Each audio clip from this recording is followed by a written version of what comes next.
Story brought to you by Chef IQ. Precision cooking, effortless results. ChefIQ.com. Week 6 in the NFL closed with the Bears beating the Commanders 25-24 and Jake Moody's 4 field goals, including the game winner as time expired. Falcons beat the Bills 24-14. John Robinson ran for 170 yards and a touchdown. Week 7 coming right at you with Pittsburgh and Cincinnati on Thursday Night Football. Baseball, the Dodgers clipped the Brewers 2-1. Freddie Freeman homered in the 6th. Blake Snell threw a gem. Game 2 tonight in Milwaukee with Yamamoto facing Peralta. Meantime, the Mariners go home up 2 games to none on the Blue Jays as they win 10-3. Jorge Polanco, the tie-breaking 3-run homer in the 5th. Game 3 tomorrow night in Seattle. Padres manager Mike Shildt resigned. The Devils beat the Blue Jackets 3-2. Dawson Mercer's power play goal in the 2nd, snapping a 1-1 tie. He says solid top to bottom. Yeah, it was great. Obviously, with the special teams, it was a good game overall. And then 5-on-5, I felt like we pushed the pace, and overall, we played a good game for our lineup, and it's obviously great whenever you can get the wins on the road. Timo Meyer also scored with the man advantage, 23 saves for Jake Allen, and the Islanders fell to the Jets 5-2. Rangers and Oilers coming up tonight. This report brought to you by Con Edison and by Total Orthopedics. They are Long Island's premier orthopedic practice. From simple sprains and broken bones to complex sports injuries, they are the experts at getting you back to being you. Total Orthopedics and Sports Medicine.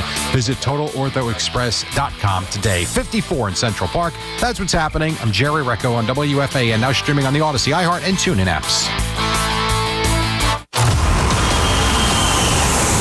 It's Brandon Tierney and Sal Licata on WFAN The Fan, 101.9 FM, and always live on the free Odyssey app. Well, it wasn't just the Giants win over the Eagles Thursday night, BT. Don't look now, but all of a sudden, the Cowboys lose to the Panthers.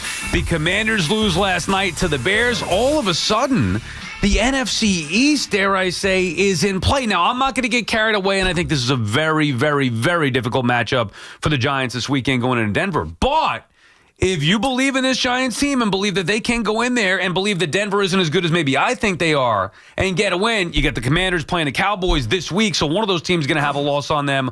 All of a sudden, the Giants are live here in the NFC East. Well, so I could get behind that. Again, not going nuts here. There's obviously, some talent issues at the receiver position. You wish you had Malik Neighbors to go through the final, whatever it is, I guess 11 games or so. But there's some parity now. Things are changing in the division, and this is kind of how we measure things. What's the divisional record? You look at the overall record, but also divisional record, and each team has 1 win. Now, you're right. I think Denver's going to be a really tough matchup, and we don't really know how Philly's going to respond. But then you got San Francisco after that. You've got the Bears who look more viable after last night winning. So, and then the NFC North, the schedule. I guess you could look at it one of 2 ways, Sal. You could take and I choose to take the optimistic way. You could take the recent energy that certainly Dart and Scataboo and what they've done to invigorate this team and lean into that and say, hey, why not? It's kind of a wacky year all around the NFL. I can get behind that. Or you say, well, there's just they don't really necessarily pass the eye test. I'm not going to do that. I'm going to sit here on a Tuesday and say, Giants are playing well. Giants are having fun. Let's have a little fun. And maybe more importantly than this year, because look, this year we could say that and you could be optimistic and we could try to paint the positive picture. It's going to take a lot. Like, they got to win a couple of games just to get back to 500, and those games are not going to be easy in Denver and in Philadelphia. So as quickly as we bring this up, it could be over if they lose Sunday. It could be over if they lose Sunday and then again to the Eagles in the next 2 weeks. However, more importantly, because I don't think this is going to change for the negative, the gap has been closed in the NFC East. The Giants elevating with Jackson Dart, and then the Eagles coming down from where they were a year ago winning the Super Bowl to being just okay, good team, but certainly not unbeatable. Obviously, the Giants beat them Thursday night rather handedly. All of a sudden, the Commanders and Jaden Daniels, who could do no wrong and look like they're about to take the next step. I mean, and they're led by Dan Quinn, who's just not a good head coach. But anyway, the Commanders, all of a sudden, they're vulnerable. And the Cowboys are just not any good. They can score a lot of points, but they're not any good, and they don't have a great head coach either. So all of a sudden, the landscape in the NFC East, so not just for this year where the Giants might be in play, as you project moving forward, there's no reason to believe that with the right moves in the offseason, another year with Jackson Dart, that the Giants all of a sudden go from what we thought was one of the worst teams in the league to start this year, and one of the more question like leadership and all this different thing going into the year, like what's going to happen, from that to all of a sudden being a legitimate threat to possibly win the division next year. Well, think about what the injection of what most of us, if not all of us, believe a franchise quarterback does for a team. We're sitting here, and I know Philly's a mess, but Jalen Hurts is a champion. Dak, the defense is not very good, but Dak is a really good quarterback. And Jaden Daniels, despite last night, is an absolute stud and might be one of the 2 or 3 best quarterbacks, for a long window moving forward, along with Josh Allen and a few others. But without the presence of Jackson Dart, even going back to Jones and early with Russell Wilson, even if the Giants had a good win, which they rarely had, but it was very hard to take that next leap of positivity because the gap was so massive. Yes. Now this is just, it's in the veins. It's like, all right, we got a guy out there who's got talent, who's obviously elevated the entire room.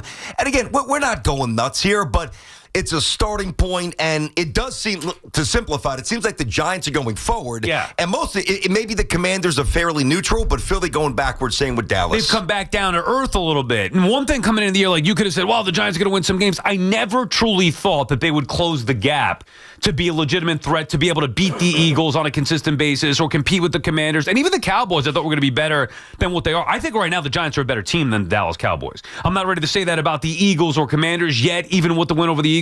But I can't definitively say that the Eagles are so much better or the Commanders are so much better that the Giants don't have a chance, because that's not the case with Jackson Dart anymore. And it's not just Jackson Dart. It's also the defense and the pieces that they have in place. It's also Scataboo. It's also the way the Giants have been playing here, even with the loss to New Orleans the last 3 weeks.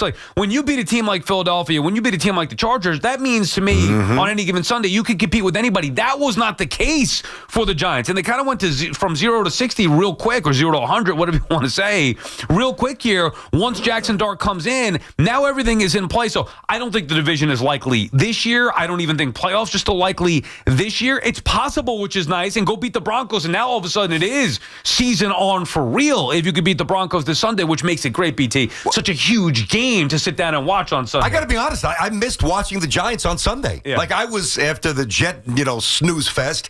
Of course, I watched some of the other games. I'm like, man, I wish the Giants were playing today. I really wish I could sit down and watch Jackson Dart.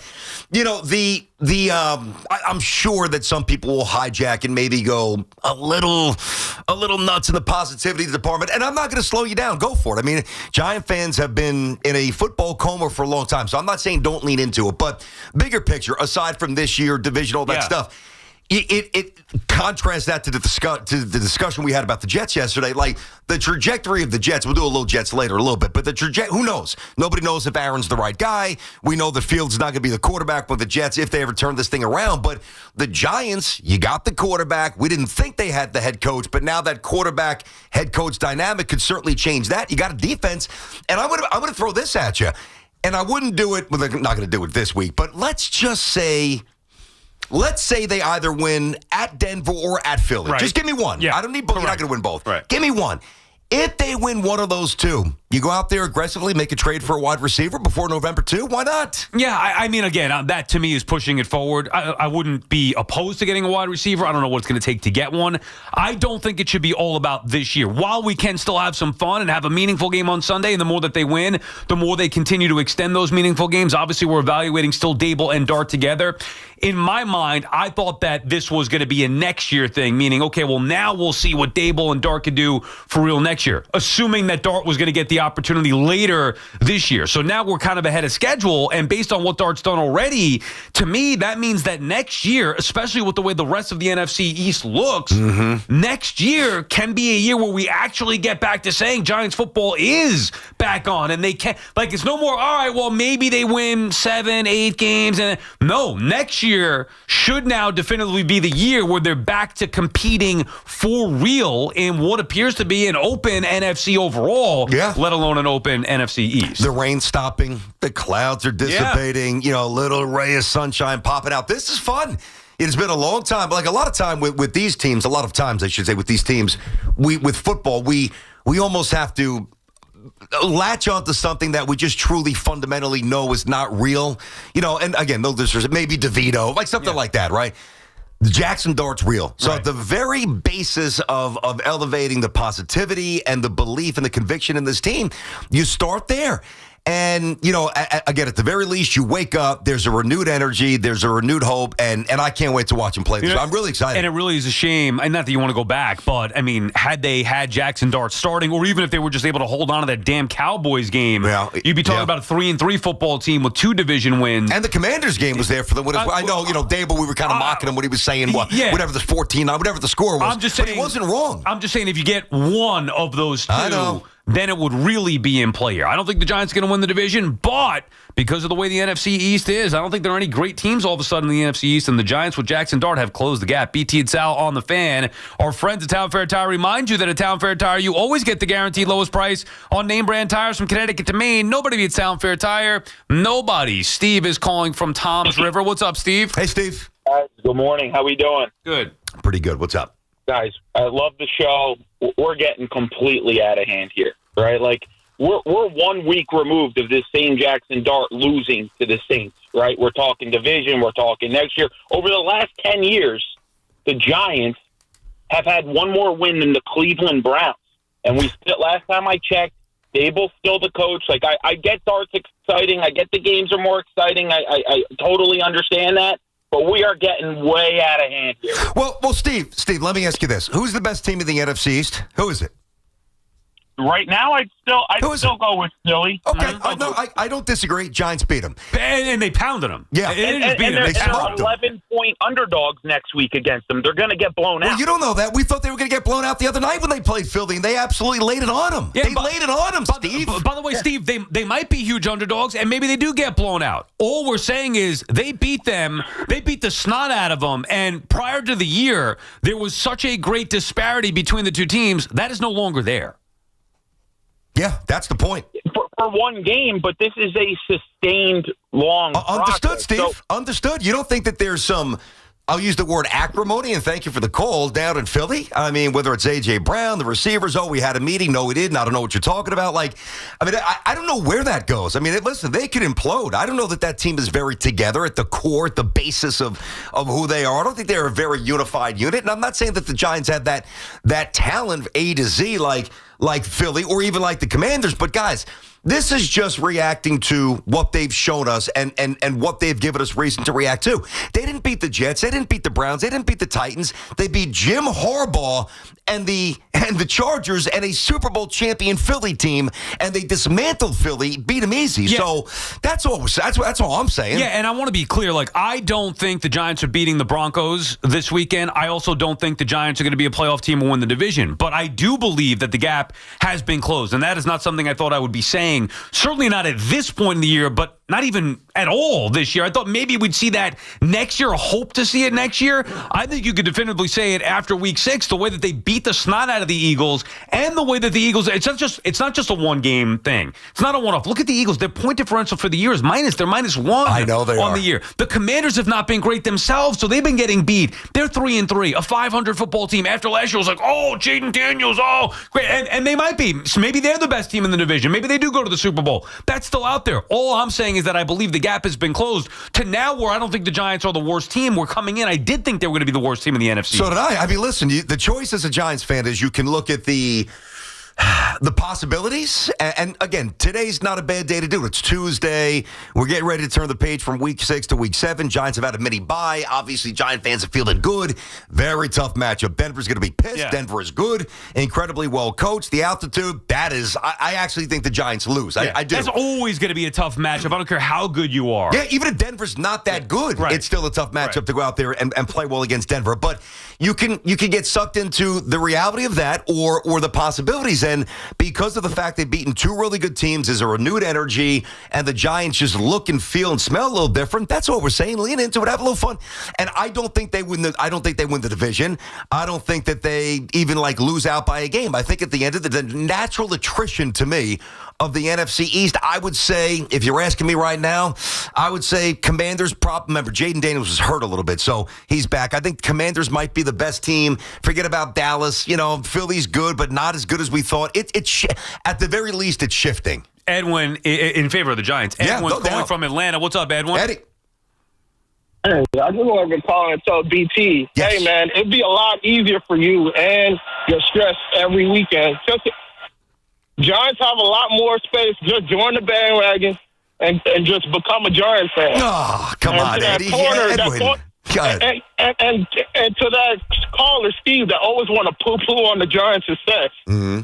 The last 3 weeks should have gave him enough evidence right there just to show the Giants are in every game here on out. They're moving in the right That's all, direction. fellas. Yeah, no, you got it. They're moving in the right direction. And the thing that I said to Sal when they beat Philly, I said, listen, and today we're pushing it even just a little more forward than we did after a little bit, responsibly after the Philly win. But what I said was we can no longer, I guess you could, but I'm choosing not to look at the schedule and say that there's like every game they have no shot to win. And that was kind of the mindset outside of maybe one or two, maybe the Bears game in week 10 or 11, the Saints game out, which of course they lost. But I mean, at Denver, at Philly, San Francisco, I mean, it's a gauntlet. But at least you can look at the schedule now and say it's thawed a little bit in terms of what was thought to be a 3 or 4 win season. Dable might get whacked, and the Giants drafted in the top 5 again. I also think it plays to where the league is at as a whole.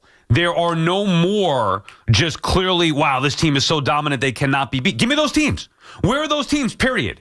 I don't see them like Baltimore has stunk. They've fallen off the face. I thought that they were early on in the year. I thought that they were going to be the best. Buffalo's lost 2 games in a row to the Patriots and the Atlanta Falcons. One was a home game against the Pats. Keep going. The Chiefs. All of a sudden, people are saying the Chiefs are back there. Okay, great. They're 3-3. Like Kansas City is that.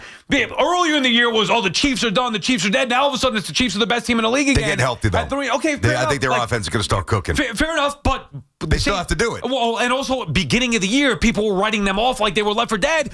So much so that picking with the Russell Wilson-led Giants to beat them, which I thought was asinine. But it just shows you where the Chiefs were to where they're at now, even at 3-3. Like I can make an argument. I've said this the last couple of weeks. I think Denver's the best team in the AFC, and I don't think it's crazy. You could disagree, but I can make that argument, and I can make a legitimate argument. Could it be the Steelers? Imagine if it's Rodgers. Could it be Daniel Jones and the Colts? At the end of the day, no. It's a good story, but I don't think so. But at least they're in the conversation. But they're to the point. They're 5-1. The Bucs and Baker Mayfield 5-1. Like, look at the NFC. The Lions, who I thought were the best team in the league, they can be beat. The Packers, who everybody expected early on in the year, they can be beat. The Niners, like, there are some very good teams. But there's no great team that's like, oh, man, they can't beat them. And if there were, it was going to be the Eagles, who were the Super Bowl champs a year ago, and the Giants pasted them. So I'm not saying the Giants are on that level. What I'm saying is the Giants have gotten to a level where at least they're in the ball game, they're competing. I don't think they're going to be a playoff team. I don't think they're going to win the next 2 games. But if they do, they can be for real this year. And either way, I think the gap has been closed. All you have to know is, what I said early in the show. I can't wait to watch the Giants this week. And Edwin, to your point, man, if I had a mulligan, now listen, there's no way I'm jumping from the Jets to the Giants. Number one, Jet fans wouldn't respect it, and Giant fans wouldn't respect it. And I'm just not wired that way. But I will say, if I could just go back in time and hit the button that was blue rather than green, I would hit the button that was blue rather than green. Nah, come on, man. No, I'm saying like when I was like 5. No, I get it. Not now, man. There's no way I could do it now. That's what made you. Being a Jet fan. Yeah, made me. Made me what? It toughened you up. Oh, man, yeah, come on. It really calloused me. Oh, yeah. Oh, great. I love going through life hard, and that's great. What a winner. Nick is calling from Wantagh. What's up, Nick? Nick. Hey, what's up, guys? Yo, here's what I would say, and I think that I'm sold on this over the last couple of weeks. I was at a preseason game in the summer, and I kind of saw it there with the crowd.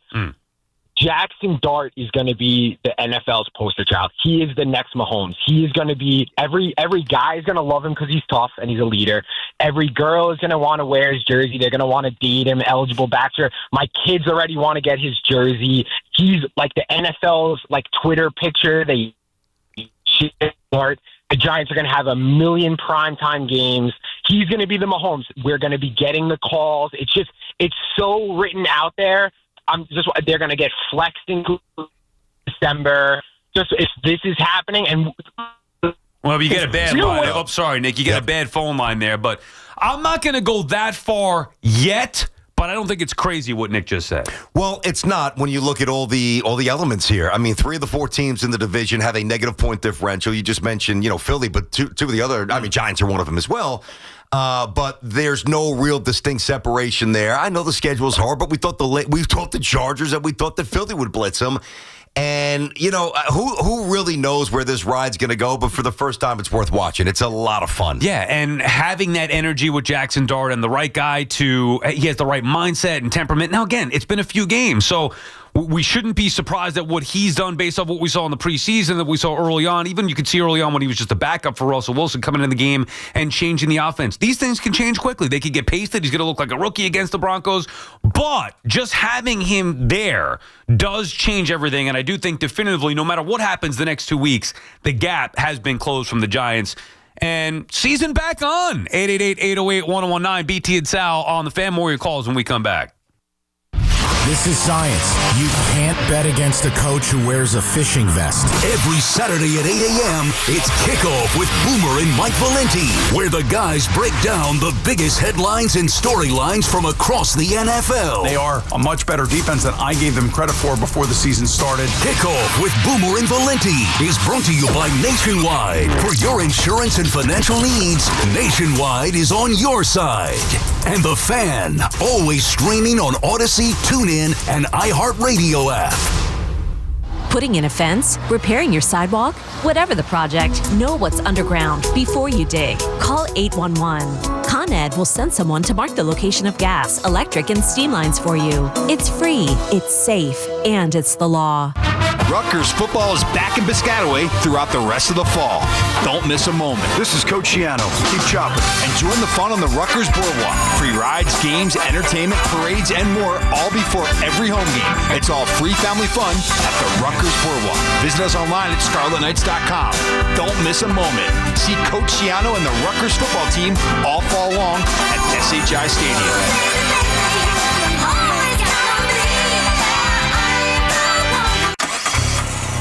Hear that?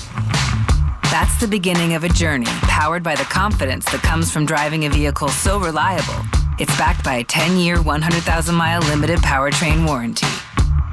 Where your journey ends? Well, that's up to you.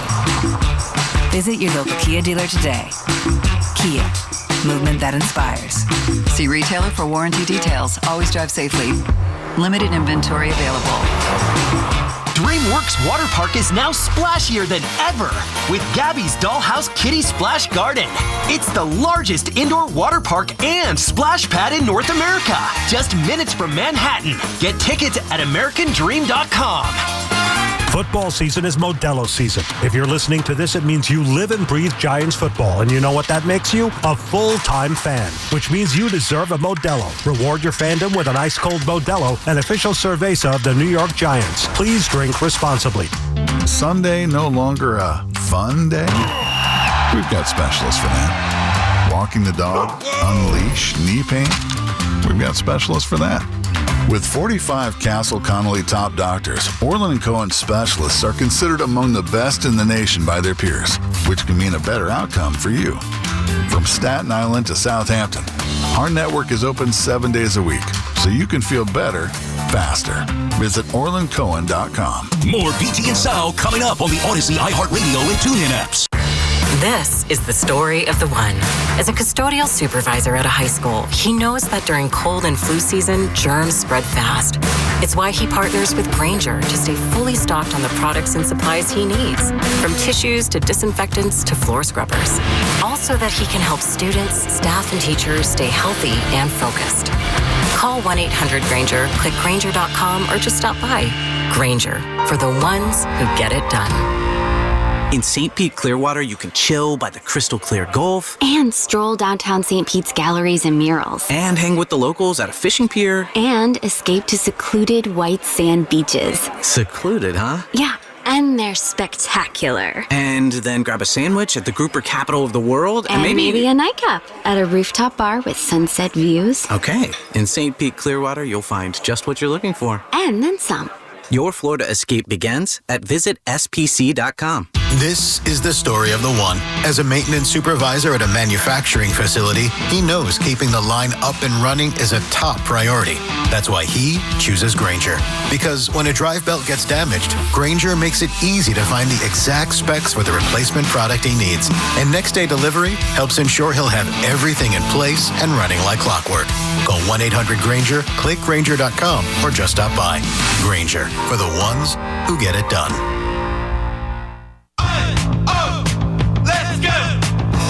You're still glowing, flirting, grooving.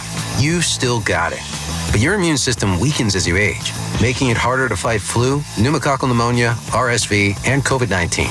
Vaccines are a key part of any health routine and help strengthen your immune response. Ask your doctor or pharmacist which vaccines you need. Schedule in minutes at vaxassist.com. Sponsored by Pfizer. Come visit the engagement experts at London Jewelers at any one of their 6 locations. Your friends pretend they know sports. WFAN actually does. Get smarter, louder, and way more annoying at watch parties. The Fan, 101.9 FM, and always streaming on the Odyssey, iHeartRadio, and TuneIn apps.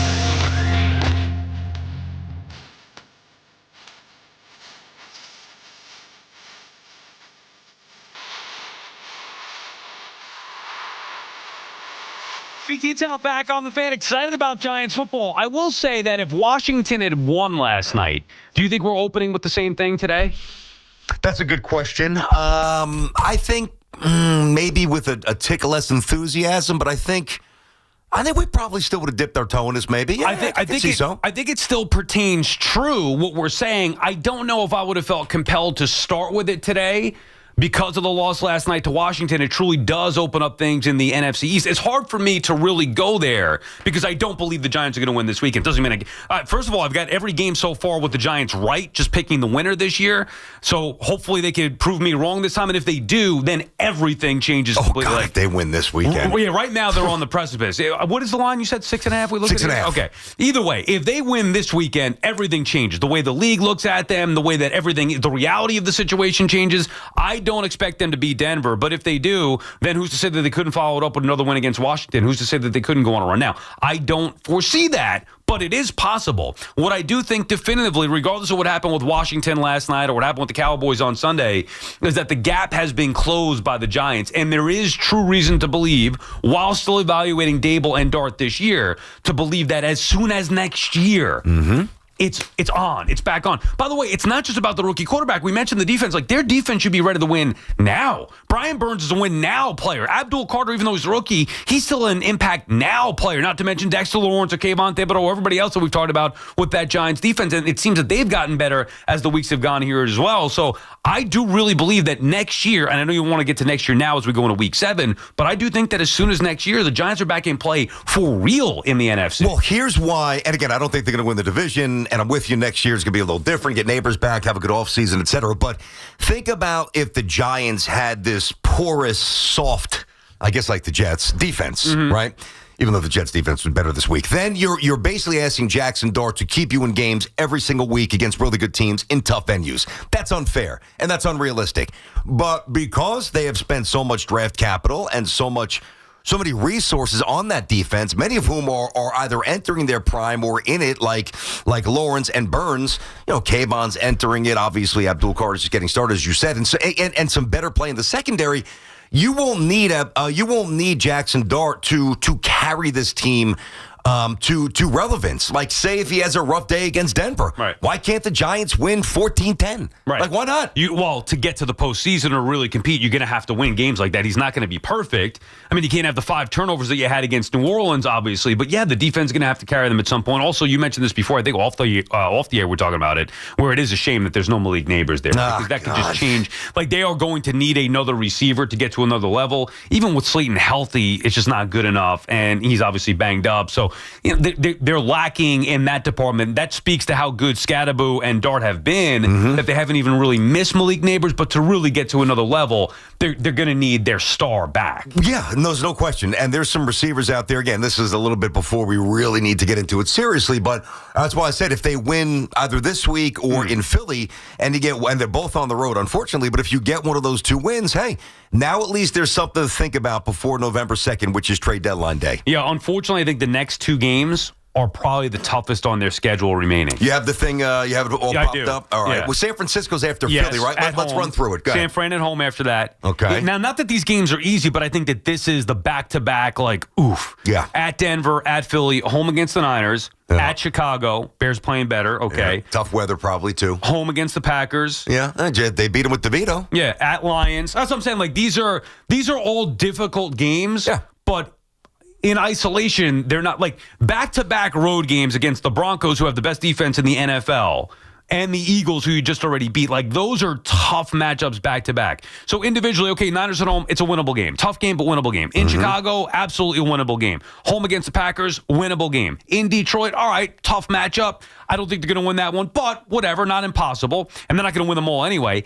At New England, not as easy as you thought maybe early on in the year, but still, it's not like the Patriots can't be beat. And then after the bye, home against the Commanders, home against the Vikings, at the Raiders, home against the Cowboys. Some wins there. Yeah, I could make a good argument they can win minimum 3 out of those 4, if not run the table. Raiders look bad. Dallas is, obviously they're unbeatable. Beating Dallas. They're beating Dallas. Who were the other two before that? Raiders, Dallas. Commanders at home, Vikings at home. Yeah, I mean, they always played the Commanders tough. Even, going back a couple of years ago with Daniel Jones, they tied a game, and they I don't want to say they should have won against the Commanders this year, but if they had Dart, they could have. Yeah, I mean, this makes it exciting here, and I don't think you or I are losing sight of the true story, which is more next year. Right. But it doesn't mean there's not a flicker of hope this year. And let me ask you this before we get back to the calls. If I said, all right, Sal, because I thought it would be a gaudy win total that would win the NFC East. If I said, what's the number of wins that you whether it's the Commanders or Philly, whomever you think is going to win it? I mean, probably at least 11? 12. Yeah, you maybe think more. 12? Yeah, I don't know if it's going to be 12. Well, no. I'm saying coming into the year. Oh, okay. What about now? You're saying now? Yeah. 11? 10? Yeah, probably 11 because of the extra game. 10's low. And for the Giants, that's why I don't think it's realistic that they're going to get there. Yeah. If it's going to be a division win for them, it's going to have to be at 9 wins. 9 wins would be a lot at this point for the Giants, I think. And that would be a extremely successful season. BT and Sal on the Fan. Kevin is calling from Howell. What's up, Kevin? Hey, Kev. Hey, what's up, guys? Hey, Kev.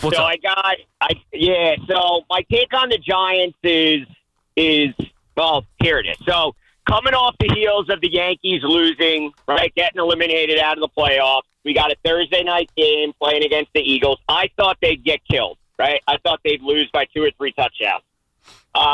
So they kind of took everyone by storm, excited about the future. But Dart being so close with Scataboo kind of scares me a little bit because Scataboo is so crazy that he runs through everyone and smashes his head into things. Dart's got to learn how to slide. He's got to learn how to run out of bounds, or he's going to get hurt. He ain't going to last the rest of this season. Yep, that's true. That's true. So it's definitely exciting, right? I think New York football, the Jets are, they're a disaster, but we're waiting for someone to kind of come up and grab everyone and take the spotlight. Scataboo did it in OTAs, he did it in the preseason. Now Dart's coming out.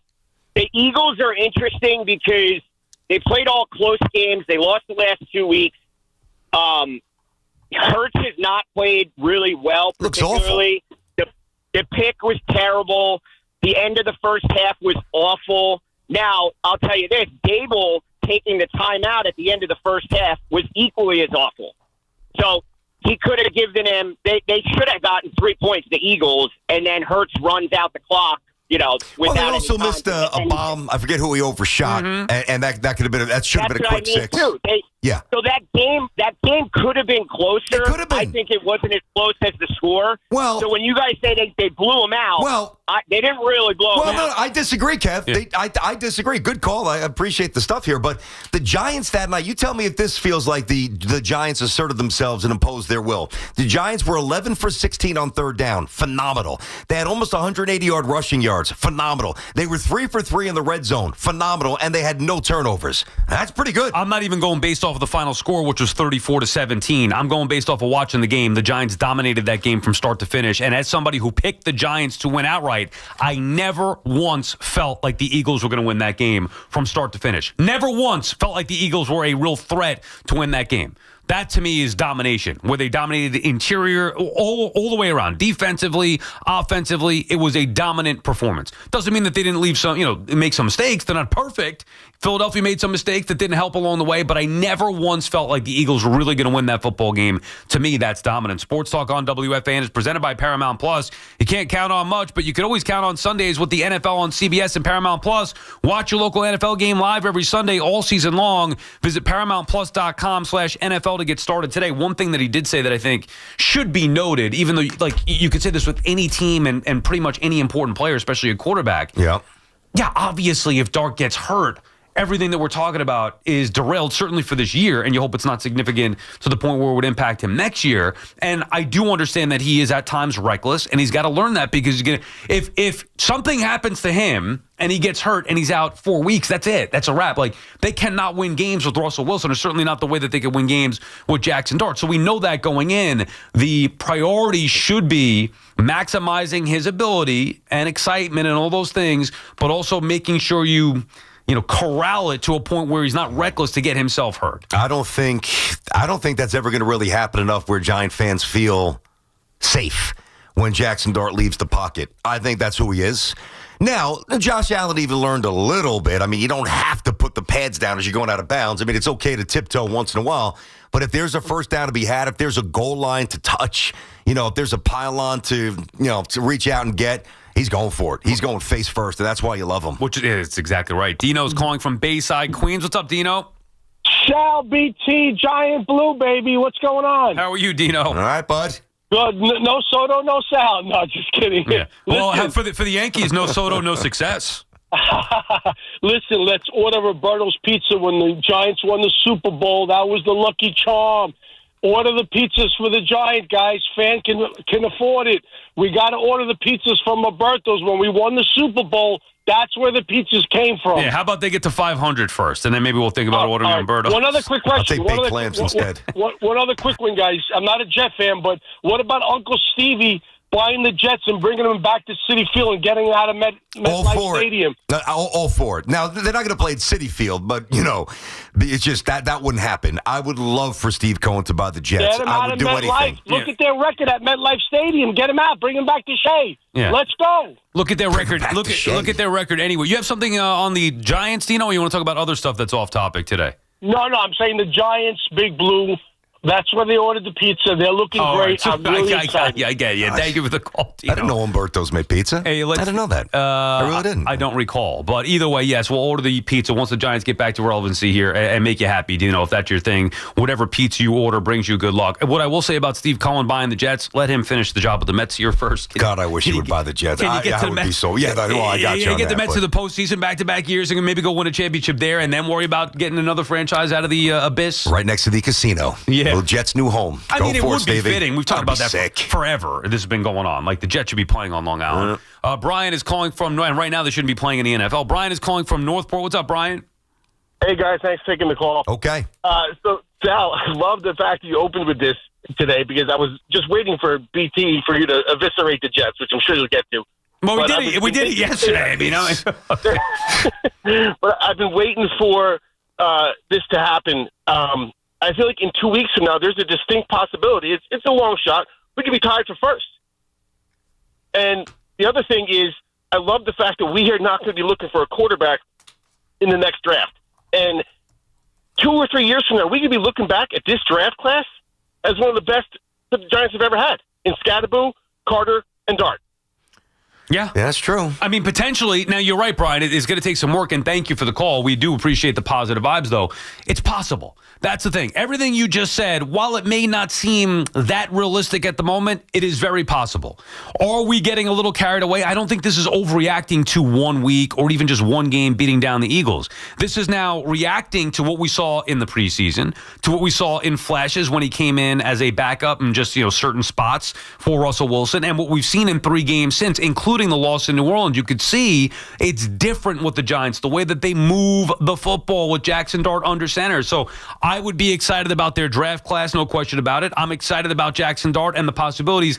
I wouldn't say that they're going to be in first place in a couple of weeks, but to his point, I mean, there is a realistic chance that they could go beat the Broncos and beat the Eagles, and all of a sudden they do that. Now it is realistic to talk about the NFC East this year. The big picture is very, very encouraging, but, a smaller snapshot, and we talked about this. Giants look good. If there's good vibes here. And, by the way, Eagles are going out to play Minnesota, and the Commanders are playing Dallas. So either Washington or Dallas will have another loss, and, I don't even know who listen, could the Eagles beat the Vikings? Sure. If they lose, would it surprise you? The answer is no.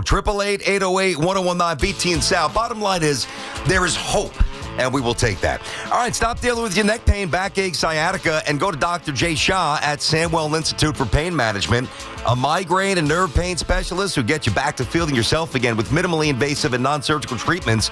There are thousands of 5-star reviews who trust Dr. J for pain-relieving solutions. Listen, I had sciatica. I wound up having surgery.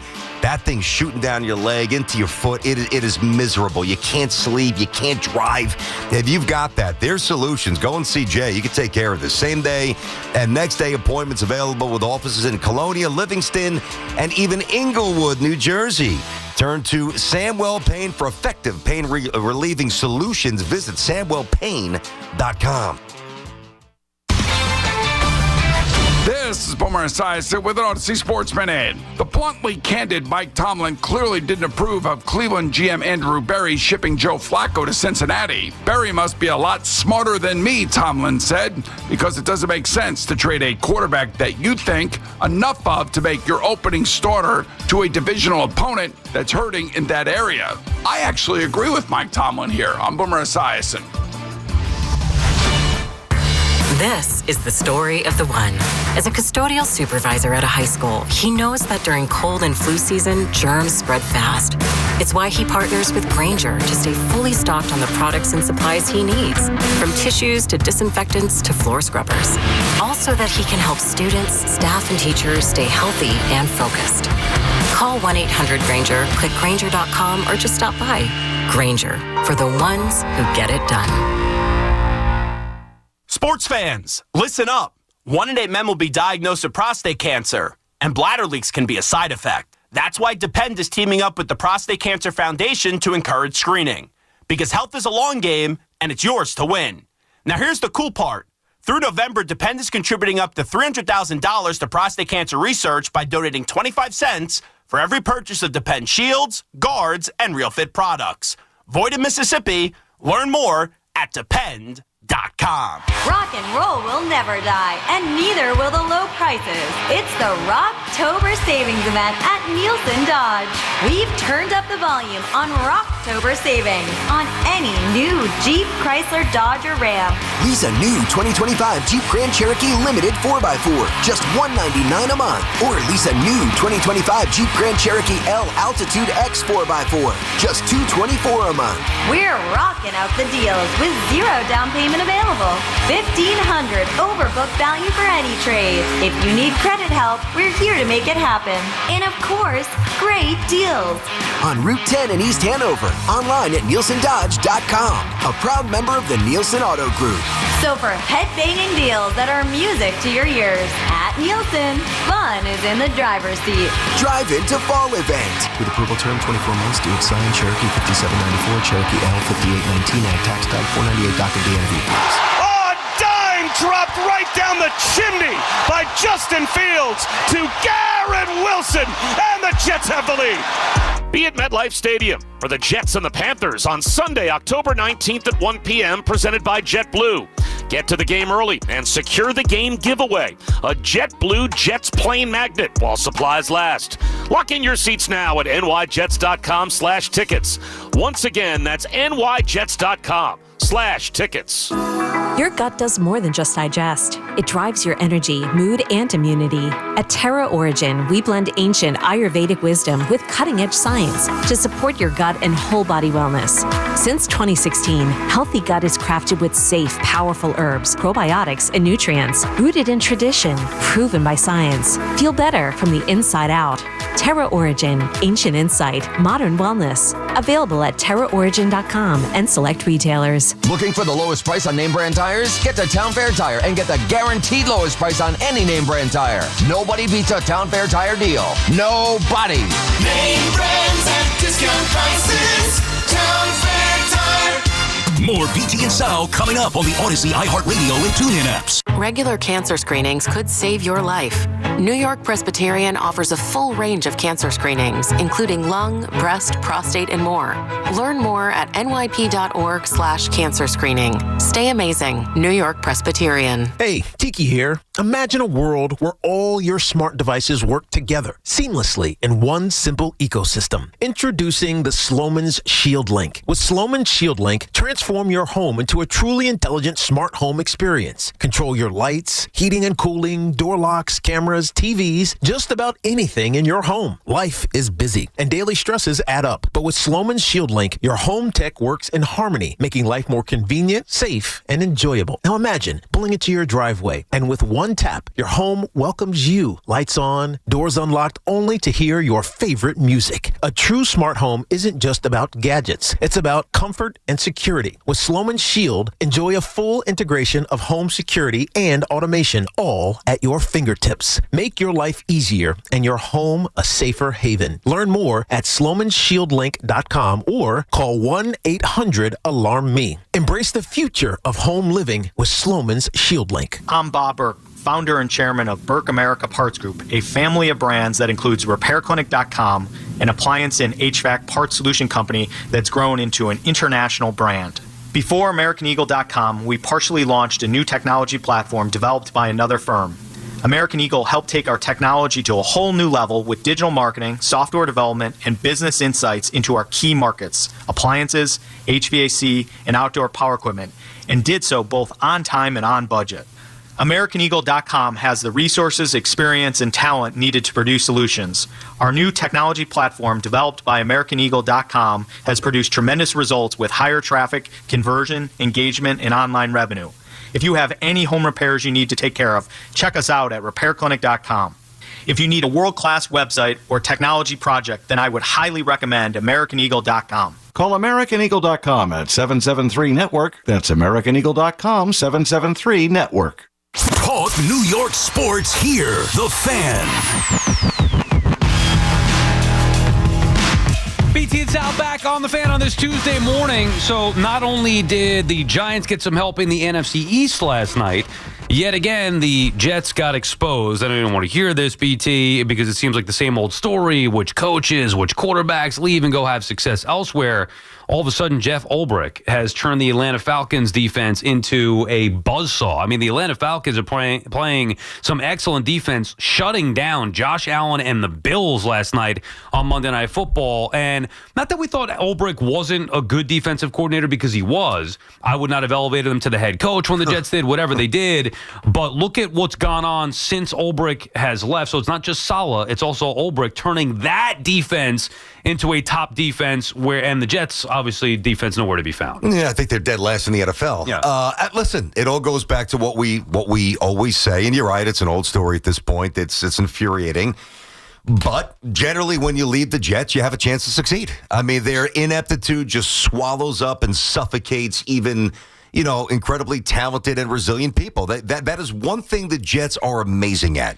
Yeah, I'm just trying to think in real time through how the hell Ulbrich was so bad he was the worst head coach that I've ever seen. And for those of you, he's better. I think he's better than Aaron Glenn. No, so that's what I was going to say. For those of you who think that Aaron Glenn is bad, we quickly forget how awful Ulbrich was. Ulbrich was awful. He's been a coach for a long time in the NFL. I've never seen somebody take over a team and be that inept for that long. And the way he handled the media, there was nothing about it that was appealing to me. It actually took some of the shine off of what he did so well as a defensive coordinator, which now he's built back up. I think with Aaron Glenn, it's just a rookie head coach who's learning, unfortunately, on the job. Yeah, and you and I were talking about this morning, and Aaron spoke yesterday when we were on the air, and we kind of sifted through some of this. So we actually played some of it for you. So a day after, a little less raw, maybe a little regenerating? More. Well, I always regenerate, that, but maybe a little bit more stable is the word that I would probably reach for at this point. I don't know if I'd use the word proud, but encouraged. I'm going to go. I'm slightly encouraged that Aaron was able to stand up there. And not that he had much of a choice, but at least he owned it, and he did say, hey, I would have thrown a Hail Mary. Mm-hmm. Now, he still got some things wrong, like thinking it was a 67-yard field goal. You got to know those things. You can't be off by 3 or 4 yards. Aren't there people, though, that are in his ear? Who's he surrounding himself with? There's no doubt. There's quality control people. What are we doing here? I don't know. I wish I had an answer for you. I'm not saying that I believe, but it's my hope that yesterday and even Sunday, it's a period of growth for Aaron. He takes that, he applies that, and he gets better at his job. I mean, he can't be worse at this point. Now, of course, when there's maybe a speck of hope that he's learning on the job favorably, Garrett Wilson's going to miss a couple of weeks. He's got a jacked up knee. So, like, what the hell do the Jets do even against if the Jets win against Carolina, it's going to have to be what? 10-6, 10-7? I don't know how they win scoring points without Garrett Wilson. If they lose, the noise is just going to get louder and louder and louder about Glenn not being the right guy, and eventually who knows what's going to happen there, but it's not going to work, and then they'll bring in somebody else, and that's not going to work because that's been the pattern forever. The one piece of advice, I don't care what the papers say, what you or I say, what the media says, what the fans say, the one piece of advice I would give to Aaron Glenn, I really hope that he does this. Just stick to being you and believing in yourself, because that's hard to do when the results aren't there and the noise gets louder and louder and louder from everybody. Yeah. And then maybe there are people in the building who are trying to change him a little bit. No, I saw it after the game week 1, even leading up to it, all the things that he said leading up to the season, like that are those were the things. That is what you want your head coach to be. Now, obviously, he's got to go out there and execute to have some success, which then can truly give him that confidence. Because you can't have the confidence if you're 0-6. It's hard to be like, no matter who you are, if you haven't experienced the success before and you believe that you have the right way and you say the right things and you're hell-bent on this the right way and you get smacked in the face to the tune of 0-6, you're going to start questioning yourself. Mm-hmm. He's got to weed through that. And even though he could question himself a little bit, learn from his mistakes, and still say at his core, you know what? I know what I believe in is right, and I'm doing it hell or high water, regardless of what the noise is saying. Yeah, I mean, I'm with you a little bit. I think even incredibly successful people sometimes have some self-doubt that creeps in, even at the highest level. Now, the great ones plow through it, to your point, and they remain married to their core philosophies. But where I would say I would disagree is that he's got to change some things, because if Aaron Glenn, now not from a football perspective necessarily, although the game management, sure, but if Aaron Glenn keeps going up there after these games when he makes mistakes and he's combative with the media and he's lecturing people like Costello, he's gone after 1 year. So when you talk about remaining true to who he is, you just mean from a football point of view, right? Not doing that stupid stuff. There's no way. I mean, that's suicide if he keeps doing this. I don't care how he, like, why? Why can't he do that? If that's what he truly feels, why can't he do that? That's not the problem. You're focusing on that being the problem. No, but the real problem that's not the main focus. I just think it makes if he was 6-0 when he said it, then everybody'd be like, ha ha, well, Glenn's the best. He's ripping the reporters. Of course, so but this goes back to Belichick, Sal. Yeah. Like, now, Belichick to me is, just an old, he's great, but like miserable and what a curmudgeon, right? But it's okay when you win all those rings. If he was trying, that's why when Mangini was pulling that stuff here with the Jets media, it didn't work because he didn't have the resume. So that's all I'm saying. I just don't want him to. It doesn't really bother me. It's not helping. It doesn't make his life easier. Yeah. I would just ignore it. Just ignore the noise. Ignore the idiotic questions. Answer them in a terse way. Okay, so you're with me then. So because then if you do it in a less antagonistic way. Well, think about it this way. The focus becomes football, which is what he needs. Okay, but if you believe in something and somebody's trying to question you, whether it's somebody on social media, to you or me, right? Yep. Hey, you don't know what you're talking about or this or that. And then even in the beginning, I'm like, no, here's what I'm trying to say. Yeah. And then they just don't get it. And there is no winning. At some point, you got to learn, you know what, just let them say what they want. I don't care, because it really doesn't matter. That's what Glenn needs to get to. He's in right now the beginning part like, wait a second. I'm telling you, I know what I'm doing. I'm the one who's been a head coach, or not a head coach. I'm the one who's been an assistant coach and worked my way up for years. And you, whoever it may be, as long of a writer as you may be, or a radio guy or whatever, or a fan, you're telling me what to do? Like, I'm sorry, you don't know more than I do. That's where he's at right now, trying to get the point across, like, I know what I'm doing. But the reality is the record is giving the fans or the media something else to combat him. Yep. And instead of him trying to combat it where he's got no leg to stand on right now, just ignore it and go out there and build the team the way you need to do it. So that's the middle ground. So that's fine. So to me, no, you don't just, whether it's us on social or Aaron, you don't just placate somebody. Nah, if you believe what you believe, then you take that to the end of the mountain. You do what you got to do. I'm totally with you on that. What I'm saying, though, he did admit that he was wrong based on what he said yesterday. So it's not so much a core philosophy that he is unwaveringly connected to, because the next day he said something different. Think about this. If they hired an experienced head coach, like I wanted them to do from the beginning, none of this would have been Like these things, there is no Costello, whoever, and not to pick on him, but they're not going to call out John Gruden like that. And if they did, it would have been a different story. Yeah. And at least Gruden has the resume to back it up. I agree. That's part of the issue when you hire somebody with no resume is that everybody else thinks that they know more than he does because he's never done it before. Yes, but there's also nuance there. And again, we keep saying Brian's name, but he was the one involved. Right, yeah. Brian wasn't telling him what to do. Brian was asking him, why are you remaining with this quarterback? Totally fair question. Right. I mean, Justin Fields was historically, literally, no hyperbole, the worst ever. Right, but I could see how... Brian, go ahead. No, I was going to say, I could see how... Yeah, you could ask the question, sure. And I could see how Glenn would be like, well, why would I do that? He's my starting quarterback. Like, there's also that mentality. Just because you or Costello or the majority of people don't believe it, it doesn't mean that there were people on the other side that could have been like, well, I don't think that's necessarily the right question after this game. Like, me, personally, me, Sal Licata, I did not think that they needed to go to Tyrod Taylor. And I don't care if I'm the only one who thinks it. I believe that it wasn't about Tyrod Taylor. It was about the Denver defense and about Aaron Glenn making some poor decisions outside of sticking with the quarterback. So I could maybe see how he was like, well, what kind of question is that? Why are you trying to drum something up in Glenn's mind? I'm not saying I got you. Why are you trying to drum that up with the quarterback controversy? Well, and listen, I told you yesterday that I wasn't going to lie to the audience and say that I thought that they should have gone to Tyrod Taylor. Right. So I was kind of thinking what you were thinking. But now, this is the important next stretch here for Aaron.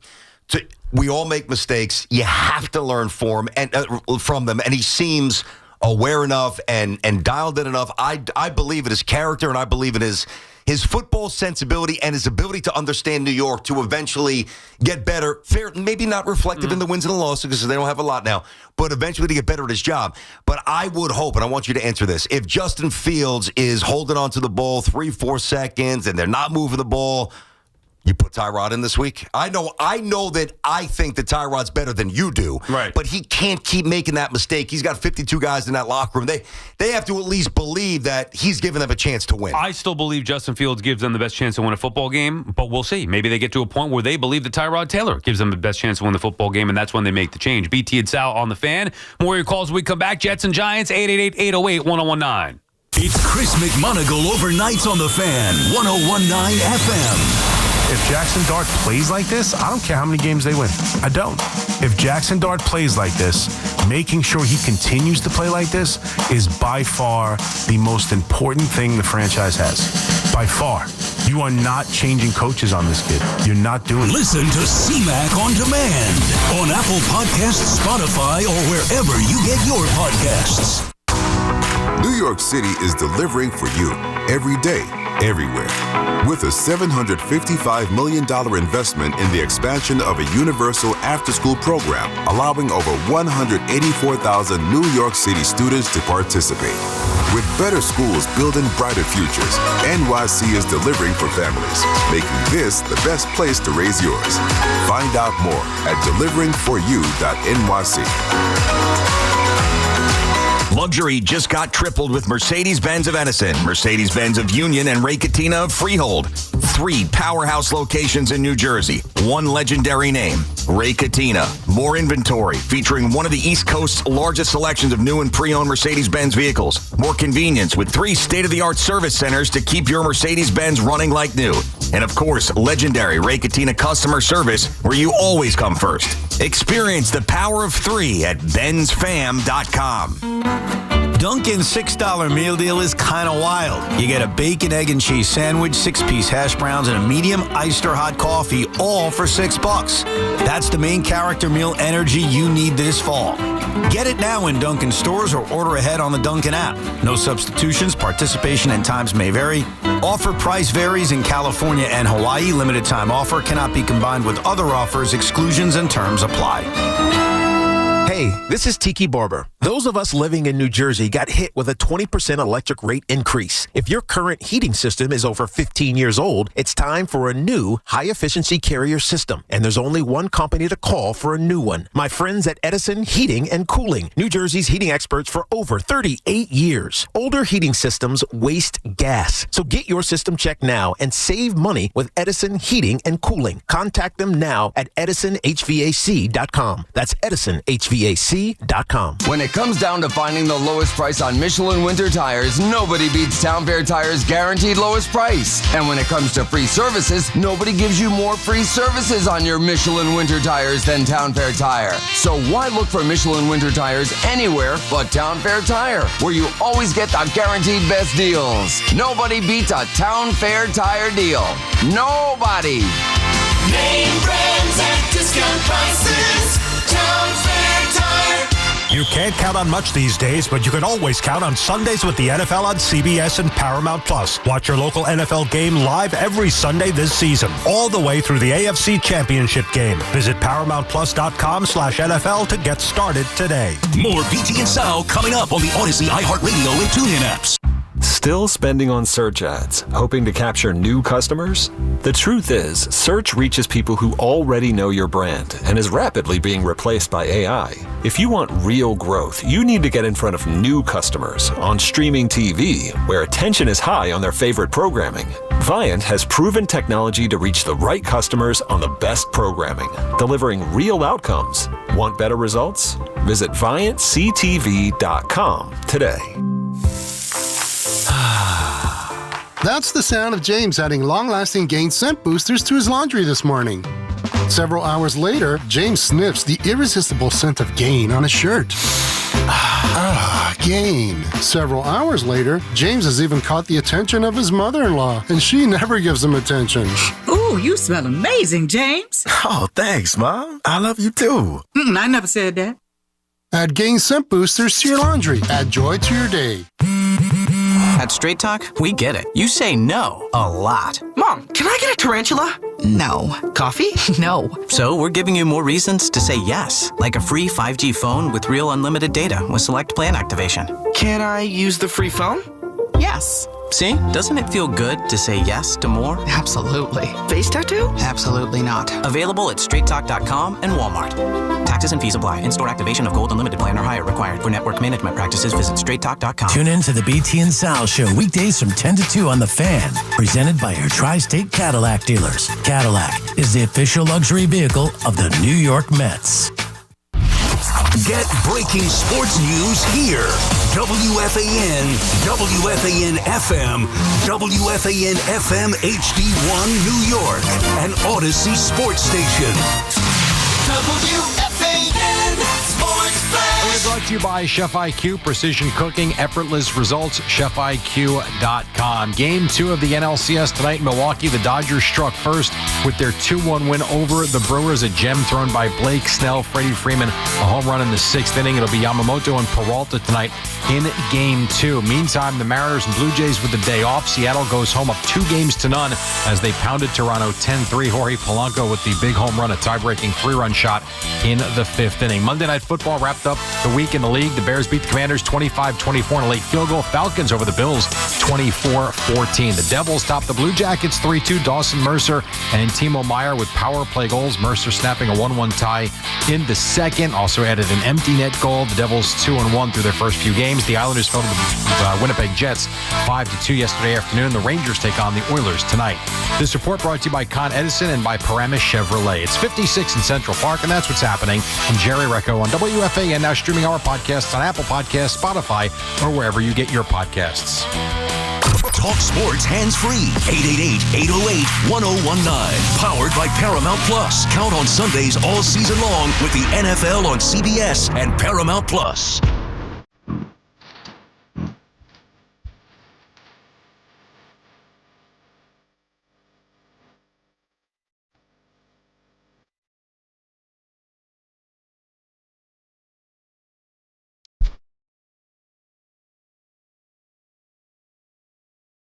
BT and Sal Show on the Fan is presented by your Tri-State Cadillac dealers. Cadillac, the official luxury vehicle of the New York Football Giants. That's the way we started the show, talking about the Giants and the changed landscape in the NFC East. Not that I think the Giants are going to win the NFC East. I don't, but I do think that people can expect the Giants to compete at a much better level in the NFC East. I just think the next 2 games are going to be very challenging for the Giants here, specifically this Sunday. Forget about the next game against the Eagles on the road this Sunday in Denver. Now, you know me, maybe I'm more of a believer in Denver than most. I mean, I was saying last week, I think they're one of the best teams in the NFL, or certainly the best team in the AFC. I think when we did the power rankings on Thursday, I had them number 2 behind the Lions. Yeah, so that would add up. Now, they played an ugly game against the Jets. I do think that the Jets defense deserves credit, but Denver's defense, Nick Bonito, he is an absolute beast, maybe the best player, a defensive player in the league right now. Big season so far. That'll be a fun matchup to watch him and Andrew Thomas go at it. But if the Giants could win this game, that would, to me, just take them to another level immediately that I don't think they're ready to get to yet. But if they did, then really anything is possible. Yeah, and by the way,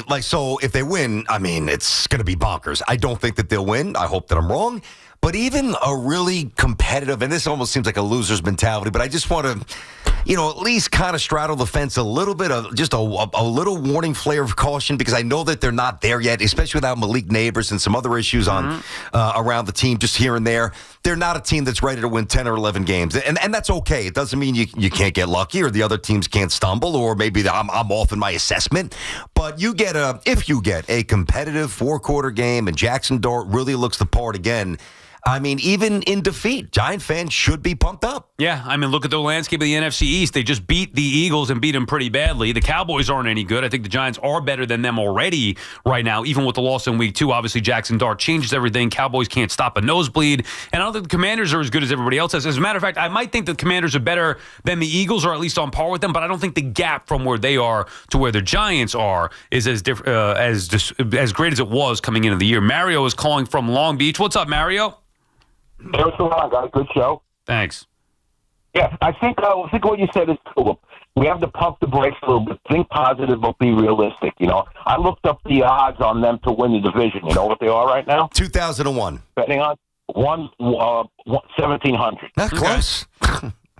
Now, you know what the odds are for them to win these next 2 games, because that's what you've been talking about. What? You have that? What? Yep, I have it. What would you guess? 2,500 to 1. 1,478. Okay. Not close. Yeah, I mean, there's 6.5-point underdogs in Denver, so I don't know how you would even get odds on winning the next 2, but that's interesting. You can. You can parlay. You can put the games together, and you can make any bet you want. I see what you said. Okay. Interesting. It's a back-to-back. But so what? Yeah. So what I wanted to say is that it's going to take a little time, but I like what I see. And I think that what they're going to have to worry about at the end is competitiveness is the key. But don't you think, and I'll let you answer this question, and I'll listen to your answer, if they can play competitively and then get over the 5.5 games that they were supposed to win at the beginning of the season, I think that's a real good year. Well, how much did you put on the over, Mario? That's the question that we have. And thanks for the call. If all you're concerned about is the 5.5 win total for the year, we understand why that's the case. I'm not going to judge them based off of the win total. I am judging them based off of what we see with, it was always to me going to be about Jackson Dart and Brian Dable together. Yeah. And so far through 3 weeks with that being the combination to start, I think it's a rousing success here with what you've seen with those two together. Yeah, I'm less concerned with the sheer volume of victories here. It'd be nice, but I mean, even 2022, I mean, think about how fooled some people were. And that was a soft schedule. I mean, you beat Tennessee, you beat Carolina, you beat a bad Bears team. You just beat you beat the Texans that year by 1 score at home. They just had a fairly favorable schedule. The Commanders weren't good yet. The Colts weren't good. You throttled them by basically 30 points. So. And then the next year was complete regression, and it was a couple of dark years there for the Giants since. So less about the win total. Yeah, I mean, listen, what were the Yankees, 89.5? I think the Mets were in the same neighborhood. Sure, I guess when you look at, if you win a few more games than that, and you want to say, hey, it's a slight overachievement, I guess. But to me, you just know when you have a football team that's going in the right direction. And right now it looks that way. And if you keep playing well, even if you don't win 7 or 8 games, next year is going to be fun. Clearly, they showed already the gap has been closed. I don't think anybody could dispute that. Like, you could call up and be like, oh, come on, NFC East, it's ridiculous. Yeah, and I get that. It is ridiculous this year for a team that's 2-4, that's 1-2 in the division, that hasn't won anything in years, to say that they're going to win the division. So I understand that that's ridiculous. I don't think it's ridiculous to say that the gap has been closed with these two teams, and not to mention the excitement that you should have with Jackson Dart and the way that he's looked. I mean, it has been a difference, a huge difference from what we've seen with the Giants from anything in recent years, and there is reason to believe that it's sustainable success, not just the other teams coming back down to the pack, but the Giants also elevating themselves. I'm just looking at the standings, and yeah, there's definitely optimism here. I mean, Philly's got an issue at quarterback. They've got an issue with offense. They missed their coordinator. The Commanders, good, but it's early. We like Jordan Love. I'm just kind of bouncing around. But is he truly entrenched as a Josh Allen? No, not yet. Detroit's legit. Minnesota, whatever. Chicago, whatever. Tampa, a lot of respect. Good coach, tough, gritty quarterback.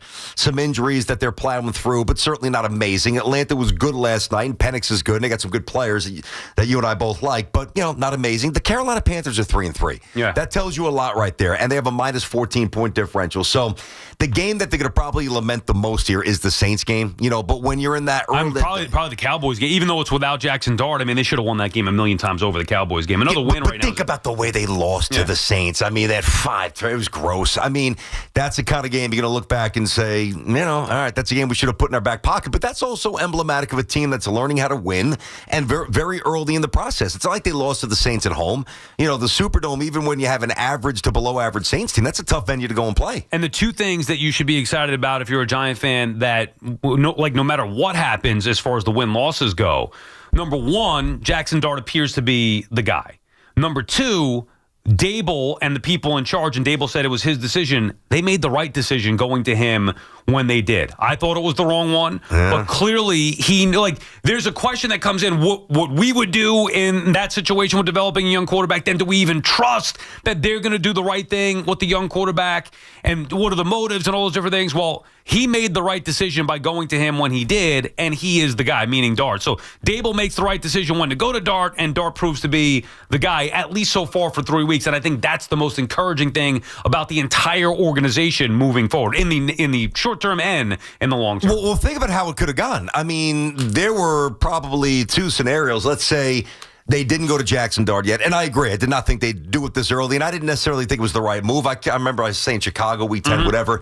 But let's just say they were still running Russ out there, or they went to Jameis Winston, and they were boring and bad, and they were reluctant to play Dart. It would be about, when is Dable fired? There would be zero juice to the season. That could have been one scenario. The other one could have been go to Dart when they did, which, again, in our estimation was a bit early, but he looked completely overwhelmed, and people are like, is this guy even a first-round pick? Instead, they went to him early, and he looks like a future star. Frank is calling from Syosset. What's up, Frank? Hey, Sal. I'm a Giants fan, so but to tell you about the Jets, I think the Tyrod Taylor was the move, Sal. He would have sparked the team. The Giants got a spark from Jackson Dart, and look how it makes Dable look. But Tyrod Taylor's not Jackson Dart. There's a big difference there. You realize that, right? You're right. Jackson Dart's a lot younger. He's a running quarterback.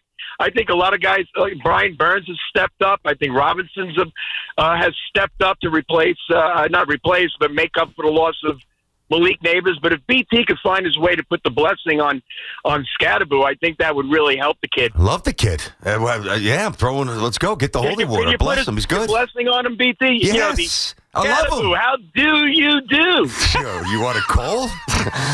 Scataboo.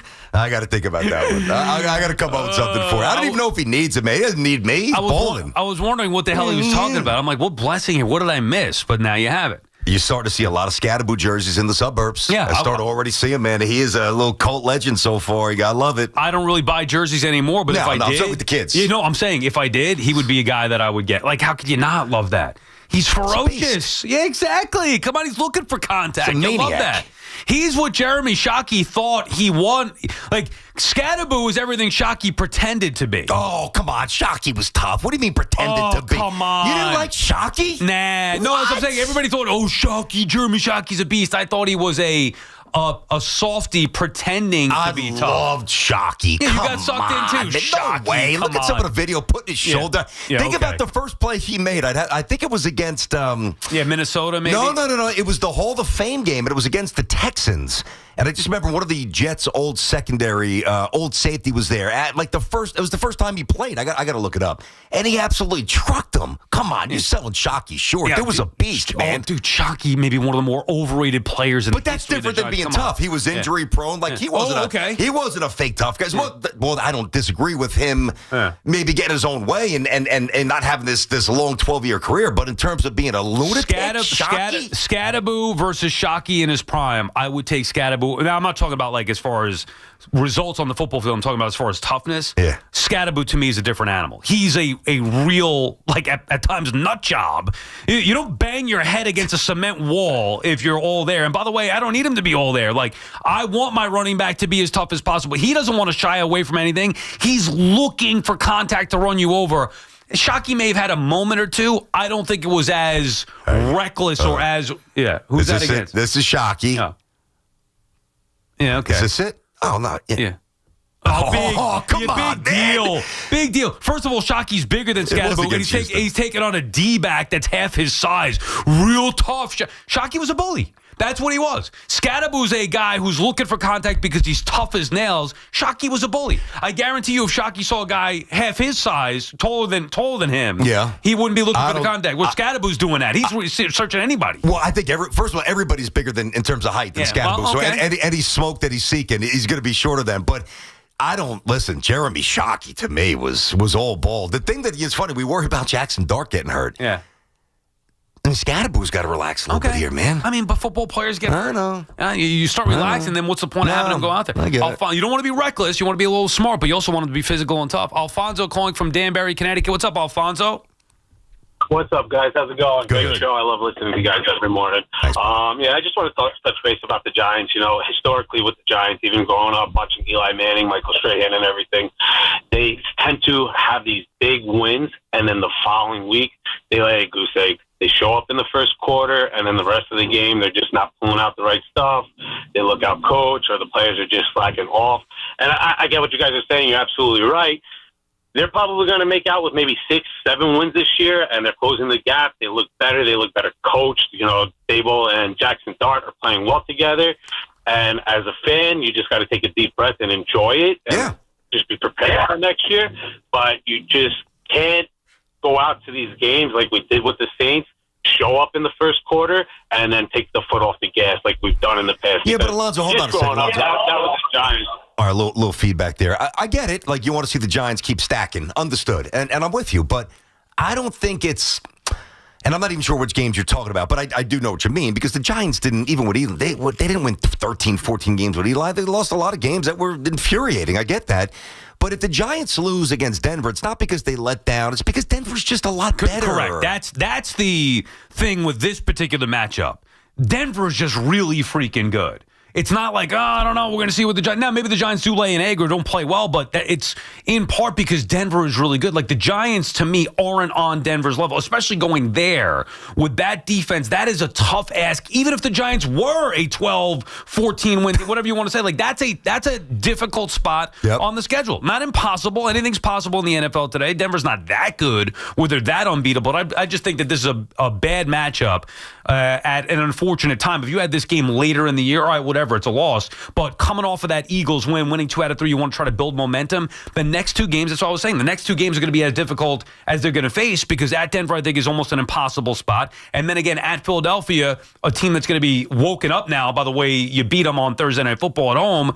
It's tough to sweep, so we'll see what happens. But these next 2 games to me are very difficult. And Sunday's on the defense here. Like, I can't imagine against this Denver defense, you know, even though we love Dart, et cetera, you're not coming in and putting 30 spot on them. You're not doing it. So for the Giants to win this game, I mean, of course, you could be off a couple of points, but it feels like a 2017-ish, 21-20s, if you know, maybe even lower scoring than that. If there is a route, you would think that Denver would be the one running away here. So the Giants defense, hey, Bonix could run. Giants defense has been a little less consistent than I want, but they're getting there. You're seeing more signs of on a week-to-week basis showing up. Go get 3-4 sacks and make it a 4-quarter game. Yeah, I think that's the way to say it, that I'm not so sure Dart is going to be able to win this game on his own. I think Denver's defense is going to slow him down, if not shut him down. Giants defense, though, still can win the game if they're playing at their peak. Marco calling from Jersey City. What's up, Marco? Yo, what's up, guys? Hey. Yo, Sal, you know what's funny? Before the draft started a couple years ago, I was the only one that called in saying the Jets need to draft Michael Penix Jr. And you know, you said, no way you do that with the 12th pick. If you want to trade down, go for it. And I wanted to say I told you so. I know it's kind of irrelevant since we never got on the clock. But look, your Falcons got him before we even had the chance. Yeah, first of all, I don't recall the call. The Jets were in a totally different situation, though, than the Atlanta Falcons but look were. What we got. Yeah. What did we get? A lineman, a serviceable lineman. Yeah, but that could help you build moving forward. And there's no guarantees.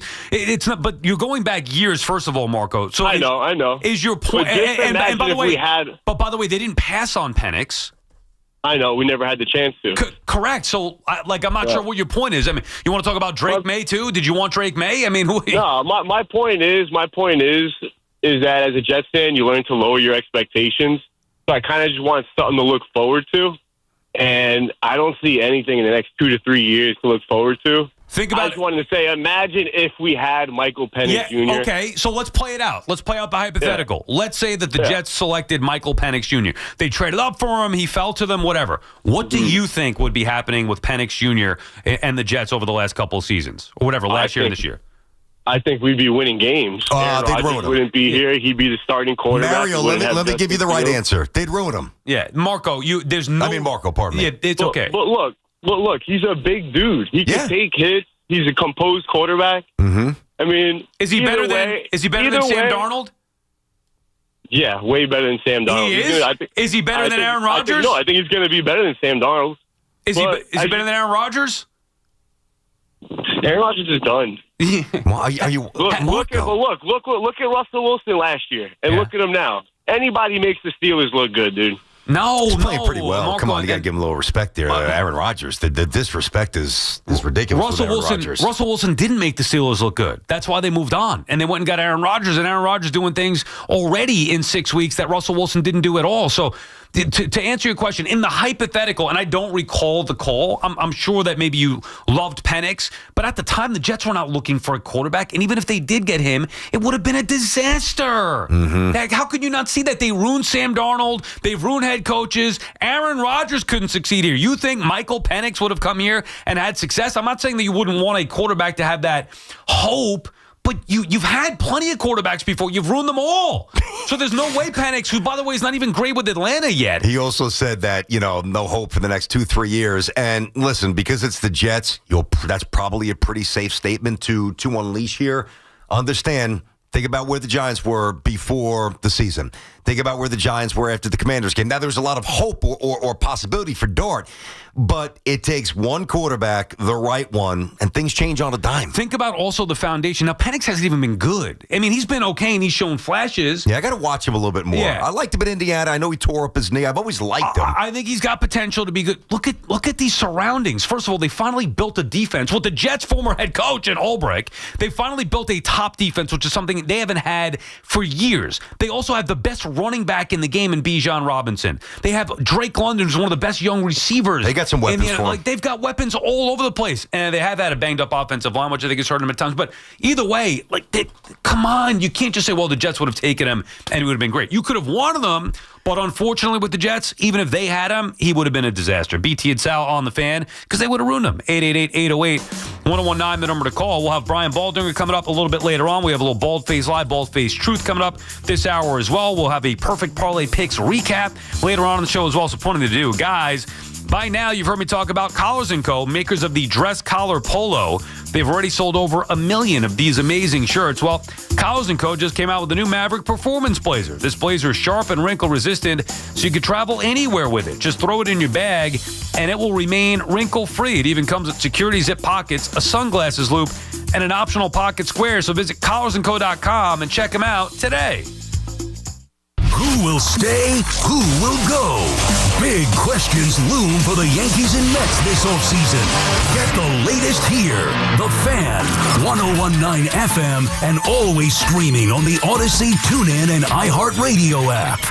Putting in a fence, repairing your sidewalk, whatever the project, know what's underground before you dig. Call 811. Con Ed will send someone to mark the location of gas, electric, and steam lines for you. It's free, it's safe, and it's the law. Together, let's drive at Paramus Chevrolet. For just $227 a month and $2,004 due at delivery, lease a brand new Equinox 4D Wagon LT with two-wheel drive for 36 months. Buying? Enjoy 0.0% APR financing for well-qualified buyers. Visit ParamusChevrolet.com today. Sitting in the driver's seat of the Nissan Kicks is like the best seat in the house. You're in the action, And with the Nissan Kicks all-wheel drive, you can go find the best views. And with the 10-speaker Bose Personal Plus audio system, you can hear everything. Your new wheels await. Reimagine your ride with the reimagined Nissan Kicks. Now get the 2025 Nissan Kicks starting at just $21,830. Shop your local Nissan store or nissanusa.com. Starting MSRP at $21,830 for base model. All prices are manufacturer suggested retail price. MSRP. MSRP excludes up to $1,495 destination and handling charges, tax, title, and license. Dealer sets actual price.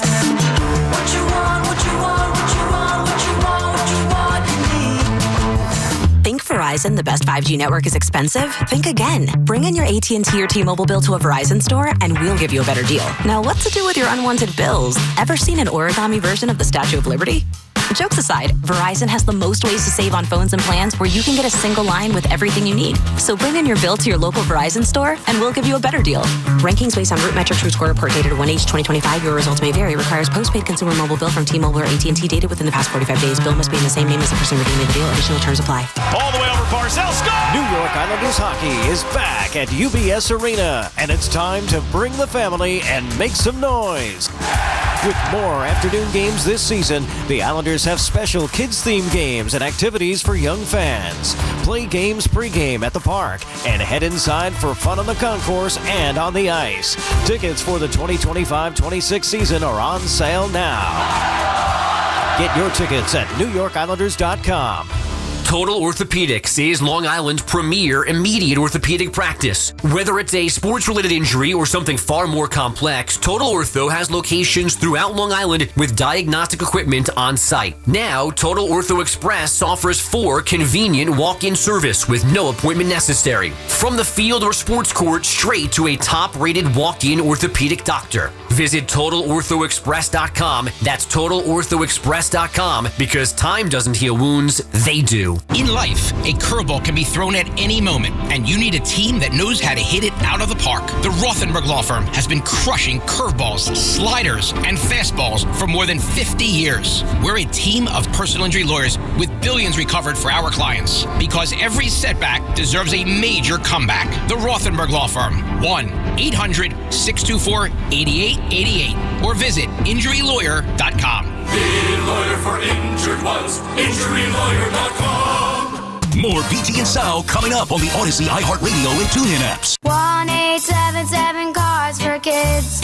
KARS Cards for Kids. Ready to get rid of that old car? Donate it to Cars for Kids. Call 1-877-CARS-FOR-KIDS to reach a friendly live agent. Donation's super easy, and your car can be picked up as soon as tomorrow. Call us now, 1-877-CARS-FOR-KIDS. 1-877-CARS-FOR-KIDS. Donate your car today. Did you know you can donate real estate too? This is the story of the one. As a maintenance supervisor at a manufacturing facility, he knows keeping the line up and running is a top priority. That's why he chooses Grainger. Because when a drive belt gets damaged, Grainger makes it easy to find the exact specs for the replacement product he needs. And next day delivery helps ensure he'll have everything in place and running like clockwork. Call 1-800-GRAINGER, click Grainger.com, or just stop by. Grainger, for the ones who get it done.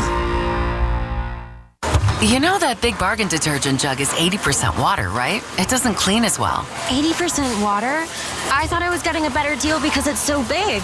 If you want a better clean, Tide Pods are only 12% water. The rest is pure, concentrated cleaning ingredients. Oh, let me make an announcement.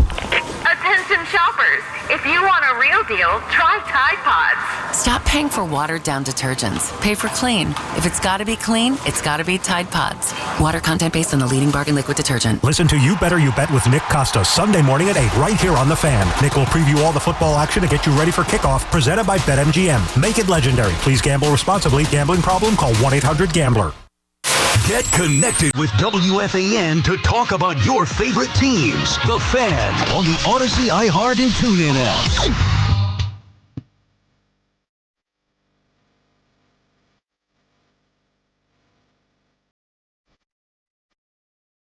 BT, it's out back on the Fan, 888-808-1019, the number to call. We'll get some baseball today as well. I'll tell you, it didn't look pretty for the Yankees, even being eliminated, what the Mariners have been able to do to the Toronto Blue Jays here. So maybe we get into that a little bit later on. But obviously, we're starting football today, so we've talked a lot of Giants, a little bit of Jets. Let's get back to the calls here, BT. Patrick is in Melville. What's up, Patrick?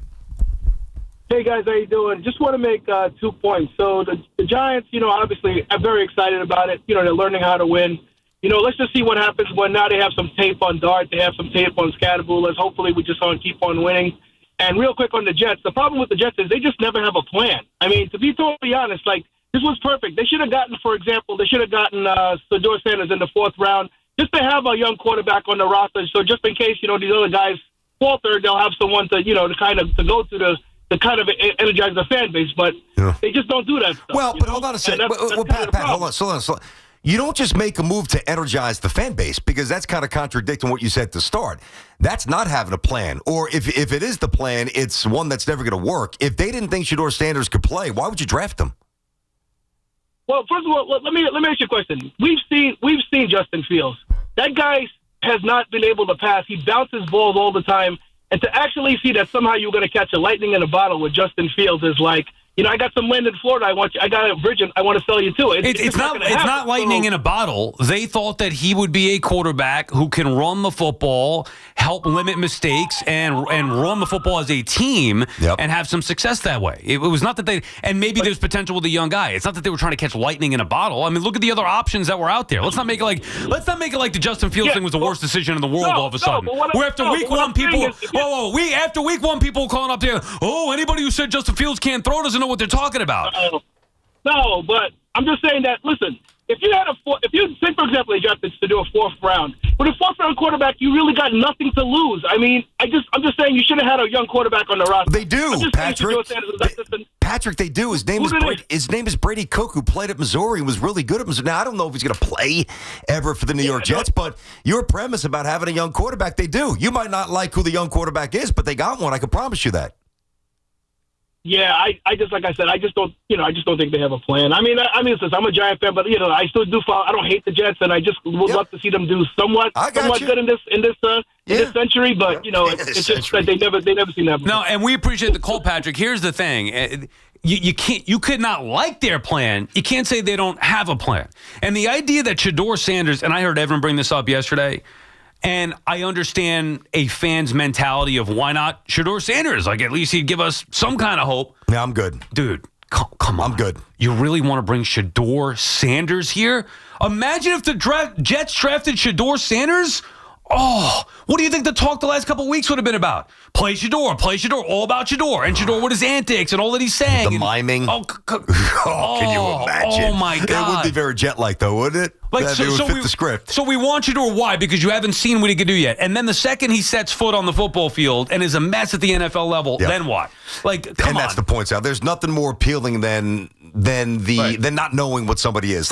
And that's why, whether it's draft picks or the backup quarterback, there's always a movement to play those guys and to tap into it, because when you know what you already know and it's not good enough, there's at least the remote possibility that the guy who's not playing could be better. But generally, not always, I get it, but when so many teams pass on certain players, they're passing for a reason. Shedeur, I was surprised Evan said that. Usually he's not into he's desperate as a Jets fan. We all are. I mean, I respect his desperation, but no, to me, that's ridiculous. Think about it. Not only did all those teams pass on him, he's with the Browns. They had how many quarterbacks? They had 4 quarterbacks. Okay, Pickett goes first. Now they trade Flacco. He still can't see the field. Yeah, he's getting closer, though. He's number 2 now. Yeah, it's the Cleveland Browns, and he's still, I mean, Gabriel, right? Come on, enough with Shedeur Sanders. He's gonna have to prove it before I would go nuts about him. You telling me you would want him here? Oh, not a chance. God, no. Lawrence is calling from Oklahoma City. What's up, Lawrence? Hey, I got a question. If you could have hired anybody to be the Jets coach, who would it have been? Mike Vrabel was always my first choice. I would have said Pete Carroll. That's who I wanted. And then let's say you guys had gotten the coach you had wanted. What would that have changed for this year with the Jets realistically? What game would they have won? or favored to win. No, Lawrence, it's not just about the games that they would have won. To me, it would have changed a lot if they hired an experienced head coach, because you would have already eliminated all the nonsense with the questions from the reporters, the way that the head coach had responded to it, the questions about does he know what he's doing as far as calling a timeout, as far as going for it at the end of a half, as far as kicking the field. Like, there's no questions that Pete Carroll, love him or hate him, I think he's too old or not, or whatever he's done with the Raiders, Pete Carroll knows what he's doing as a football coach. He's done it at the highest levels for years, 30 years, whether it be the NFL or whether it be a college. So all those questions that people have with Aaron Glenn, those would be eliminated with an experienced head coach. Yeah, and I agree with that. A lot of those questions would have been eliminated, but Vegas odds, what would have changed? Not much, but what games would have been favored? Because I don't think he has players to elevate. I think everyone's ripping him. Okay. And I don't think the product would change with a different coach. Well, so why are we? That's debatable. Cook for a little Lawrence, that's a little bit debatable, and it's not about the volume of wins. Thanks for the call. And I agree with that, by the way, what he just said. I do too, to an extent, but I also think there's a little bit of a different way we can hit this. I'm going to answer him directly. If the Jets had Vrabel or Jim Harbaugh, maybe a little lesser extent for me, Pete Carroll, one of those vets, do they beat the Steelers? They might. Do they beat Miami? They might. Do they find a way to win the Denver game? Perhaps. I can promise you they're not sitting here 0-6. Now, I'm less wrapped up in the hell of this season and more concerned about the big picture, which is where that stability comes when you bring in somebody who's already done the job. Yeah, it just, to me, would have eliminated all the questions that we've had every single time the Jets make a new hire, because they hire guys without experience, so there's an unknown. If you hired Vrabel and he started, and by the way, he might have been 0-6. Like, you don't know. He doesn't have Drake May here. He doesn't have the Patriots roster, so who knows? But if you hired Vrabel, the one thing for certain would be that nobody would be questioning if he knew what he was doing as a head coach or not. And that's the biggest issue with the Jets right now, is that I even asked Baldy about it last week. Do you think Aaron Glenn's overmatched? You see the stuff that everybody's, Vaccaro writing in the paper, or Costello, whatever they're saying. Like, everybody is questioning whether Aaron Glenn knows what the hell he's doing or not, because he's never done it before, and because he's 0-6 and looking like he doesn't know what he's doing. True, but Dable didn't look like he didn't know what he was doing in year one. Matter of fact, we saw the opposite. We saw an aggressive guy going for 2 in Tennessee, winning some games early. We didn't think that he would. Now, again, it petered out, and they lost games more because of an absence of talent, but you can still have a bad record and still kind of look like you belong. I mean, I think that's the disconcerting part about Aaron Glenn, and I do think he's going to figure some things out, but he has looked like he's been overwhelmed, and I don't think it was Lawrence. I think it was the call before that, whoever it was. I forget the name, but one of the callers said the Jets never have a plan. I respectfully disagree. Their plan this year was to run the ball. Like, there was nothing that was nebulous about, sitting there, on the beach during the summer or playing golf with you. Hey, how are the Jets going to try to play this year? Everybody knew they were going to try to run it 35, 40 times a game. Problem is, when you fall behind big, you got to abandon that. There's been a couple of injuries. Obviously, Brandon Allen's out. Isaiah Davis isn't that good. And by the way, Breece Hall is squawking to get out. Yeah. You can trade him. Yeah, what does that mean, 320? I can't. Listen, I've got a lot of tolerance for young athletes leaning into the social media, because I would probably do it if I was 20-something years old as well, because that's all I would know. I have no tolerance for guys who haven't done a damn thing in terms of being all-pro or being a winning player. Drop it, free me. We'll free you. Where do you want to be traded to? I'll trade you tonight. Breece Hall, get the hell out of here. I'm not giving him a contract. The only thing to defend him, because when I first heard about it, I thought, okay, well, does he mean just like let him run the football? I didn't immediately go to he wants to be out. I meant, I took it as maybe he meant that he wants to be given the opportunity to run the football more. Yeah, don't fumble the football. Yeah, Breece, we'll give you the ball more. Yeah, no, I get it. Either way. And to me, that's the deeper issue.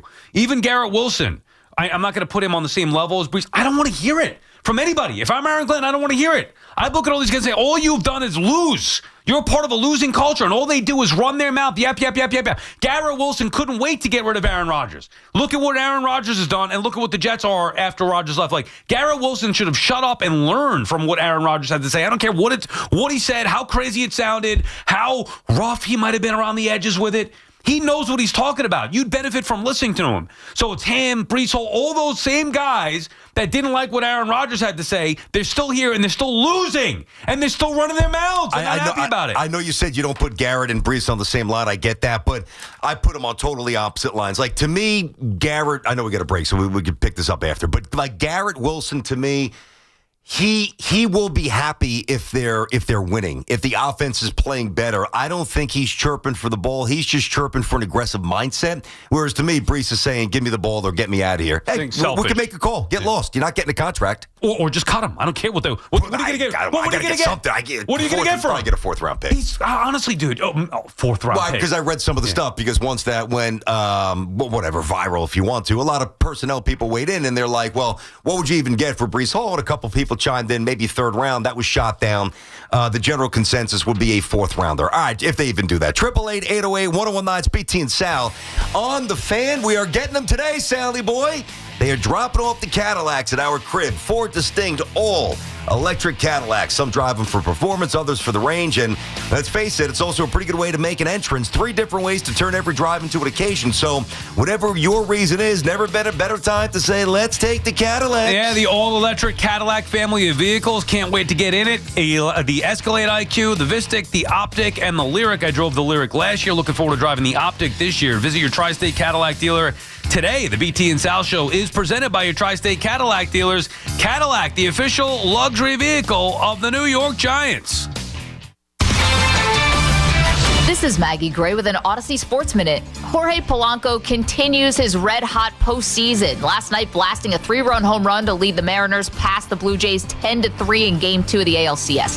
Polanco has now delivered go-ahead hits in the 5th inning or later of 3 straight playoff games, a first in MLB history. Seattle has a 2-0 series lead, just 2 wins away from their first-ever World Series. I'm Maggie Gray. This is an important notice to all U.S. taxpayers. The IRS is giving away billions of dollars in tax savings through a federal program called the Fresh Start Initiative to aid delinquent taxpayers. This initiative was established for anyone facing financial hardship and unable to pay their back taxes. Qualifying and enrolling in this program will stop all collections, settle your delinquent tax problem, and even reduce what you owe by thousands of dollars. Call the hotline at People's Tax Relief to see if you qualify and get this free information by dialing 800-922-1284. If you have unfiled tax returns or cannot afford to pay your personal or business back taxes, you can now get the help you need. One simple phone call can resolve your tax problem and save you thousands of dollars. To see if you qualify and to get this important free information, call 800-922-1284. 800-922-1284. 800-922-1284. Must qualify for enrollment. Results vary. Consult with your tax professional prior to enrollment. Dunkin's $6 meal deal is kind of wild. You get a bacon, egg, and cheese sandwich, 6-piece hash browns, and a medium hot or iced coffee, all for $6. That's the main character meal energy you need this fall. Get it now in Dunkin' stores or order ahead on the Dunkin' app. No substitutions.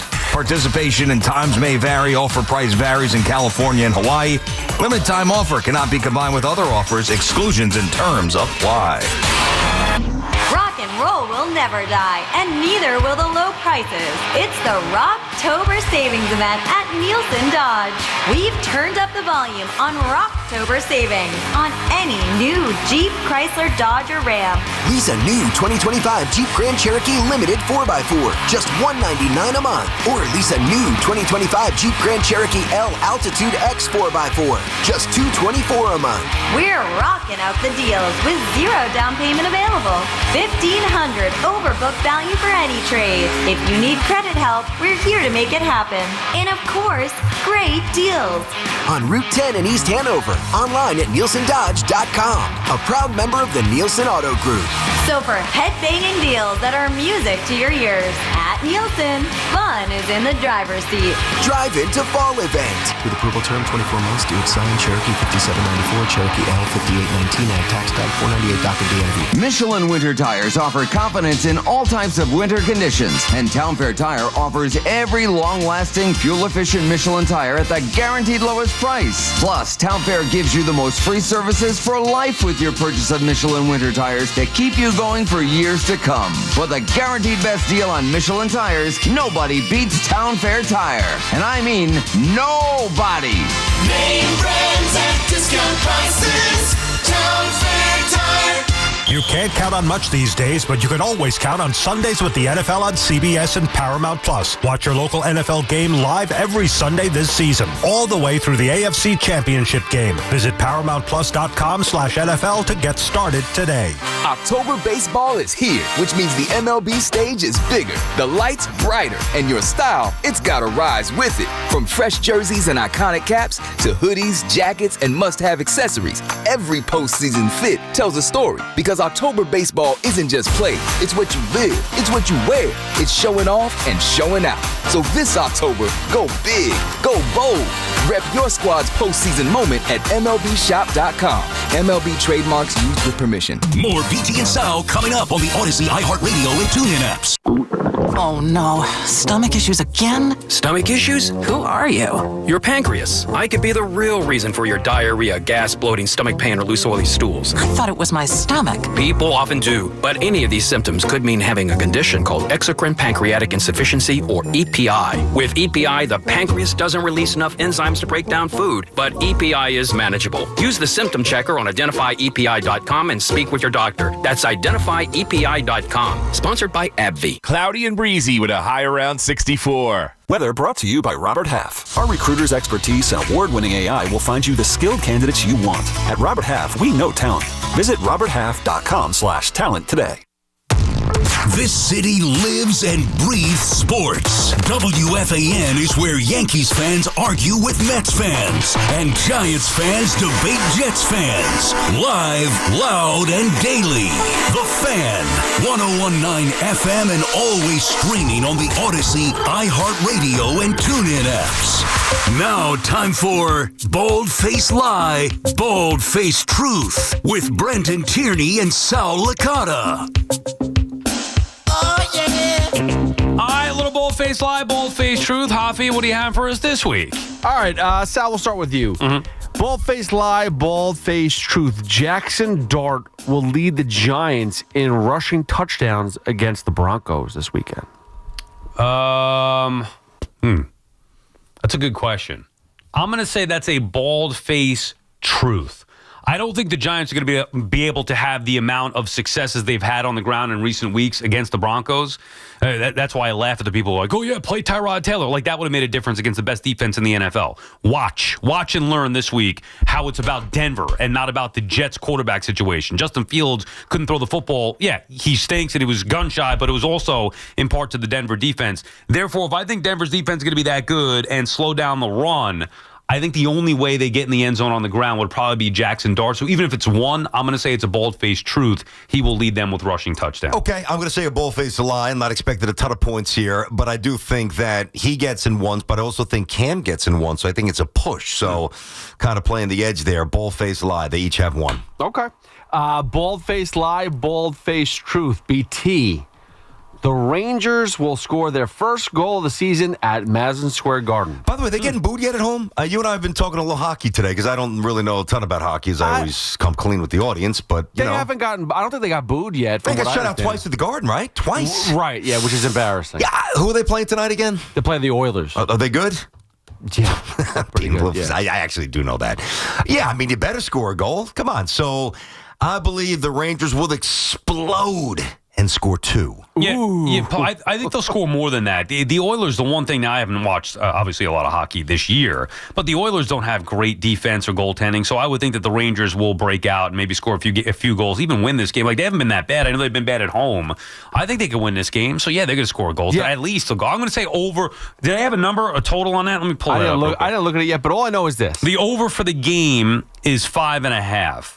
The Rangers are big underdogs. That's a big number, 5.5, actually. Yeah. Usually a little smaller than that. No, in the NHL? Edmonton team goals. Edmonton's over 3.5, so that would tell you that, the Rangers is 2.5. I would take the over. I think the Rangers are going to go. They'll score at least 3 goals tonight. Now, this is a good test for the Rangers defense, which Hoff was telling me he's tightened up a little bit here. I know Shesterkin's played very well, giving up a couple of empty netters. The Rangers they've allowed 3 in 4 games. They've given up 3 goals to the goalies, and they're 2-2. Let's so see their it. Come defense has been fantastic. Yeah. They're at home. They can't score, but on the road, they've scored 10 goals, so go figure. We should have tried to go to this game tonight. Like, hockey's the last thing on my radar at this particular point. I don't know. Well, what do you got going on? It's Tuesday night. There's nothing else going on. I don't know. Okay, good.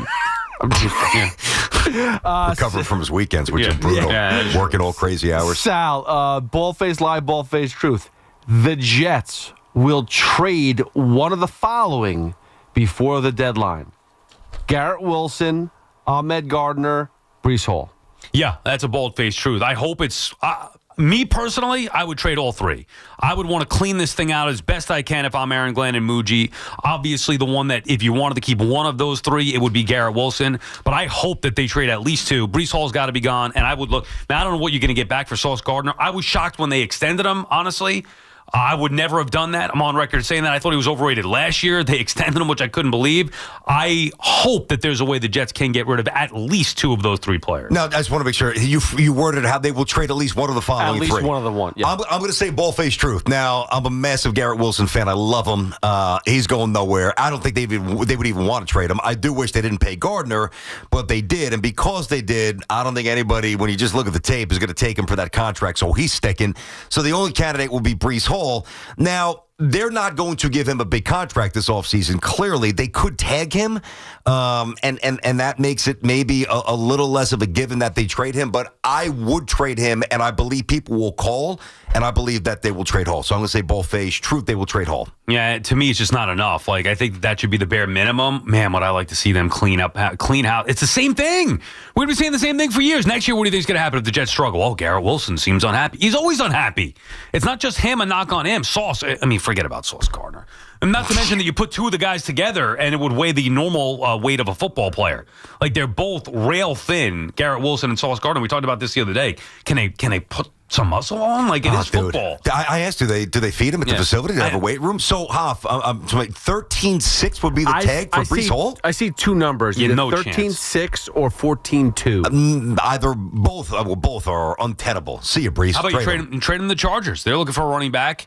I mean, I know Vidal had a big game with them, but with Hampton down, apparently they were in the market for a running back. I'm sure you can find other teams who are looking for a back. I don't know what you're going to get back for him, but there's got to be some taker that you could be able to dump Breece Hall. Well, that's why when I dove into this a little bit, and maybe Baldy will have an opinion on this. Brian's going to obviously get us coming up next hour, 12:40. The general managers that were asked, anonymous, of course, yesterday, like, because he doesn't have great durability, and he doesn't have great vision, and he doesn't really hit the home run like he used to when he first came in. You're probably getting a 4th-round pick for him, so is it really worth it? But it's better than getting nothing. There's no way the Jets are paying him $13 on a tag. So he'll be an ex-Jet. You may as well make it now. And I'm fine with that. I do think it could also be addition by subtraction. I really believe that a lot of the guys that were here before have the same old Jets feel. For Glenn and Muji and the new coaches, it may not be that way because they're new to this. They just come in. I don't care if Glenn was here before. It's different. So when he comes in and feels what has gone on here before, one way to do it is you got to aerate everything. Get him out. If you were associated with losing and that became the norm and accepted around here, one way to change it is to get rid of anybody with that type of mindset. Go ahead, Hoff. Yeah, I just want to clarify, piggyback off of that, because I've been in the Giants locker room for the past few years, and it's been very negative over the past couple of years just because of all the losing and whatnot. And you could see the difference between two players, Jackson Dart and Cam Scataboo, how it's changed the entire locker room. And it's not just the young kids, too. It's the veterans. It's the Brian Burns. It's the Dexter Lawrence, the Andrew Thomases, all those guys. They're all feeding off of these young kids. So all it takes is a couple people to change that. It's true.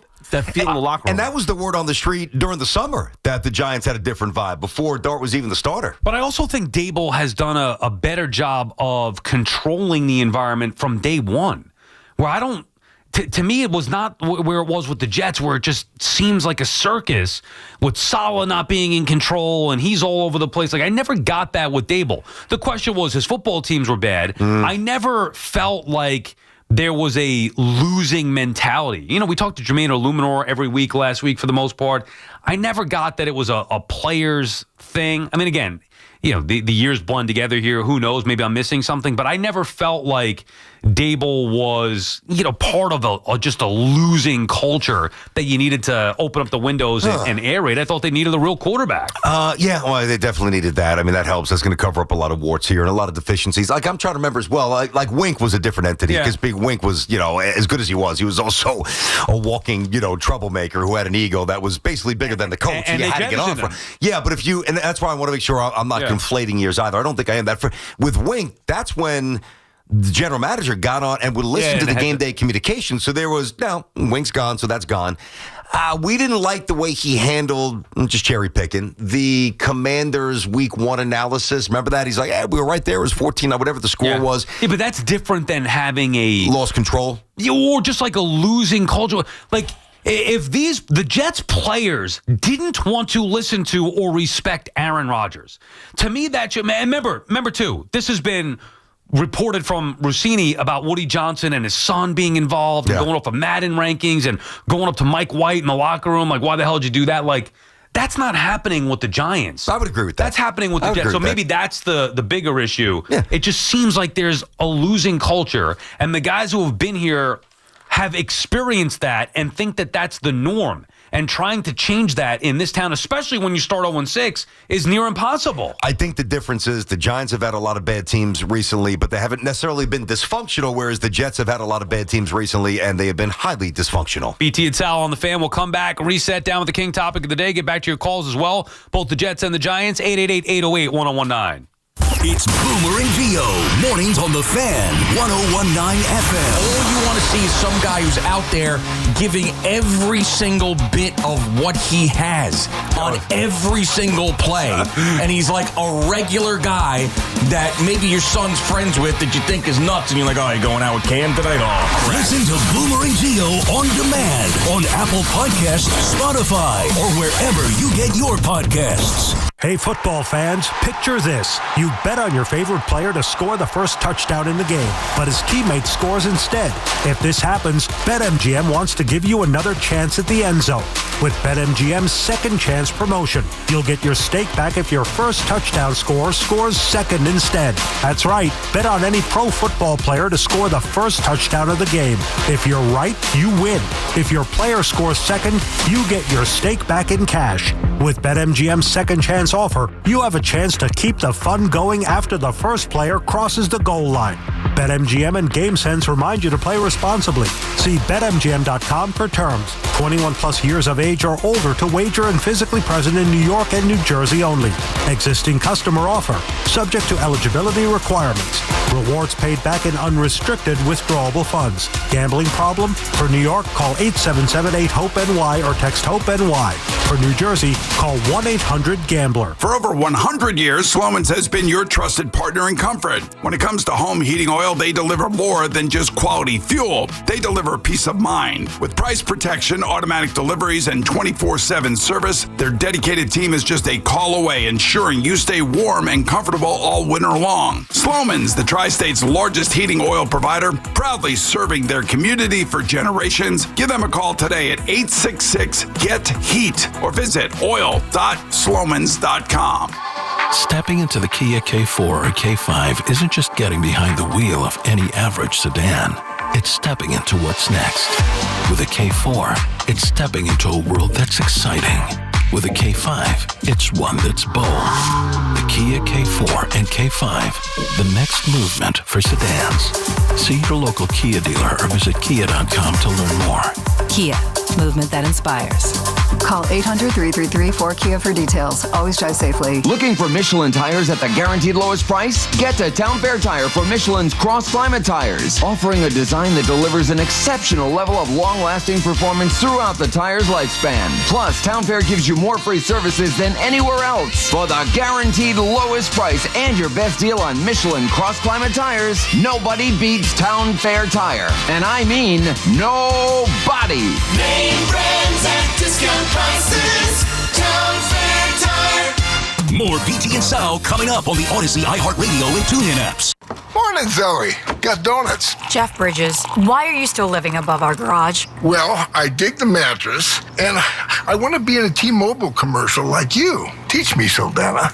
Oh, no, I'm not really prepared. I couldn't possibly. At T-Mobile, get the new iPhone 17 Pro on them. It's designed to be the most powerful iPhone yet and has the ultimate Pro camera system.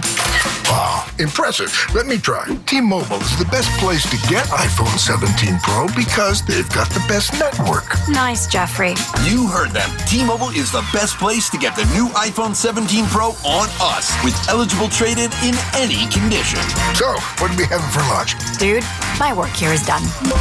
24 monthly bill credits on experience beyond for well-qualified customers plus tax and $35 device connection charge. Credits end and balance due if you pay off earlier. Cancel finance agreement iPhone 17 Pro 256 gigs $1,099.99 and new line minimum $100 plus a month plan with auto pay plus taxes and fees required. Best mobile network in the U.S. based on analysis by Ookla Speed Test Intelligence data 1/8/2025. Visit T-Mobile.com. Do you owe $10,000 or more in credit card debt or personal loans? With credit card debt at all-time highs, Debt Relief Advocates is urgently notifying consumers of debt relief now being made available designed to aid consumers with out-of-control credit card debt. Those who qualify and enroll for this relief program will only have to pay back a fraction of what they owe. This is not bankruptcy or a debt consolidation loan. This is a relief program that credit card companies would rather you not know about, as it ends your debt nightmare and saves you lots of money. Consumers owing at least $10,000 in credit card debt or personal loans can now take advantage of this debt relief as the cost of living skyrockets. Debt Relief Advocates has established a relief hotline for you to call to learn what debt reduction you may qualify for, so don't wait.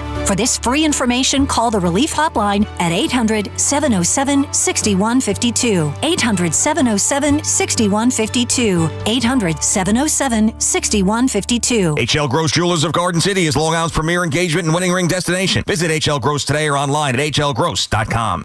Rock and roll will never die, and neither will the low prices. It's the Rocktober Savings Event at Nissan Dodge. We've turned up the volume on Rocktober Savings on any new Jeep, Chrysler, Dodge, or Ram. Lease a new 2025 Jeep Grand Cherokee Limited 4x4, just $199 a month. Or lease a new 2025 Jeep Grand Cherokee L Altitude X 4x4, just $224 a month. We're rocking out the deals with zero down payment available. $1,500 overbook value for any trade. If you need credit help, we're here to make it happen. And of course, great deals. On Route 10 in East Hanover, online at NielsenDodge.com, a proud member of the Nielsen Auto Group. So for head-banging deals that are music to your ears, at Nielsen, fun is in the driver's seat. Drive into fall event. With approval term 24 months due. Signed Cherokee 5794, Cherokee L 5819, ag tax type 498 doc and DMV fees. Get the latest on the Giants and Jets on WFAN, WFAN FM, WFAN FM HD1, New York, and Odyssey Sports Station. WFAN Sports Flash. Good afternoon at 12 o'clock. I'm Peter Schwartz. This Sports Flash is sponsored by Chef IQ, precision cooking, effortless results, chefiq.com. And this report is also sponsored by Flushing Bank. Baseball's postseason rolls on today. It is Game 2 of the NLCS as the Brewers host the Dodgers. The Dodgers took Game 1 yesterday, so they lead the series 1-0. First pitch tonight is at 8:08 p.m. The only local in action today, the Rangers. They'll skate at the Garden against Connor McDavid, and the Edmonton Oilers face-off is at 7 o'clock. And this report is sponsored by Ray Cattina Lexus of Freehold and Ray Cattina Lexus of Monmouth. One legendary name, two exceptional Lexus destinations. Ray Cattina Lexus of Freehold and Ray Cattina Lexus of Monmouth, where they proudly sell more Lexus vehicles than any other Lexus dealership in New Jersey. Experience the best selection and expert service only at Ray Cattina Lexus. 59 degrees and cloudy in Central Park, and that's what's happening with Sports Flashes at the top of the hour. I'm Peter Schwartz. Tell Siri to dial the fan. 888-808-1019. Powered by Paramount Plus. Count on Sundays all season long with the NFL on CBS and Paramount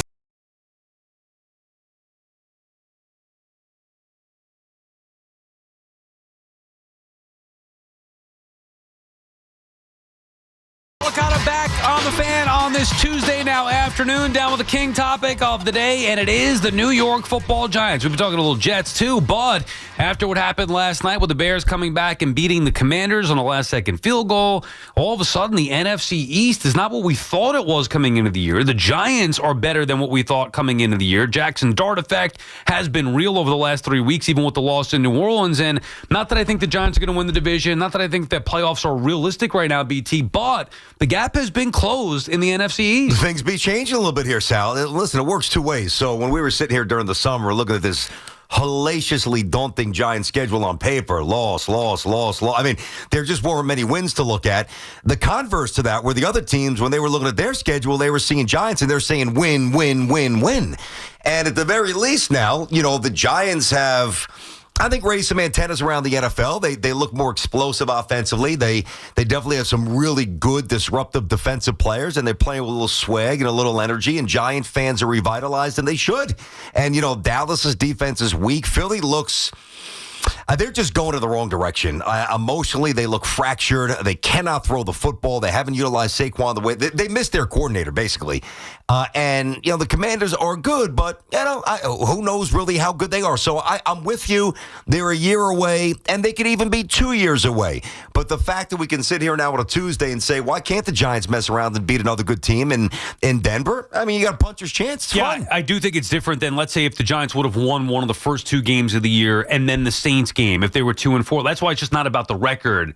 It's also about just watching it. The last 3 weeks have been different. You could see it immediately with Jackson Dart and the way that they played against the Chargers. You could actually see it before he took over as starter. When he was in the game, it felt different. The offense felt different. The RPO with Scataboo and him, it just felt sustainable. It felt dangerous for the opposition, and that's the way that it's played out through the last 3 weeks here. So why not keep that going forward? And look, this is going to be a tough matchup against the Broncos. I think the next 2 games will be the most difficult for the Giants, certainly in back-to-back games at Denver and then at the Eagles, looking for a sweep of the season series with the Eagles. But the gap has been closed, and the Giants are now for real as far as going into each Sunday with a chance to win some football games here. And whatever timeline you thought they were on or you hoped that they would be on, and whatever happens the rest of this year, and we're going to be evaluating still Dable and Dart, I do think that next year the expectations should be and can be realistically raised to be that of competing for the division, competing for the playoffs, and who knows, a chance to maybe win the NFC. I think it gets pushed in a different direction more aggressively. Like, let's say, listen, if Philly doesn't make the playoffs, that would be catastrophic. They'll find a way to get there, but I don't necessarily think they're going to do a lot when they get there. If this doesn't stabilize soon, they could have a new coach. They could have maybe a new quarterback. They can get rid of A.J. Brown. Like, there's things that could be a very different team. And I think what happens now, November 2nd is the day that you want to circle now. It does take away some of the potential without Malik Neighbors, who is a nightmare matchup. But if the Giants are able to win either in Denver or in Philly, and there's a team that is looking to get rid of a receiver, and there's a couple of names that could possibly come to mind. Judy is one of them. Maybe you take a flyer, but not only, I'm not saying you just do something reckless to become a playoff team, because that's a little short-sighted, but you could do something that could give you a couple of more wins and also accelerate the development of Jackson Dart. I think if they go, and we don't need to do the win-loss thing at this particular point, we'll get back to the calls here in a second, 888-808-1019, but if they go 2-2, I don't even care if they lose the next 2 to the Broncos and Eagles, if they could follow that up and rebound and beat the Niners and Bears, like 2-2 over the next 4 to me would be a win when you're talking about 3 road games. And in very difficult. I mean, it's a difficult schedule here. We knew that coming in. So if they were able to go 2-2, which would get them to 4-6, and then all of a sudden it starts to lighten up a little bit, and you think about the Packers at home, at the Lions, at the Patriots, bye week, and then close with those 4 winnable games. Commanders at home, Vikings at home, at the Raiders, home against Cowboys. I think 2-2 over the next 4 goes a long way. But forget even just the results. You want to see, obviously, Jackson Dart continue to build. What he's going to look like against is very difficult. I think the best defense in the NFL in the Denver Broncos. So there are learning, curves along the way as well. But if you do want to be taken seriously as a potential playoff team or in the division, I do think 2-2 over the next 4 should be okay, at least manageable if they could do that. Yeah, and I think this is one of those games, and every matchup is a little different there. They obviously put a lot of points up against Philly, but this is one where the defense is going to have to carry the mail. Go out there. Could you imagine we're sitting there? Because I don't think that Denver is going to drop a ton of points necessarily on the day. They didn't even do it against the Jets here. Now, the Jets defense played better. Jermaine Johnson was back, whatever, but and who knows if they were just out of whack logistically from playing in London. You'll see a different Denver team. I know that they're good for sure.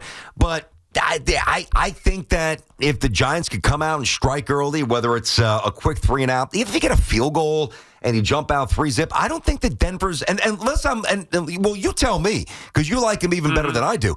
Am I misreading them? I just don't see Denver coming out and dropping a 30 spot. I don't think they run away from the Giants. Yeah, I think that they could. I don't know if they will. A 30 spot against the Giants. I don't think there's going to be a domination. I do think the defense, though, can be dominant. And then from there, it could start to snowball.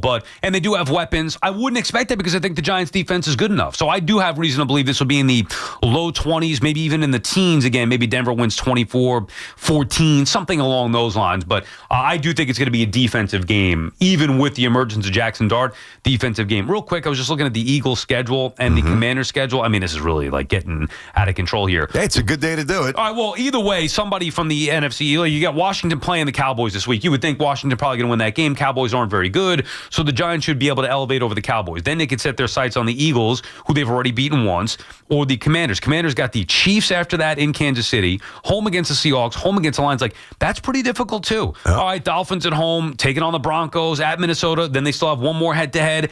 The R team, the Commanders close 2 out of 3 with the Eagles. So they have that as well. And same thing with the Eagles. Eagles have a difficult schedule, too. So I'm not saying the Giants are going to win the division, but the idea that it's going to take even 11 wins at this point, I'm not so sure that either the Eagles or the Commanders get to 11 wins. I think it's a very topsy-turvy NFL, and it's not just, the Bills look a little different or the Chiefs haven't really gotten right yet. Now, the Chiefs aren't really healthy. They're getting healthy offensively. I do think that they'll resemble the team that I think most of us thought that they would be coming in, but they're not there yet. You never know if they get there until they actually get there. So there are sometimes just seasons where it's very unpredictable, and there's a lot of parity, and we're in the early stages of maybe getting that, which obviously benefits the Giants. They're clearly not ready to win a ton of games here, but you might not have to win a ton of games to be hanging around in December. And what I mean hanging around, you watch the game, it says in the hunt, and Giants aren't 4 games out. You're just you're within shouting distance. You have a season. 9 wins would get you in the hunt, right? Yes. Okay. Yes. There is a realistic. Now, again, I'm not saying I would bet that this is going to happen, but if I go to you, they'll go 2-2 over the next 4. Is that realistic? 2-2. At Denver, I got Philly, San Francisco with the Bears. I'm not saying likely. I don't think it's completely impossible. Okay. Right. I'll give a chance. So it's going to start with that. That gets you to 4 wins. Packers, Lions, Patriots. Can you win 2 of those 3 games? I think you're probably more 1. All right, I'll give you 1. So that gets you to 5. Mm-hmm. Commanders at home. Should or could. Vikings at home. Should or could. At the Raiders. Should. Cowboys at home. Should. That could get you to 9. That's what I'm saying. I got you. Even if you go 2-2 over the next 4 and then 1-2 over those next 3, so 3 and whatever the math is over those next 7, you get the point. And then you could close it. It's going to take winning 4 in a row, but 3 of those are at home, and all 4 games should be winnable. The toughest one would be the Commanders. And even if they don't get to 9, which they probably won't, that seems a little ambitious, although there might be a path as we just identified. You know where we're not? We're not taking calls about get rid of Dable. Right. Who's coaching this team next year? Oh, why'd they draft Dart? He stinks. The needle's finally going in the right direction. It's awesome. And the needle going in the opposite direction, of course, for the Jets. We talked about them a little bit, too. And, last night you see Ulbrich taking that Falcons defense, turning them into a top defense in the NFL. This, of course, after looking overmatched last year as a head coach. And then Aaron Glenn now looking overmatched as a head coach this year. So nothing seemingly going right for the Jets. BT and Sal on the Fan. Our friends at Town Fair Tire remind you that at Town Fair Tire, you always get the guaranteed lowest price on name brand tires from Connecticut to Maine. Nobody beats Town Fair Tire. Nobody. Artie is in Brooklyn. What's up, Artie? Hey, thanks for taking the call, guys. All right. What is the big difference, really, between winning that game, if Wilson makes that catch and Falk makes the field goal? They still played great on defense. They still played great on specials. And Justin still played horrible. The whole season, to me, is trying to find out if Fields is going to be the franchise quarterback, and obviously the way he's playing, he's not going to be. They're going to draft somebody, and you're Aaron Glenn's first year, is it because the way he talks and he's talking like a winner that he's getting so much bashing? I mean, I understand when the defense wasn't playing well and you have a defensive coach. I understand it. Yeah. Now they're healthier. They played not good. They played very good. Very good, okay? They played almost like they deserved to win that game defensively and on the special, right? Mm-hmm. And you say, Sal, it wouldn't have made a difference. If Taylor was playing, they definitely win that game. He's definitely making that throw. You don't know that. You can't say that.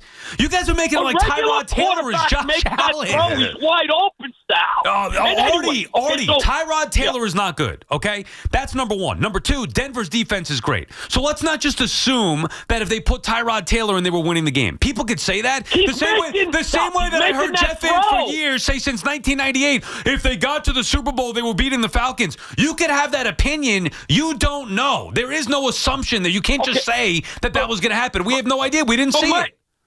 But my point is, what did the Jets fans expect from this team with a new coach? If anybody's getting bashed right now, it's the offensive coordinator. He hasn't thrown a ball the whole one time. Yeah. How is that possible? And what's the reason that they can't screen? It's the young offensive line? Not one screen pass. How is that possible? All right, well, you got a couple. You got defense, you got offense. Good call. Always passionate. All right. Engstrand showed some good signs against the Steelers. He's kind of got in a little bit of a hole here. I don't like what I'm seeing, but it's obviously early. And, by the way, they got one wide receiver. The other guy stinks. So I don't really know what you expect. Thrown to the running backs, that's a good point.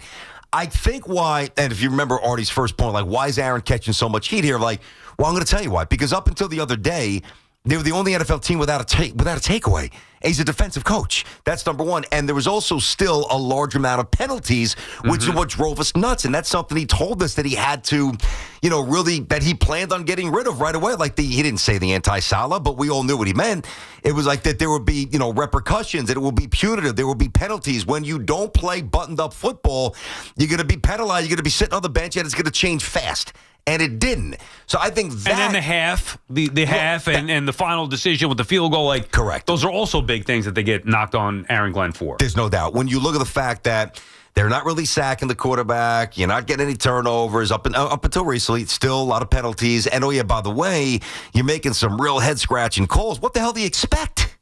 That's what's going to happen. Yeah, but I am with Artie in the aspect of I did not expect... I said it from the beginning. I'm not judging the Jets this year on the win-loss record. Now, 0-6 is ugly to a point where you're going to hear the noise, but what did you really expect? It's going to take a long time to turn this thing around. You'd hope to have seen more competent coaching, like you said, whether it's the penalties, whether it's the turnovers, whether it's the bad decisions, and it's been a culmination of a lot of different things. So much so that that Justin Fields was so awful, and everybody's getting on Glenn for the decision not to go with a backup quarterback, the way he handled the first half, the way he handled the end of the game, that the defense being much better and the penalties gets overlooked, although those are important things.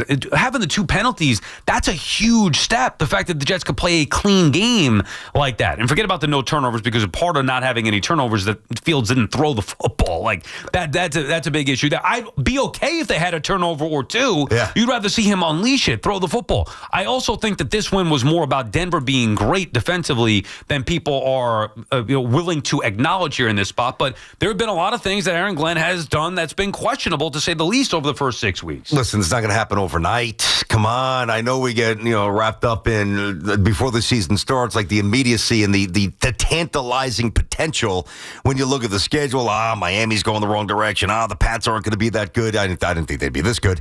So it was easy to look at, some wins here, but here we are sitting on zip. Sports Talk on WFAN is presented by Paramount Plus. You can't count on much, but you can always count on Sundays with the NFL on CBS and Paramount Plus. Watch your local NFL game live every Sunday, all season long. Visit ParamountPlus.com/NFL to get started today. I thought already you want to talk about the Giants. I should have known better that he's a dire Jet fan, but it said he wanted to talk about the Giants on the board.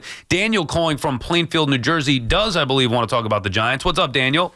Hey, what's going on? Thanks for taking the call, fellas. Okay. I just wanted to speak on, especially how this loss to Washington has to energize the locker room, for one. And you guys keep talking about maybe the one win for like either Denver or Philly, which I really, honestly, watching that Denver game, I'm not as afraid of them as I once was. Yes, the defense is there, but I feel like our defense could be just as scary as theirs. And I just have for some reason, I have more faith in what Dart and Scat is bringing now, and that little jump ball they're getting with Humphrey. If we can replicate that to more catches, then if we can get this win, and I know we could beat Philly again. They're in shambles.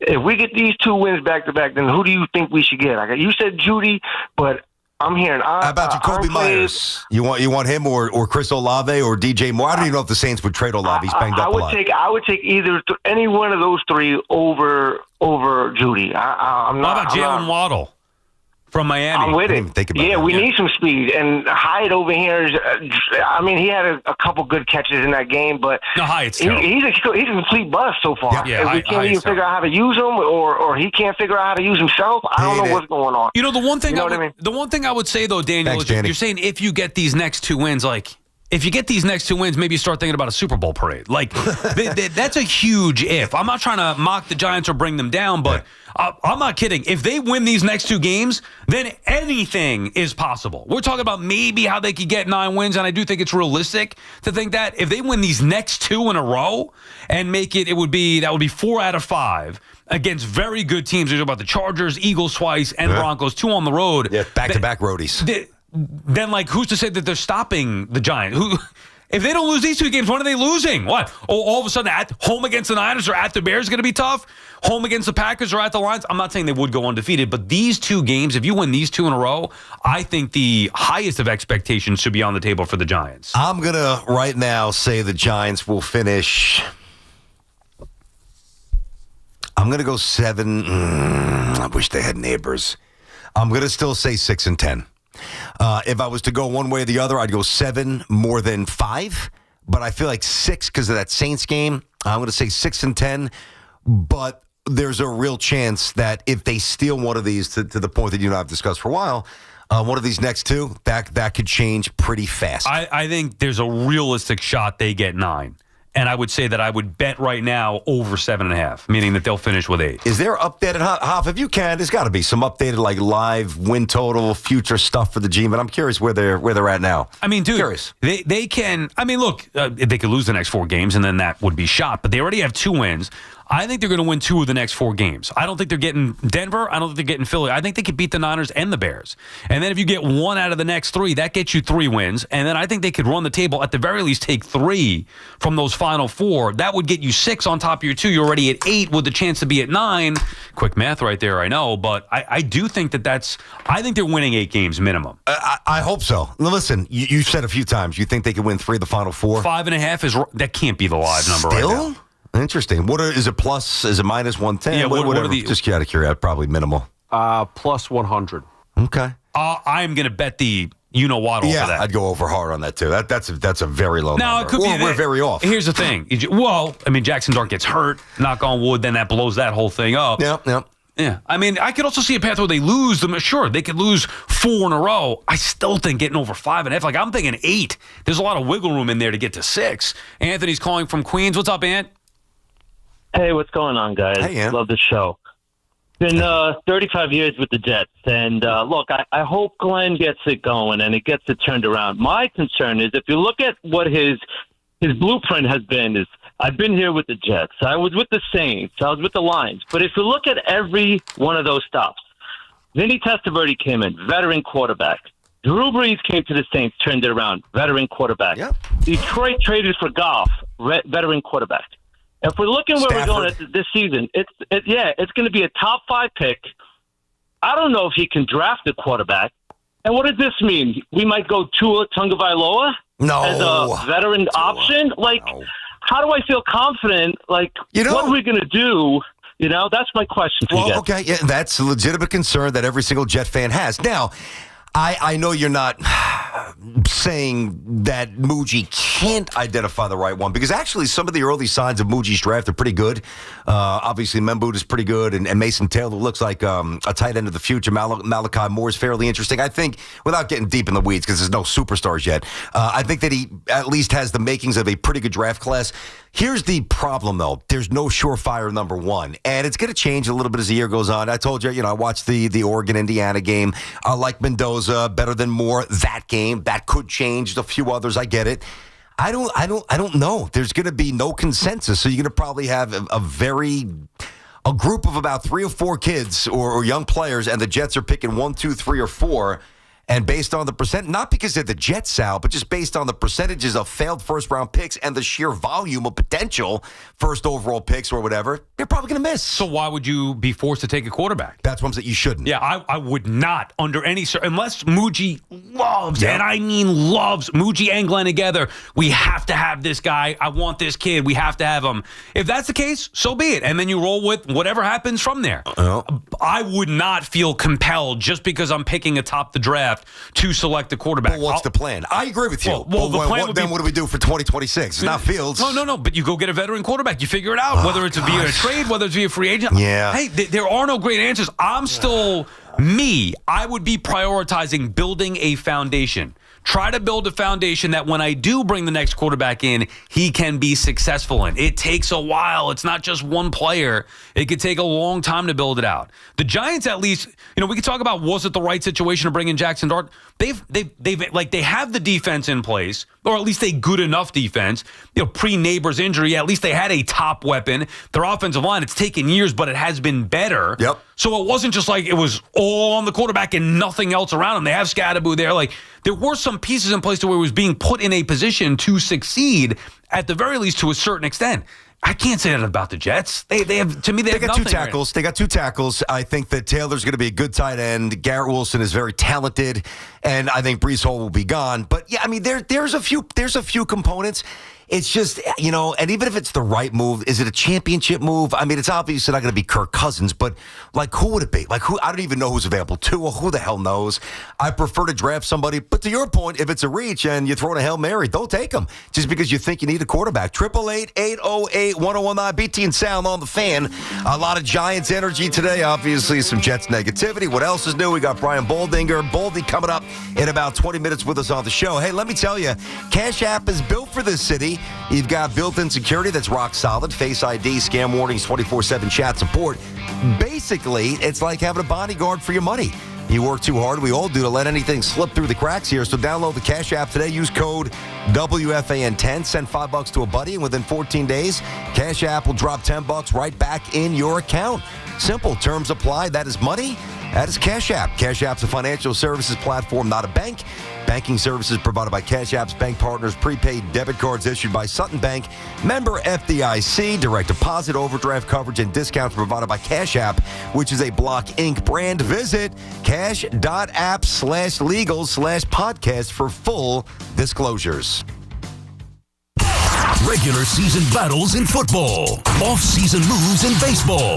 The Yankees, Mets, Giants, and Jets all live here. The Fan, 101.9 FM, and always streaming on the Odyssey, TuneIn, and iHeartRadio app. Life's rewarding, especially with Flushing Bank's Complete Cash Rewards program. Just open a personal or business complete checking account to get started. With 29 New York Metro locations, there's nothing easier or more rewarding. Visit FlushingBank.com today. Member FDIC.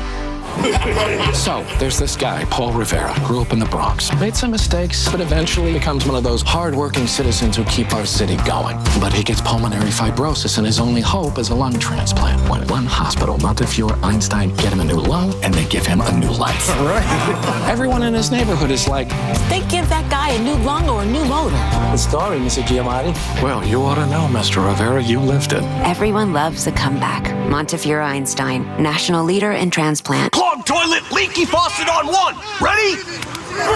Uh-oh, you got a plumbing problem blitzing through the line. Time to audible and call in the pros.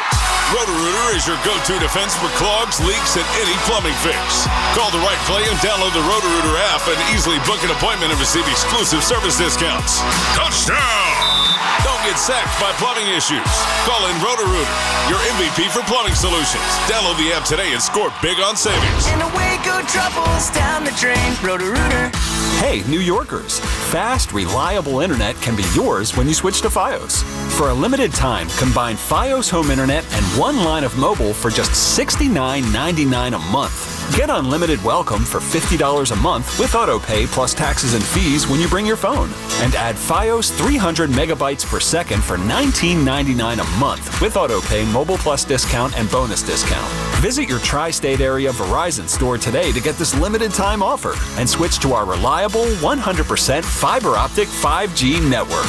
Fios, for eligible new Fios Internet and mobile customers. Both the $15 monthly discounts for Fios and Bring Your Phone applied over 36 months. Mobile and home discount enrollment required. $99 Fios setup charge applies. For unlimited welcome, unlimited 5G and 4G LTE may be temporarily slower than other traffic in times of congestion. Domestic data roaming at 2G speeds.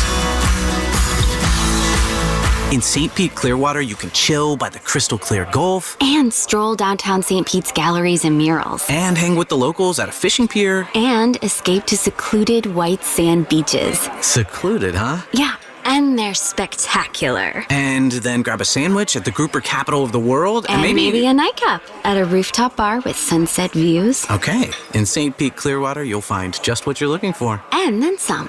Your Florida escape begins at visitspc.com. Nobody beats a Town Fair tire deal. And I mean nobody. So if you're looking for Michelin tires at the guaranteed lowest price, get to Town Fair today. Michelin winter tires offer a shorter stopping distance on ice and snow, along with predictable handling in cold, dry, and wet wintry conditions. For the guaranteed lowest price and free services for life on Michelin tires, nobody beats Town Fair tire. And I mean nobody.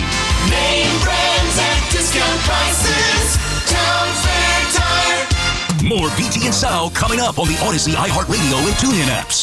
Sitting in the driver's seat of the Nissan Kicks is like the best seat in the house. You're in the action. And with the Nissan Kicks all-wheel drive, you can go find the best views. And with the 10-speaker Bose Personal Plus audio system, you can hear everything. Your new wheels await. Reimagine your ride with the reimagined Nissan Kicks. Now get the 2025 Nissan Kicks starting at just $21,830. Shop your local Nissan store or nissanusa.com. Starting MSRP at $21,830 for base model. All prices are manufacturer suggested retail price. MSRP. MSRP excludes up to $1,495 destination and handling charges, tax, title, and license. Dealer sets actual price.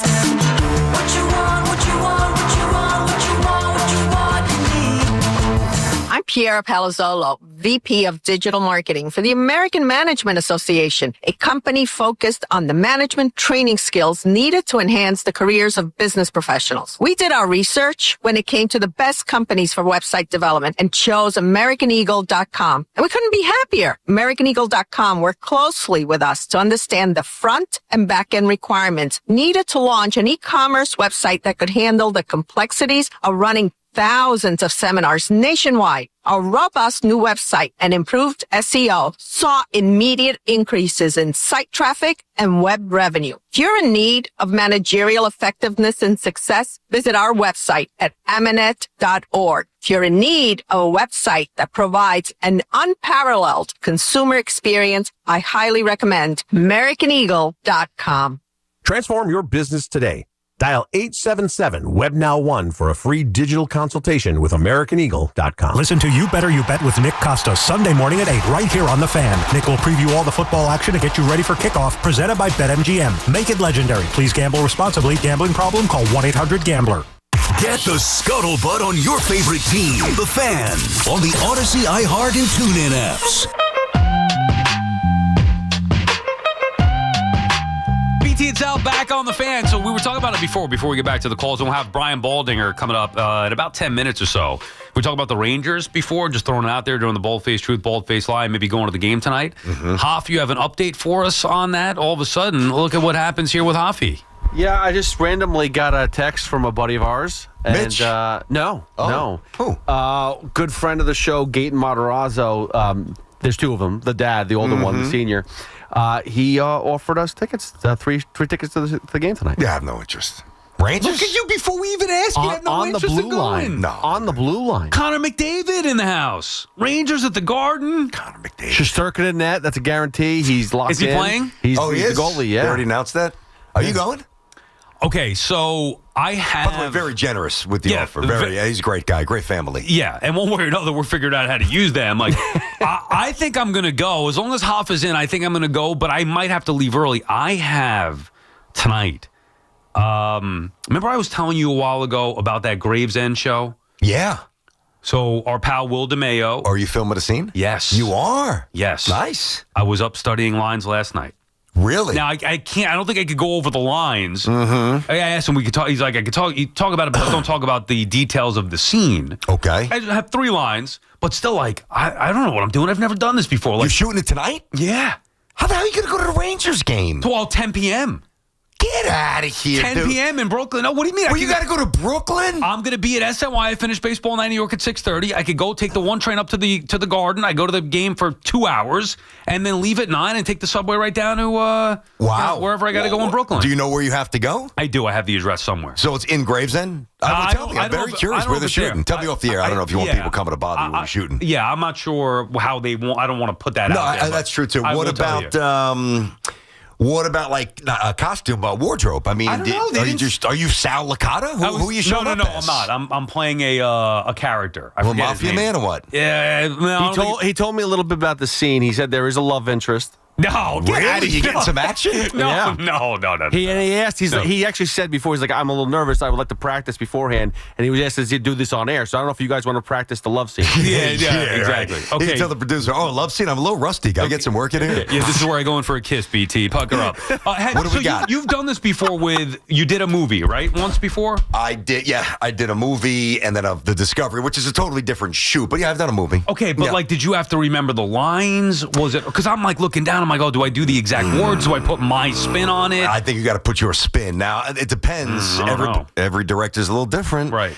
Some will give you the freedom. Some will make you, I know like Christian Bale, they'll like let him, hey, listen, here for the Batman stuff. Hey, here's the lines, and then bang out something that you think is maybe better in your mind, and we'll kind of see which one plays better. I think what you need to do is, I think you got to find out if you got some freedom. And if you do, I think you just sell it as you. Yeah. I think now I was lucky in the sense because I was playing myself, so I could just be me. Right. And I was a broadcaster. I was calling a baseball game, all right?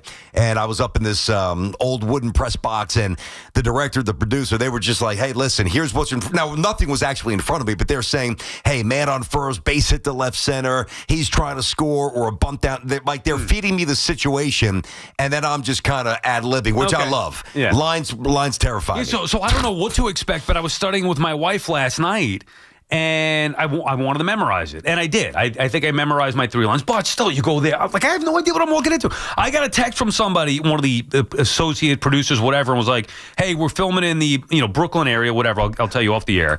Will you be self-reporting to set? Will you be self-reporting to set? I go, what the hell does that mean? Self-reporting to set. And they were, I guess, were saying, do you want us to pick you up? Or are you going to go? And I'm like, no, I'm good on my own. I can get there on my own, whatever, no big deal. I have no idea what that means. And then I'm talking to my wife, what do I wear? I'm assuming that they're going to have me wear whatever they want for the scene. I'm just going to show up in an M&M. Well, that's what I'm asking. Yeah. Are you get to pack some heat? I mean, is this an aggressive role? Are we fighting or are we... No. Do you have an accent? I need to know if there a specific accent that you need. Like, I don't know. I guess they're going to tell me when I get there. All I know, are you nervous? I am. You sound a little nervous. Yeah, I am nervous. I've never done it before. I'm excited. Don't get me wrong. Yeah. But yes, I'm nervous. Here's where you should be nervous. And now this is the one difference. When I shot that scene again, I was up in a press box. So it was myself, my partner, and again, I had a lot of things in my ear going on, and there were a few people up there, but when I shot Man vs. Bear, there were like 90 people in front of me, and it was, and I had lines, and that was a little nervous because you couldn't read from a prompter or anything for that. Eventually, they did because I was so bad with the lines. They're like, we got a budget. We're gonna be out here in the mountains in Utah for the next 10 days. If this guy doesn't even figure out how to stuff this idiot. Jeez, like Rob when he's in the ring with the cologne and everything. So there were like 11 lighting technicians and all the sound. I'm like, wow, this is a little bit overwhelming here. So if you get that, you're going to be nervous. It's going to be that. It's on set. There's going to be cameras. Yeah, I'm very nervous. I mean, I'm excited. Just be you, dude. You'll figure it out. Is Sid going to be there? I don't believe so, no. And he, by the way, did it. I told you I went and watched the first 2 episodes. So this is for season 3. And I'm pretty sure it's going to be airing at some point soon. I don't know that 100%. But I think they're getting close to wrapping up. I'm not 100% sure, so I shouldn't really speak on that. But it's been a while. I know that. So they're getting ready. They're still in the process of filming season 3. Sid was excellent. Like, to a point where I'm like, okay, how good Sid going to be? And when I watched it, I thought he was terrific. Which He's talented. Puts even more pressure on me. Yeah. No, listen, I get 3 lines. If I can't deliver them, what am I doing? Are they short ones? Are they cut? Let me ask you this. The 3 lines, is it bang, bang, bang? Or are you playing off somebody? So it's like you say something, then they say, like, is it a conversation with somebody? Yeah, it's a conversation, yeah. Is it a short line? Like, what's going on? What's up? Like something like that? Not that short. Yeah, it's a color.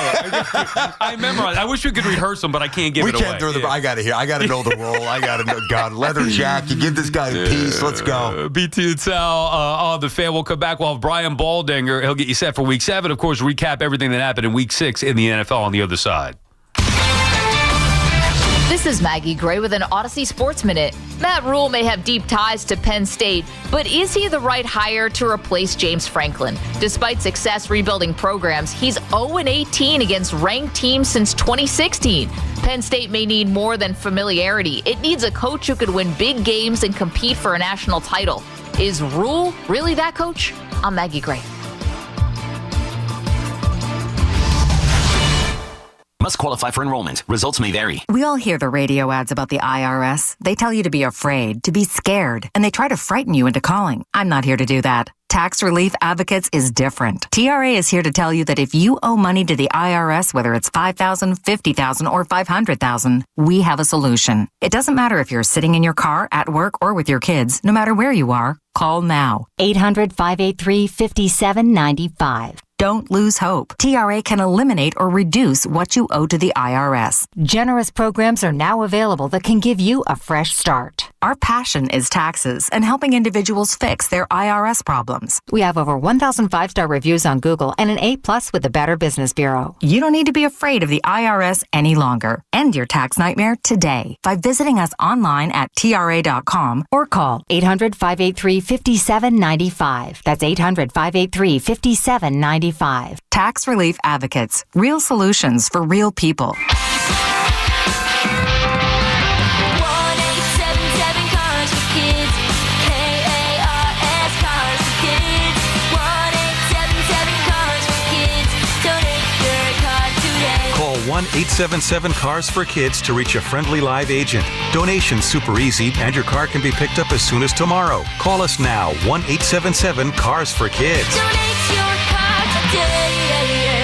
Did you know you can donate real estate too? Find excellence in every detail in a new Volvo. From Volvo Cars Ramsey. Now find excellent offers with your first lease payment waived. Lease a new 2025 Volvo XC60 B5 Plus all-wheel drive, $497 per month for 36 months at Volvo Cars Ramsey, where it's all about you. Call 833-853-2975 for lease details. MSRP $55,540. VIN S101592. Loaner vehicle 5,193 miles, $3,700 down payment. Tax title registration extra, 0 security deposit, ends 10/31/25. Hey, it's Jerry Recco. If you're facing hair loss like I am, I would like to share my journey at Great Many, New York City's cutting-edge hair growth studio. Looking to regrow your hair safely and effectively? Forget those risky pills with scary side effects and costly trips to Turkey. At Great Many, they use PRP, regenerative medicine trusted by pro athletes for recovery. It's a natural, non-surgical solution that really works. Check out my journey and visit greatmany.com/fan to learn more and save $200 today. Don't hesitate. Take action now like I have. Go to greatmany.com/fan to book your treatment or get a free consultation. Water damage happens fast. So can the cleanup when you call on the restoration specialists at 1-800-SERVPRO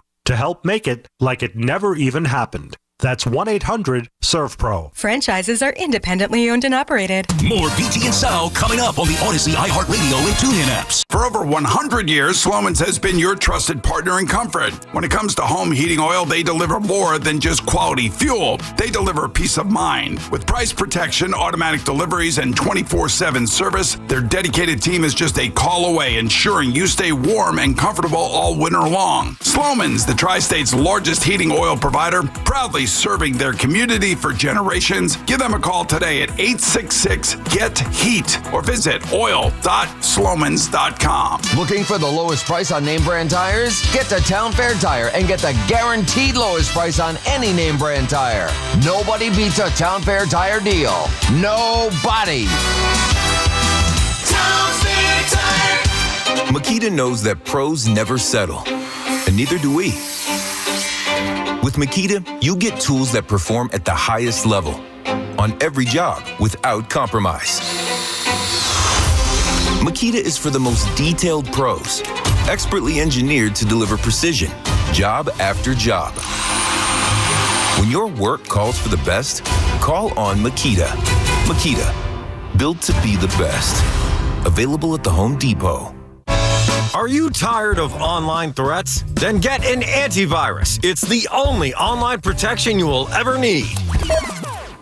Disclaimer, an antivirus is just half protection online. It will not protect you from snoopers or encrypt your traffic. So get better online protection with NordVPN. NordVPN will encrypt your traffic, protect you from malware and phishing, and stop annoying ads. Save 77% on NordVPN and get 3 extra months. Sunday no longer a fun day? We've got specialists for that. Walking the dog, unleash, knee pain? We've got specialists for that. With 45 Castle Connolly top doctors, Orland & Cohen specialists are considered among the best in the nation by their peers, which can mean a better outcome for you.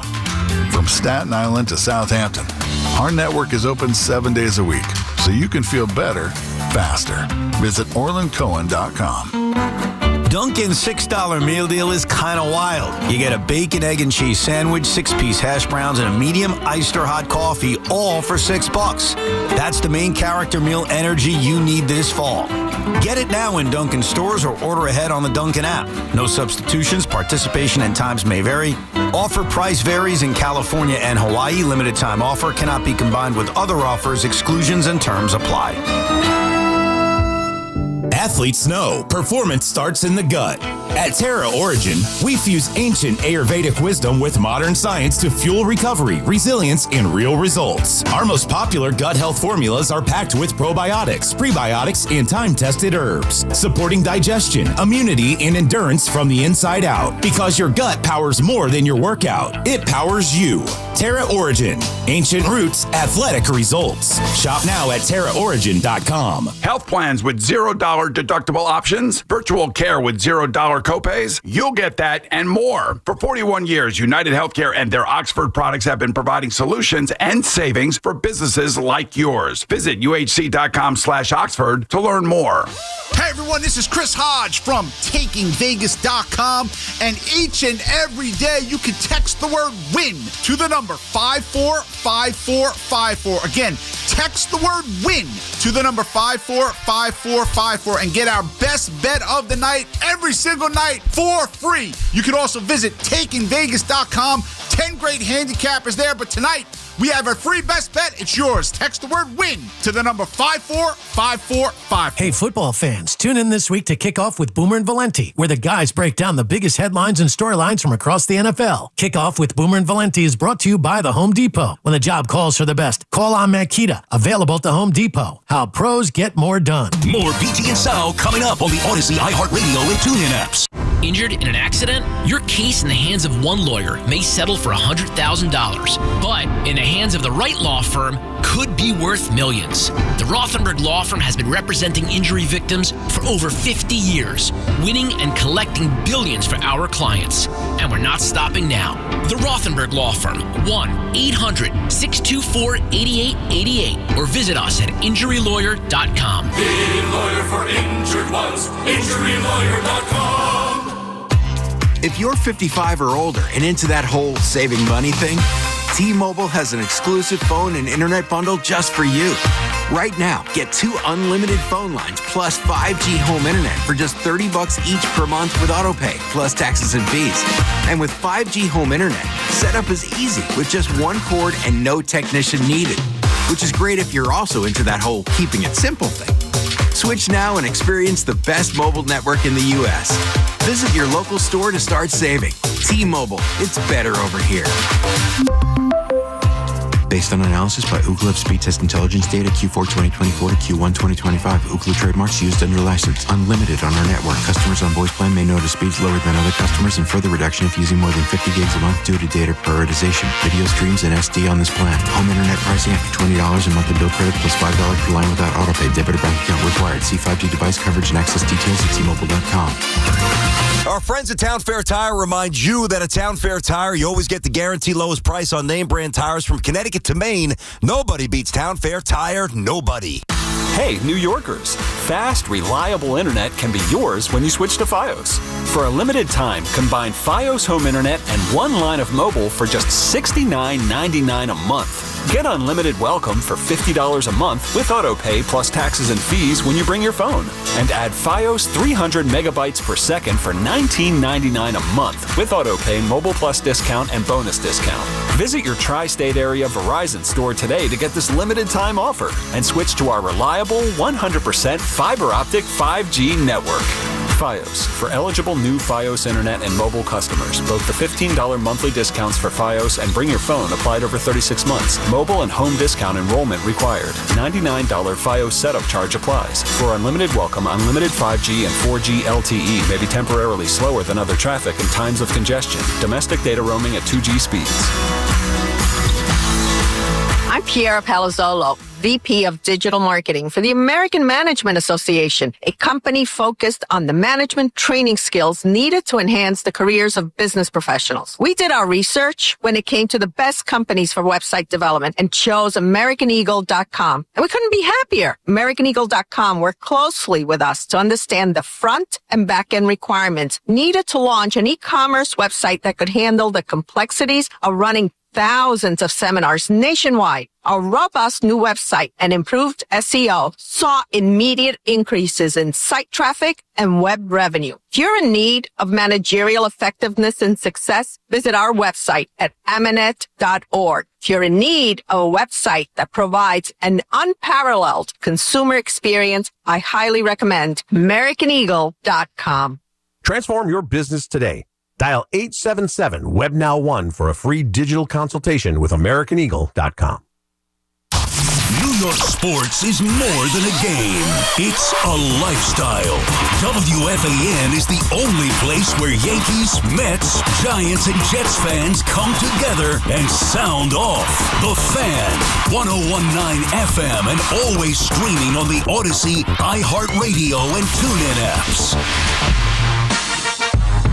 We are joined by Odyssey NFL insider Brian Baldinger, host of the Best Football Show podcast. Insider calls are brought to you by Nationwide. For your insurance and financial needs, Nationwide is on your side. Baldy, we've been talking about the Giants. Well, obviously the Jets a little bit too, but Giants to start the show. Is it nuts to think that maybe the Giants have closed the gap in the NFC East and that it's not that far-fetched to say that anything's possible the rest of the way this season with the way Jackson Dart has played?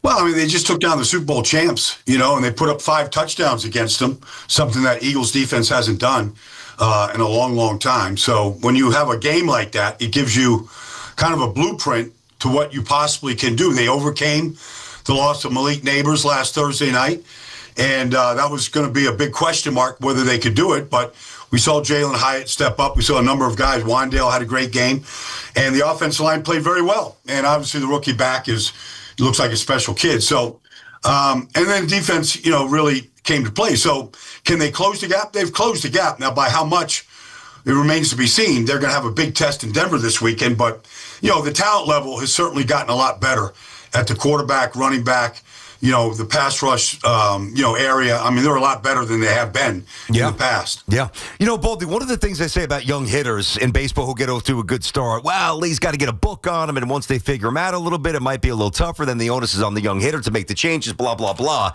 What kind of changes or adjustments do you think the NFL is going to start making at Dart? Well, it might happen this weekend. Vance Joseph has a lot of chess pieces to work with. And so, the one thing that you have to account for is him as a runner. Not just design runs, but obviously the loose plays where he can, extend plays. He's been really good at it.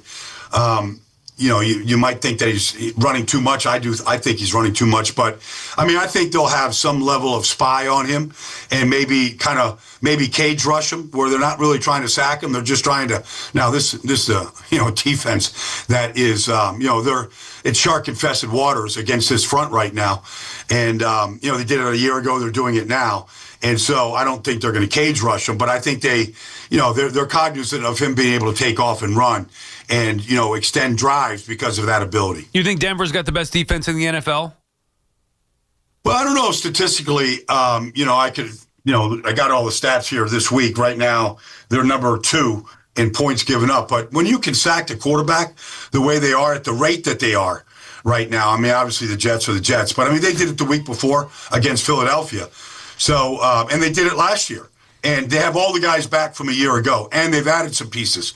So when it starts with pass rush, and then if you have the ability to cover like they do, they're pretty special with all the different things that they can do. But is their offense good enough to be one of the best teams in the NFL? Now, the Jets' defense played better. Jermaine Johnson was back. That matters. How about the Denver's offense against the Giants' defense? That's the best I've seen the Jets defense play in a long time. Yep. But, and Jermaine does make a difference. Jarvis Brownlee made a difference getting those guys on the field. But they have been good as an offense. Actually, Bo Nix takes care of the football. He's a guy that you have to count for as a runner. He's an excellent runner. And Cortland Sutton's a guy that, had a big day against the Eagles the week before. And so they've got a lot of young players, Marvin Mims and Troy Franklin, all these guys. They use them all.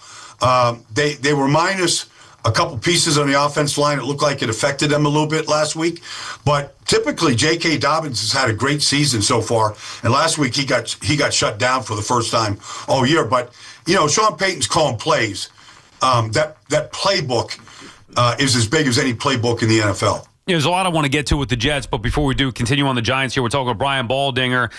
Insider calls are brought to you by Nationwide. For your insurance and financial needs, Nationwide is on your side. What do you think the Giants need to do, Baldy, to get to that next level? Okay, we could understand the gap has been closed. What's going to prevent them, or what will help them get to that next level sooner than later?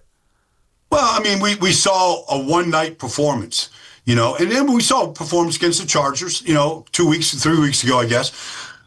Just the consistency of it, I mean, not turning the ball over, taking the ball away. I mean, you go to New Orleans and you give it up 3 times, you're not going to win that game. And so turnovers always affect these games. And then just the consistency where you can drive the field and you can finish in the paint, with touchdowns. I mean, that's what's going to put them on a more competitive feel week in, week out, because I believe that if you give this defense the lead like they had against the Chargers, like they got against the Eagles, and you start turning some of those guys loose, the way Brian Burns is playing, he's playing as well as anybody. Maybe Nick Bonito on the other side is playing better, but nobody's really playing better than Burnsy. And if you get that defense a lead, I think they have enough pieces where they can either knock you out or take the ball away, or, maintain that lead and finish the game. Hey, Baldy, real quick on the Giants' offensive line, whether it's statistically or circumstantially, what does Andrew Thomas, his return and him playing at a good level, what does that do for the rest of the guys up front? Well, the first thing is you haven't mentioned his name in 2 weeks. That says, like, he's not committing penalties, and he's shutting down, the backside right now. In the run game, he's been excellent. I mean, he's just a model of consistency, honestly. And that's what you want from your left tackle. You never want to hear their name even mentioned. And, when he's out there, it doesn't get mentioned. And he makes everybody around him better. He makes the tight ends better blockers. He makes John Runyon better. He makes everybody around him better. And that's kind of the mark of a franchise left tackle. How much, Baldy, was the Jets' futility on offense a credit to what Denver does on defense? It's a great part of it. But, you want to play as a group. They played horrible as a group. But then individually, every single guy got exposed. Fasano got exposed. Simpson had his worst game. Tippmann was terrible. I mean, they all got exposed by guys that are good.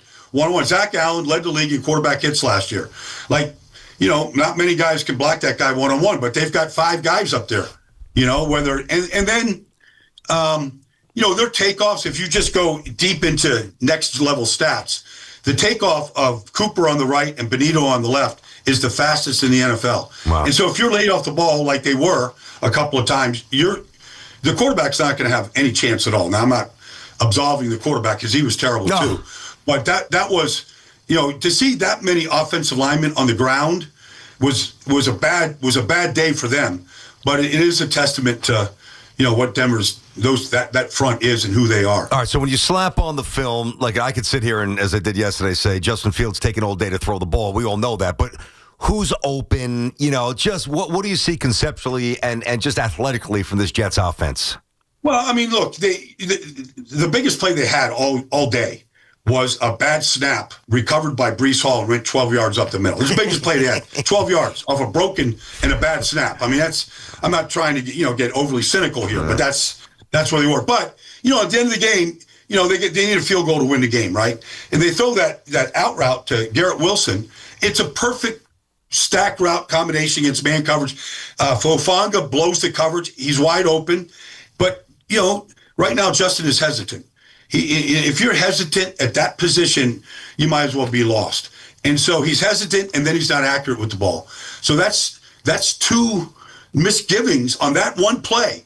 That if you throw that ball to Garrett on time and accurately, it's a first down, and you got a new set of downs you're driving. That's just one play. He has been inaccurate and late. Real quick, what's worse, or what's more fixable? Hesitancy throwing the ball or lack of accuracy? A lack of accuracy, because I don't know how much accuracy can be improved. We saw Josh Allen improve a great deal. Takes a great deal of work to become more accurate. Yep. But accuracy is an issue right now, and it has been an issue. And so I've seen Justin Fields in Chicago with a case of the yips, where he just wouldn't pull the trigger to an open receiver. And you don't know why, but he's overcome that. I've seen him overcome it. Mm-hmm. And I think you can overcome that, but throwing the ball through the tire in the backyard is something I think you either have or you don't have. Do you think that Aaron Glenn should have made a quarterback switch and gone to Tyrod Taylor and maybe get a different result in that game? Yeah, I do. You know why? You can always put Justin Fields back in as a starter, but they needed a field goal to win that. The defense couldn't play a whole lot better in special teams. They couldn't play a whole lot better than they did. They got the one takeaway, gave them a field goal all year. I just felt like they just needed somebody that could make a play. And I would have made a switch by sometime in the fourth quarter. I know the line didn't help anybody, but Tyrod's played behind bad offensive lines. He's got a lot of experience. I think he would have pulled the trigger earlier and quicker and more accurate in key spots when all they needed was a field goal to win. Yep. And Baldy, last thing for me, can you speak to the responsibility of course, the objective is to win games, but when you let a quarterback stay out there who's so bad as he was, you might, this weekend, you might lose the locker room a little bit. Like, you at least have to galvanize the rest of the guys and say, hey, I'm giving you a chance to win. Like, that's got to play into it a little bit, no? No, I agree. Like, sometimes, you got to find a hot hand. You got to get a hot hand. You got to find somebody that can make a play. They needed one play to win that game. That was winnable. The entire fourth quarter, that was a winnable game. And, you can lose it. But, Garrett had things to say to the coach going into halftime. That made no sense what they did in the final 37 seconds on 4th and 1 right there to let the clock run out, especially if you've got a field goal kicker that's 5 for 5 from beyond 50 yards. Yeah. Like, if you can just figure out a way to, get the first down, clock it, get a first down, like, you go into halftime, with some points. So I thought there was some real mistakes being made. So what is going on there? Is that all on Aaron Glenn? Is that his staff not being in his ear? How the hell do you bungle a halftime, going into halftime like that, not to mention the decision at the end of the game, somehow thinking that you would convert a 4th and 8 when you needed the field? I don't care if the field goal was 70 yards, kick the field goal, but is that all on Aaron Glenn? Is that his staff? How the hell does that happen? Well, it's got to be on Aaron. I mean, you can have the staff like in his ear, but he's got to make the decision. Like we're going for. Like, I'm saying to myself in my hotel room, getting ready for my game. Rich Eisen and Kurt Warner are saying it. Every Jet fan is saying it. Like, what are we doing here? Like, you're just going to let it run out. You need points. The defense is playing great. Anything. Even if you just go up there on 4th and 1 and just threw a Hail Mary to Garrett, and you got a defensive pass interference, like, anything's better than let it run out. Do you have an issue with There's always time. Yep. I just thought that was a missed opportunity. Who knows if it's an opportunity or not? Yeah. But that's on the head coach. I mean, that's why he's not calling, plays. That's why he's supposed to be governing the game right there. That's a good point. You got to at least try. You have an issue with Garrett chirping there? I didn't. How about you? No. Okay. No, I mean, you don't say it's just the emotional of the game. He's trying to win. Yep. He's trying to win this game. He's like, what are we doing, coach? Like, I don't know what he was being said, but I'd be, if I wasn't saying it because I was just a grunt offensive lineman, you want your stars to, like, challenge the coach in that spot. Like, come on. Like, Garrett's out there going, I can beat, Patrick Surtain. These guys aren't unbeatable. Like, give us a chance here. You think, Baldy, last one real quick, Sauce Gardner, Garrett Wilson, we were talking about how they seem to be, skinny, very skinny to say the least. You think either of them could benefit from putting on a little more muscle? Garrett is, he's an acrobat. I don't know if he gains 10 pounds, if he's going to be any different. I mean, Deshaun Jackson never gained a pound. He played 15 years. It was a game changer. I don't think it's going to affect him. Can Sauce gain some weight, be a little more physical with, some of these guys in the league? Probably, but he's been in the league for 5 years. I don't know that it's going to make any difference. Thank you, Baldy. We appreciate the time as always. All right, that was Odyssey NFL insider Brian Baldinger, host of the Best Football Show podcast. Insider Calls brought to you by Nationwide. For your insurance and financial needs, Nationwide is on your side. We'll come back, get more of your calls in, 888-808-1019. Right now, let's get you updated. Here's Peter Schwartz. We love talking about the Knicks and Nets on WFAN, WFAN FM, WFAN FM HD1 New York, and Odyssey Sports Station. WFAN Sports Flash. Good afternoon at 1 o'clock. I'm Peter Schwartz. This Sports Flash sponsored by Chef IQ, precision cooking, effortless results, chefiq.com. And this report also sponsored by Total Orthopedics, the experts at getting you back to being you. Total Orthopedics is Long Island's premier orthopedic practice. From simple sprains and broken bones to complex sports injuries, they are experts at getting you back to being you. Total Orthopedics and Sports Medicine. Visit TotalOrthoExpress.com today. It's Game 2 of the National League Championship Series tonight in Milwaukee as the Dodgers visit the Brewers with LA up 1-0. First pitch is set for 8:08.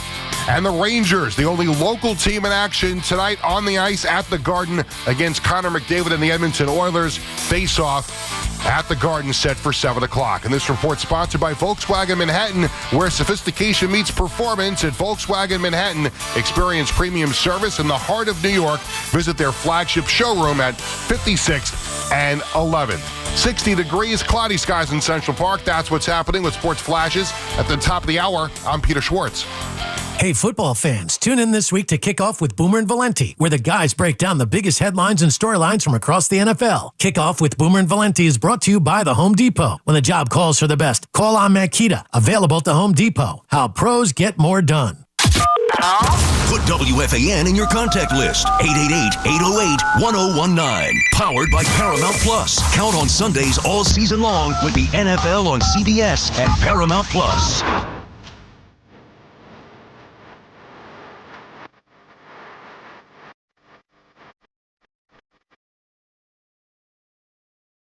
The BT and South Show on the Fan is presented by Tri-State Cadillac Dealers. Cadillac, the official luxury vehicle of the New York Giants. Always fun to get Baldy's perspective on things. So obviously, critical of Aaron Glenn and the Jets offense there. He would have also went with Tyrod Taylor, like the masses.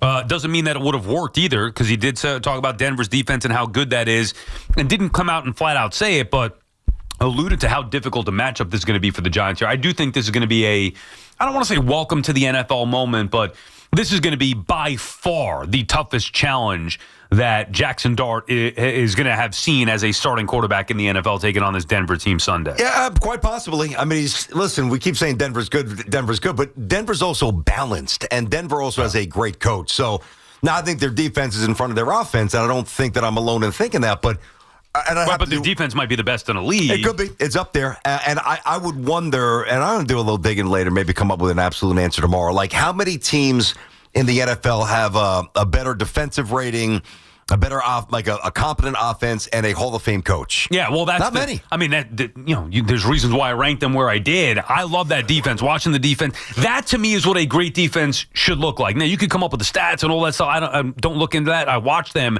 They are ferocious, a ferocious, relentless defensive team. Not to mention they're the best cornerback in the league, the best pass rusher in the league, and you mentioned it, the Hall of Fame head coach who draws up the plays with the offense. That they have many weapons and different ways to beat you. Whether it's straight running with Dobbins, whether it's R.J. Harvey out of the backfield as a receiver who they don't even really use, Cortland Sutton. They have like 4 or 5 receivers that are lethal down the field. Evan Ingram as well as a tight end. So Bo Nix to me would be the weakest link, and he's in year 2 who's still learning and hopefully getting better. So I think Denver's a very, very dangerous team, not just to the Giants, but to anybody. Even though they played the Jets tight and maybe didn't have their best effort, maybe we should be crediting the Jets defense a little bit more than we are. Yeah, I mean, I've said a few times that the Jets finally played well defensively, so I think we've given them some credit there. They look different with Jermaine Johnson.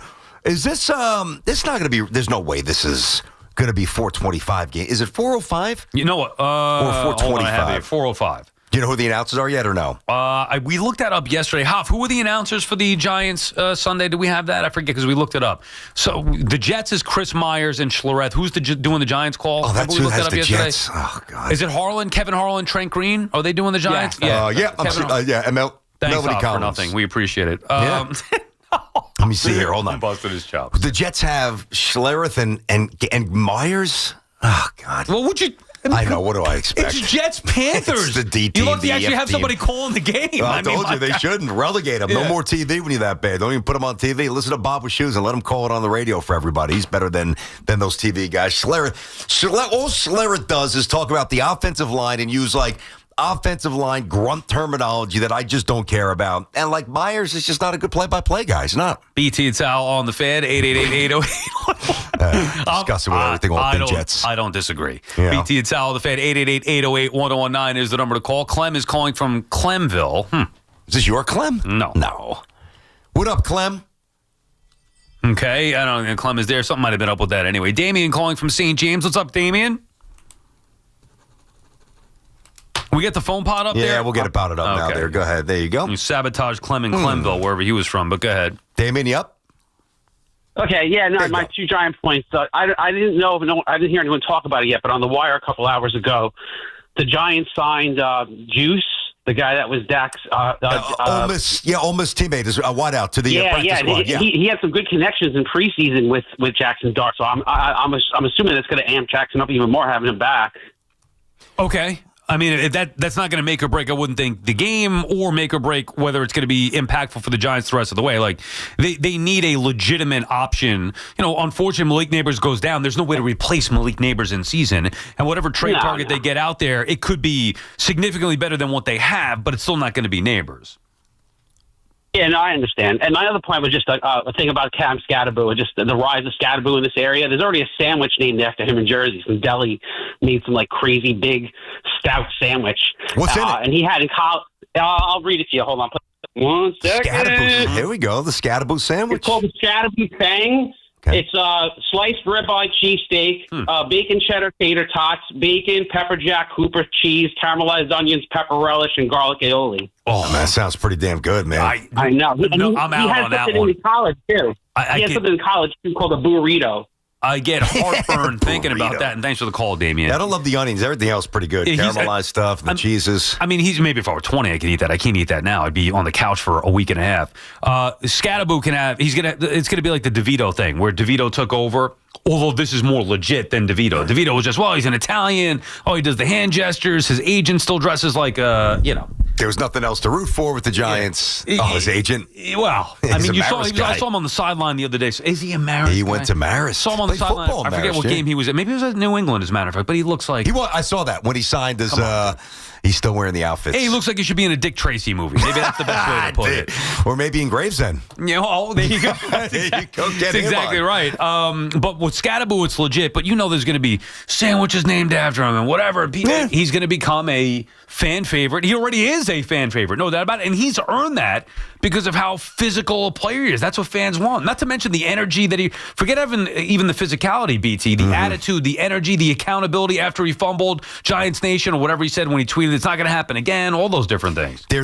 Every one of us has a lunatic that we grew up with. The one guy who was afraid of nothing, and that's Scataboo. And I think in some way we all wish we could have been that guy, you know? But there's only one of those guys who just push any limit, and no matter what happens, no matter how drunk he gets or how hard, I'm talking about when you're young, or how hard somebody punches him, he's always getting up. Yeah. And we relate to that. It's almost like a superhero cult quality. What's the shelf life? I don't know, but it's not, and again, this is not to disparage DeVito. It's got more legitimacy than Tommy DeVito. Scataboo is a better running back than DeVito is an NFL quarterback. Right. DeVito got his acknowledgement and attention because of his ethnicity and the but minimal we can't celebrate Columbus Day. Yeah, they made him Italian, right? They did cancel the parade because of the weather, I guess, yesterday, right? I don't. Did they really? I saw that. Yeah, I think they. I don't know if they canceled it or postponed it. Well, it's supposed to be a lot worse. Nor'easter. I mean, I don't know what you guys. No, that wasn't that bad. But Silvio make a call? You try to take this thing, get it going? I think you might have to do that and take up for him. JR is calling from Lake George. What's up, JR? Hey, you guys, excellent show. Best on the fan for sure.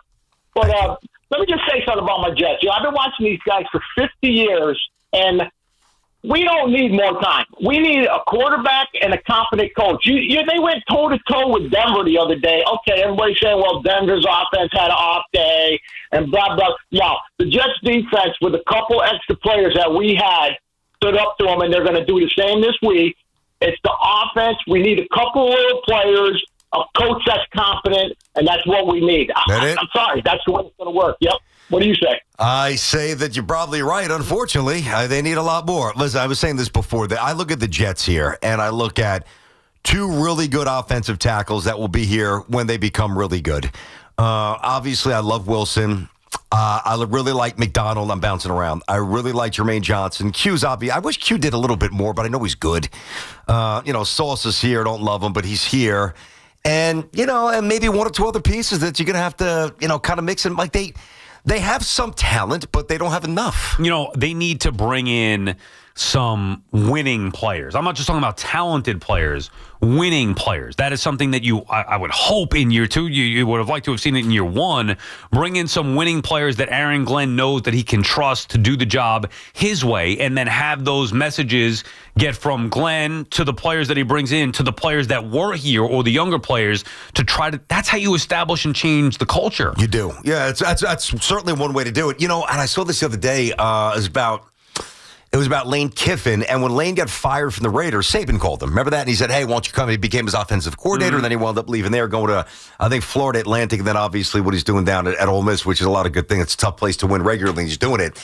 I got something wacky for you. It won't happen because it's the Jets, and I don't even know if this guy would be interested, but there's somebody who's out there that just got fired that was a wide receiver coach, was another wide receiver coach, tight end, wide receiver, running game coordinator, running game, wide receiver, OC, Q-back, like 13 different jobs where he was on the offensive side of the football. How about you give James Franklin a couple of $100,000 and says, hey, come watch practice. Remember when Robert Saleh got, now I know it's different because he's obviously a former Niner. When Saleh got fired last year, the Niners brought him in like as a consultant kind of. Remember that? That's fairly common. When somebody is relieved of their duties before they jump back into the coaching cycle. Now, Franklin's going to get a lot of money there's going to be big-time college coaches programs trying to hire him. But if you're the Jets, shouldn't we be in the intel, like the aspect of collecting intel and just bring him in? Hey, look at our offense. What do you see? Tanner Engstrand's a first-year OC.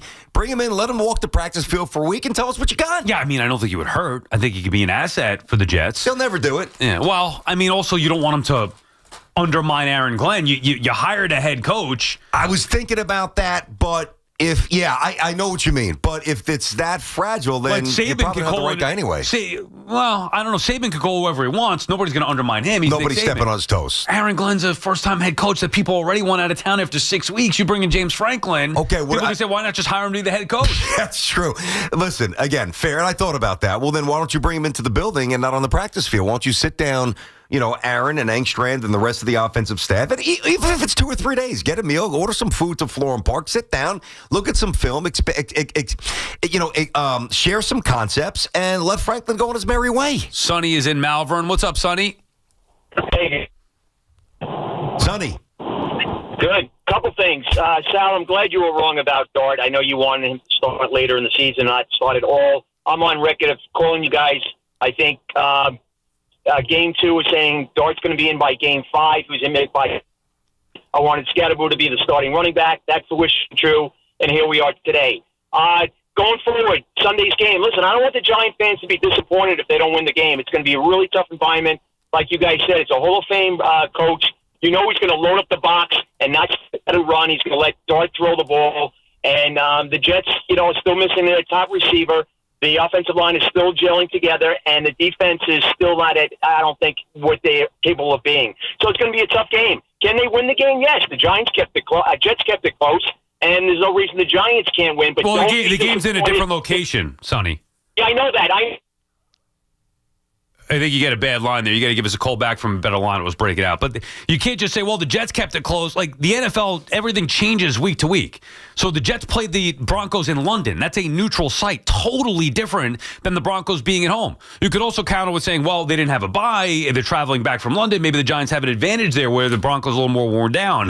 So that could be a factor as well. But it can't just be, well, Team X played Team Y close and Team Z should be better than Team X. So then Team Y, you know what I mean? Like, it doesn't work like that. Nah, it never does. It's going to be a really tough environment. I mean, obviously, Denver coming back from London. They're not coming back 1-5. They're coming back 4-2.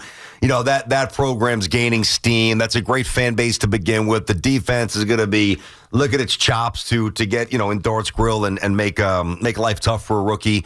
So I agree. It's going to be a very, very tough venue and a tough matchup for the Giants. There's no doubt. And by the way, I wouldn't be, after 3 weeks, calling and taking bows saying that you were right and you're saying I was wrong about Jackson Dart. Who's to say that having him sit for another 5-6 weeks wouldn't have been the right thing for him? You don't know that. Now, you could say that it wouldn't have been the right thing for the Giants this year. You don't know about the long-term impact, about what was best for Jackson Dart or not. You have no idea. That's not to be determined yet after 3 weeks. Yeah, I didn't think Dart should play this early either. I really didn't. Some people were either all in right away or wait. I was saying week 10 in Chicago. That's what I kept saying. But who's to say that having him sit wouldn't have benefited him? I know what you're saying. Well, look at Pat Mahomes. Yeah. Now, what we can... That's exactly right. Game. Now, what we can say is that definitively the Giants are better right now with Jackson Dart than they were with Russell Wilson. But that to me was never the concern. My primary goal was always about developing Jackson Dart the right way and putting him in a position to succeed. So far, through 3 weeks, it's been highly successful. I wouldn't make grandiose decisions just yet on anything after 3 weeks. My biggest fear, and I think it was pretty much yours, and everybody who didn't want to throw him in there right away was, all right, listen, we can't risk ruining this kid just to save a coach's ass. Yeah, well, that was our concern. Right, we also, you're trusting Brian Dable to make that decision. Is he making it for the right reasons? Is he even making the decision? Is it coming from the higher? Like, there were unknowns there as well. And the bottom line is, it really doesn't matter. What matters is right now the Giants are back to being relevant, competent, relevant, quality football is back. And it's not just Jackson Dart. Defense as well, Scataboo as well. And the Giants are heading in the right direction. Now, they have to continue that. We'll see what happens against the Broncos on Sunday. And then even if you lose, to your point, Sonny, even if they lose, we'll see what happens then against the Eagles. Now, all of a sudden, you start losing 2 straight, and the schedule gets difficult. This could start to go the other way as well. There's no doubt. Yeah, nothing is given just yet. He's pumped life into the building, which was so important. It's funny because he's obviously a talented player, but,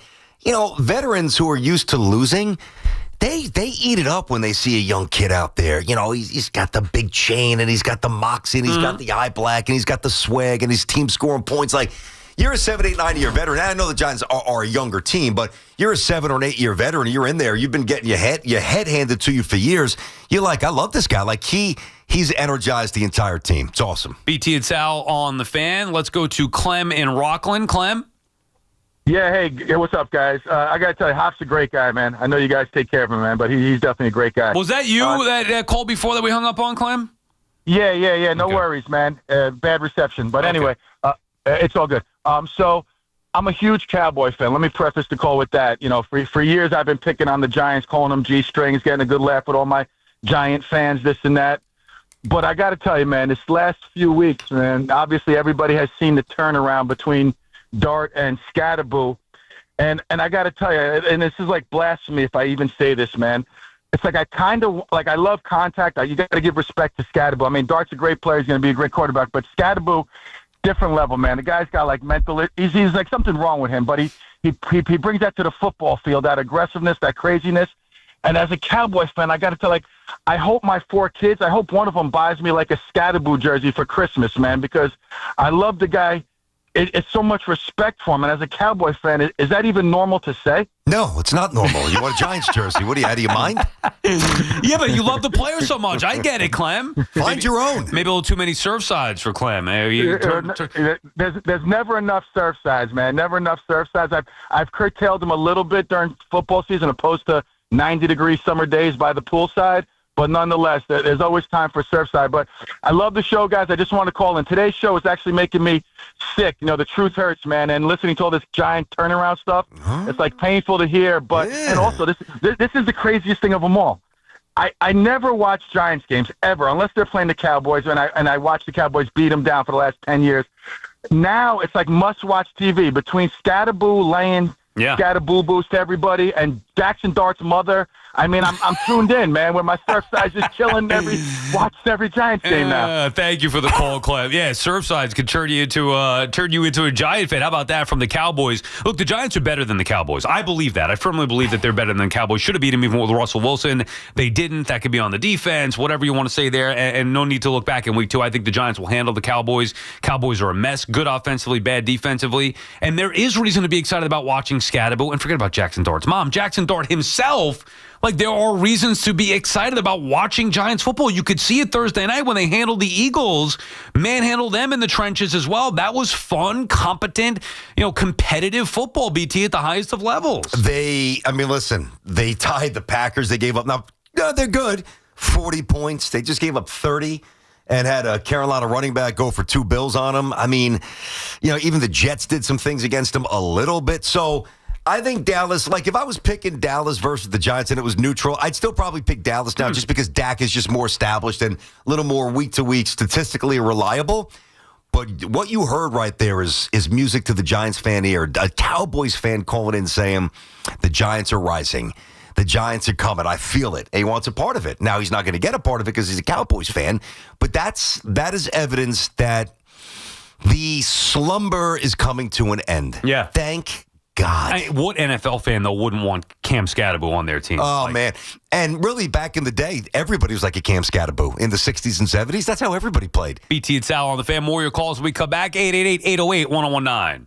I'm Denday, here to help you beat the books with the BetMGM Network. I'm taking the Dodgers' first 5 money line tonight in the NLCS. Freddie Peralta on the mound for Milwaukee. He had a great 2025 campaign, but in his 2 postseason appearances, he's allowed 5 runs in 9 2/3 innings. With the Dodgers only scoring 2 runs in game number 1, I'm expecting a stronger performance from their bats to start. Take them on the first 5 money line. I'm Denday from the BetMGM Network. Bet smarter and beat the books. Download the BetMGM app today. Please gamble responsibly.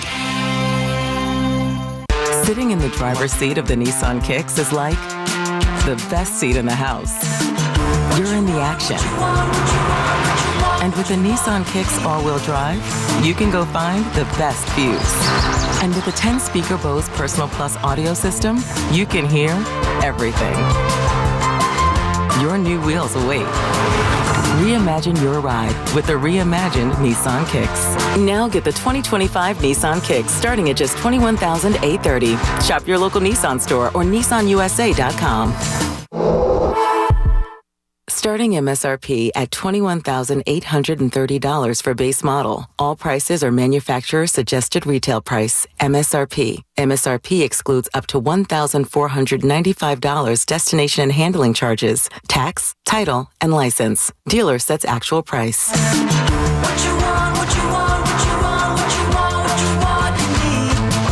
Hey everyone, Boomer here. How long have I been talking about the Chef IQ Sense wireless thermometer? You know how much I love it, but check out what one of our listeners says. It's phenomenal. You want to make a brisket, you look at your phone, and your mouth starts watering when you've got 20 minutes left. Phenomenal. The Chef IQ Sense is the wireless cooking thermometer that eliminates under or overcooking your chicken, fish, or meat. Whether cooking on a stovetop, oven, or grill, the app alerts you when everything's done. Order the newly released 3rd generation Chef IQ Sense now at chefiq.com. 1-877 Cars for Kids.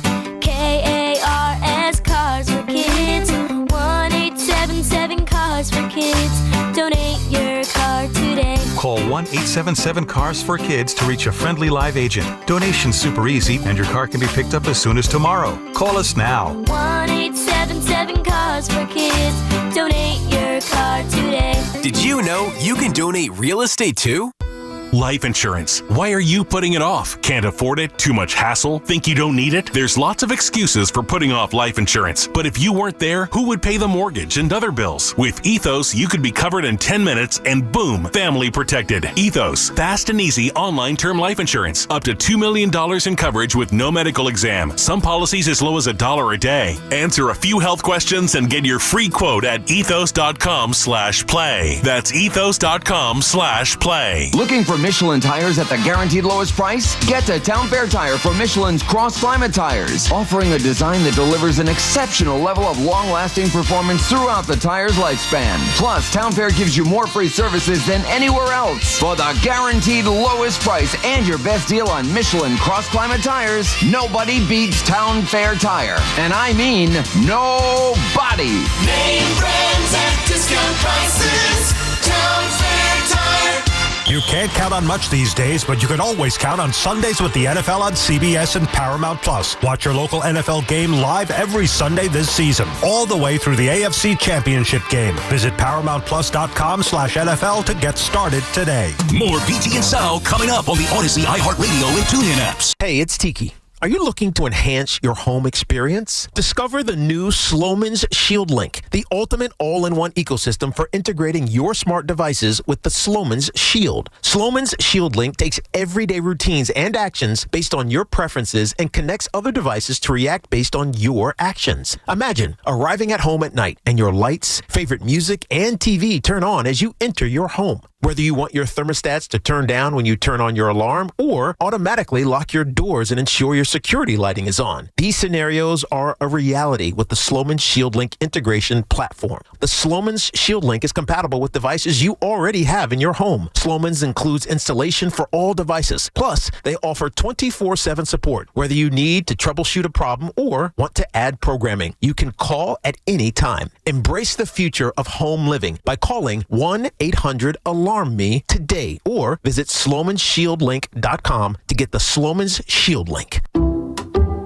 Some people just know you can save money on car insurance by checking Allstate first. Like you know to check the weather first before wearing face paint to the game. Bro, your Go Cats is dripping into your nachos. Oh, and now paint is in my eyes.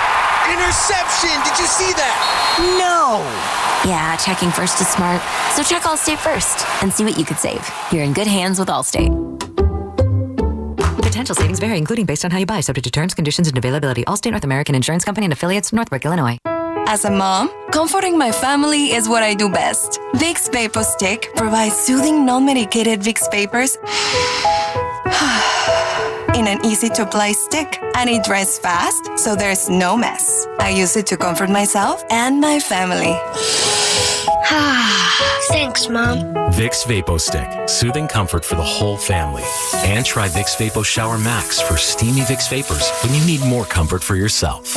Use this direct. Listen weekdays from 1 to 2 on The Fan for the call of the day with BT and Sal, brought to you by Wind Creek, Bethlehem. Gambling problem? Call 1-800-GAMBLER. Talk New York sports here. The Fan. BT and Sal back on The Fan. We'll get back to the calls here in just a second. Let's do a little perfect parlay recap from week 6. We'll start to do this moving forward because I realize we do the perfect parlay segment on Fridays. We put a lot into it, and then we don't acknowledge it again until that following Friday. We should do it a recap on Tuesday, so let's do that. And honestly, this is just coincidental. It has nothing to do with the drubbing that has been at the hands here of me taking out UN Hoff, BT. You have been surprisingly bad so far this year. I know I have. Even overall, we've been keeping track of the record. You were 1-2 last week. Hoff was 1-3. I was 2-1. So nobody hit the perfect parlay. We only got points for picking the correct winner of the Jets and Giants. On the year, I'm 11-6. Remember, we're going to have different totals because sometimes we pick 4. 2, 3, 4. Yeah, That's a good number, man. You make 17 bets, you win 11. Anybody will take that anytime. Yeah, if only I were actually betting them. 11-6. Yeah. Hoff is 10-12. You are 6-12 so That's far gross. on the 6 year. and 12 is just that's unacceptable. And then terrible. the actual point standing, I'm at 80. Hoff has 40. You have 25. So plenty of time to go. Remember, for those of you keeping score at home, 2-team parlay worth 25 points, 3-team parlay worth 50 points, a 4-team worth 100, and we have the 3-team Turkey Day teaser for 35 points. So this is far. We're 6 weeks through. There's a lot of real estate, but this is. You said I had 25 points. 25 points that total. That is gross. Yeah, I think you picked the Jets to win every week. So I stopped that. I did early. This week you Steelers, did. I did. No. Wait, did you pick them this week? I picked the. I don't even remember, but I stopped picking them every week. You did. You actually won. You picked Denver to win. You picked them to beat the Cowboys and I think the Dolphins, if I'm not mistaken. I definitely picked them to beat Miami, and maybe the Bills and Steelers. No, I picked the Bill. I picked them to beat the Steelers. I did pick the Bills to beat the Jets. I have gotten the majority of my points. I hit the 1-2 team parlay for 25. The rest have come basically on the Jets and Giants, and the Giants have been perfect so far. 1, 2, 3, 4, 5. So 6. So 6. 35 points I've gotten from the Giants' correct wins, and 25 obviously from the parlay. And we'll see here what happens this week. But so far, I'm looking to run the table here with getting the Giants game every game every week right, the correct winner. Either way, that's the recap right now. So way early. It feels like we're Yeah, it's beginner's luck, dude. Calm down. Relax. Yeah, well, I mean, I did win last year. Yeah, I know that was fake though. Year one, that was a collapse from. That was. I'll put it this way. That was more of a collapse on BT than a win by. Well, you. how come I'm the butt of everybody's jokes with this? Yeah, I'm taking the L. I got 25 points. You got to pile on. You've lost. Go both back years. to last year. Last year you had the lead and you gave up the last couple weeks. I didn't give. Well, no, I gave up the lead. I didn't quit trying. I just made wrong picks. Yeah, I came and got them like the Braves did the Mets in 2022. This wasn't a collapse. Hard gambling, guys. And last year we actually did pretty well as a team. We were hitting a couple of parlays. No, we definitely were. I mean, so look. Point is, I've never finished last yet. So because Hoff won the first year, and I finished last. I was second. You were third. You won last year. I was second. You were third. Now I'm third. Right. So maybe it's my turn to be third. Second is first loser, right? Is that what they say? Well, no, exactly. no, you haven't finished last, but you are the only one of us who has dressed up twice. Yeah, is that the other way to look at it? The funny thing is, I actually don't mind dressing up like that. It's actually funny. I like to win because but you guys can make it painful this year. We'll see. It's not over yet, boys. Yeah, Hoff put us in. You were Goldust, I was Doink, and then last year you were Brother Love, and he was Papa Shango. I might be Papa Shango just for the fun of it again. No, you don't get to choose that. You got to win. No, but I'm going to win and then just dress up as Papa Shango because I'm so badass. Yeah. Okay. Well, anyway, I got a lot of compliments from everybody but my wife. I looked awful. He looked really good. And I think my face was beat red. I didn't even have the right color. I think I took it. I think I took it. By the way, that your costume's still hanging in our office. I know it is the white suit. Colt's going to wear for confirmation. The white suit. I got criticized for taking it too easy on you two guys last year. Could have made it a little more painful. Really? Yeah. I mean, I thought I was being, Brother Love and Papa Shango. That's not. Okay. Well, what would be considered incredibly painful? Adorable Adrian Adonis? Yeah. I mean, that's a level 10. I agree. What else? Yokozuna.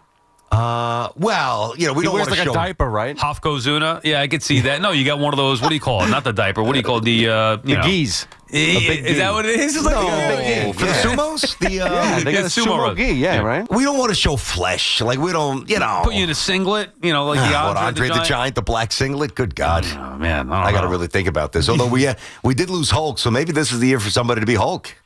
Ooh. Yeah. I mean, pay a little homage to Double H. We could maybe have, if I win, maybe have both of you. Yeah, but that's not painful. Like, he could dress up as NWO Hulk. You could dress up as, Hollywood.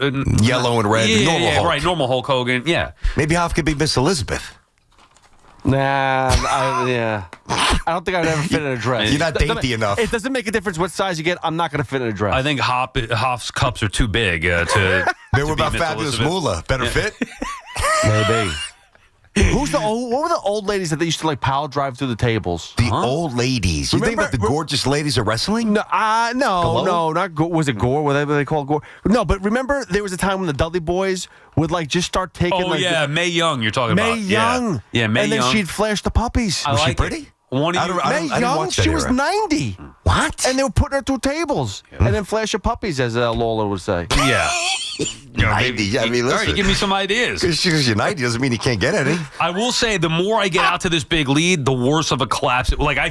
It's early. I feel like I'm in the driver's seat. You had it right the first part. It's early. I got to wake up at some point, man. BT and Sal on the fan. Let's get back to the phones here. Steve is calling from New Fairfield, Connecticut. What's up, Steve? What up, Stevie? Hey, fellas. How's it going? Good. What's up? Sal, leave it to you to take a shot at the one guy who's kept his head above water in this dysfunctional cesspool. You can't be ripping Garrett for the end of the tenure with Rodgers. The guy's done nothing but play every game. Before he got his money, after he got his money, he's all about winning. How do you take a shot at him? He was a little disillusioned at the end with Rodgers when Devontae, his boy, came and they stopped targeting him. Garrett Wilson, it's not taking a shot at him. It's being realistic. Garrett Wilson didn't get along with Aaron Rodgers. He didn't want Aaron Rodgers here. At the end, he was wide-eyed and ears open and had nothing but reverence and respect for Rodgers. Rodgers tore his Achilles. He goes to him, sorry, kid. Everyone knows that story. It was a sappy movie that you'd watch on the Friday night movie back in the day. Right, and Rodgers and Garrett Wilson was supposed to be the Devontae Adams for Aaron Rodgers. Obviously, he got hurt. That changed things. Yeah. Last year when Rodgers was healthy, there was a group of guys that just didn't want to buy into what Rodgers was saying, and Garrett Wilson was a part of that. I didn't make it up. Their relationship wasn't good. It was good until then they brought in Adams and they stopped targeting him with the coaching staff. That was ridiculous on both sides of the ball. His targets went down. Listen, to me, there's a different... Go ahead, Steve. I'm sorry. Go ahead. Finish up. You good? No, I'm sorry. It's just amazing. The guy does nothing but want to win, plays every damn game, and he was all in with Rodgers, and then he's been messed around, and he's been nothing but class. And for somehow this guy to be 7th in receptions for his career in the 3 years in the NFL, 7th in receptions, and still have 3 1,000-yard seasons. Yep. I mean, it's a testament to what the guy's drive. He's tremendous. I think it's actually more amazing, and thank you for the call there, Steve, that he was first in the AFC in receptions and touchdowns going into the game against Denver. I mean, listen, to be top 10 in Jets offensive categories, what does it really mean? And he's had so many different quarterbacks. So I look at Garrett Wilson very differently than I look at Sauce. Now, they both got paid, and they're both likely going to be here for a while. To me, Garrett Wilson's a soldier. Yeah. That's a soldier that I want to march forward with, that I believe in. I believe in his talent, his work ethic, his commitment, and his desire to be great. I don't feel that way about Sauce anymore. I did the first year, not anymore. I like Garrett Wilson a lot when he first got here. The way that the relationship went with Aaron Rodgers was a major, major turnoff for me. But was it all his fault? I mean, I don't know. Well, it's not Aaron Rodgers' fault. I'm not saying it is. And but by the way, if Devontae shows up, Garrett Wilson stops getting the football. Okay, they stop throwing to him. So what? So maybe he should have. Yeah. So that to me is selfish. So that's not being a soldier. Garrett Wilson could have learned from Rodgers and Devontae Adams. If I'm him, I would want to take in everything I can and listen to Devontae Adams and Aaron Rodgers and learn from them instead of potentially pouting. And I don't know that he was pouting or not, but I do know that his relationship with Rodgers was not where it should have been. And there was blame as if Rodgers were the problem. And now he's learning that it's not Aaron Rodgers. They got his buddy Justin Fields in there. Great teammates at Ohio State. So how's that going? And now he's complaining about that. So I don't think Garrett Wilson's a bad person. I don't think he's as good as he was supposed to be, number one. I think he's got elite skill level. I don't think his results have been on par with what we expected before he set foot on the field in the NFL. Well, my only concern with Garrett Wilson, and I didn't even think that he would be quite this good when they drafted him. I was intrigued, but I think when they take him 10th, whatever it was, he's just not big enough to get the 50-50 goal line balls, back of the end zone, box out throws. So I want my number one to be able to do that. But Garrett Wilson's like hand and hand-eye coordination, hand-foot coordination, it's sublime. But here's the thing. Okay, and what does that do for you? Well, I mean, for a horrendous offense with horrendous quarterbacks, he's always one of the best receivers statistically in the NFL. It's not his fault that they can't win. Here's where I would blame Rodgers. And you know I'm a Rodgers guy, so I'm not being inauthentic here.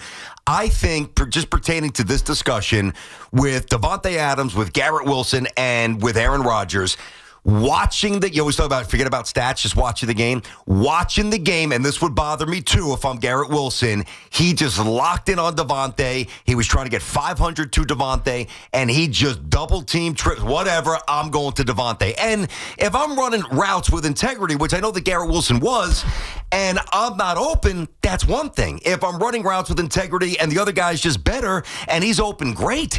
But he was forcing throws to Devontae, so it did not bother me that Garrett Wilson was getting pissed off by that. Yeah, the other thing to me is I would not want a player who's become accustomed to losing, who has something to say about the quarterback, the last regime, and now this regime. Like, I'm not. But I don't think he is becoming accustomed. I think that the fact I don't that need he's to see him talking to Aaron Glenn. But I think that that's the opposite of become like when you become accustomed to losing. The last thing you do is go up to your head coach and say, "Dude, what are we doing? Let's try to do." Like that's the opposite. He's fighting to compete. Yeah, but I don't think that that's a healthy environment. I do. I want somebody to have the balls to do that. Yeah, okay. I like that. Yeah, okay. Thank God he's got it. Yeah, well, I mean, what does he want here? What's his record? That's a different discussion, Sal. Okay. That's a different discussion. You can't listen. What great? I mean, the idea that Garrett Wilson is some irreplaceable. Like, I get that the Jet fans have had zero talent, specifically offensively, in the last however many years you want to say it.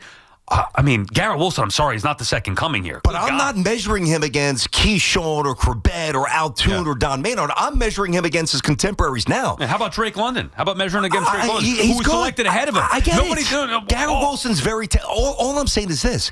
I don't know a single wide receiver. I don't really even know a single player.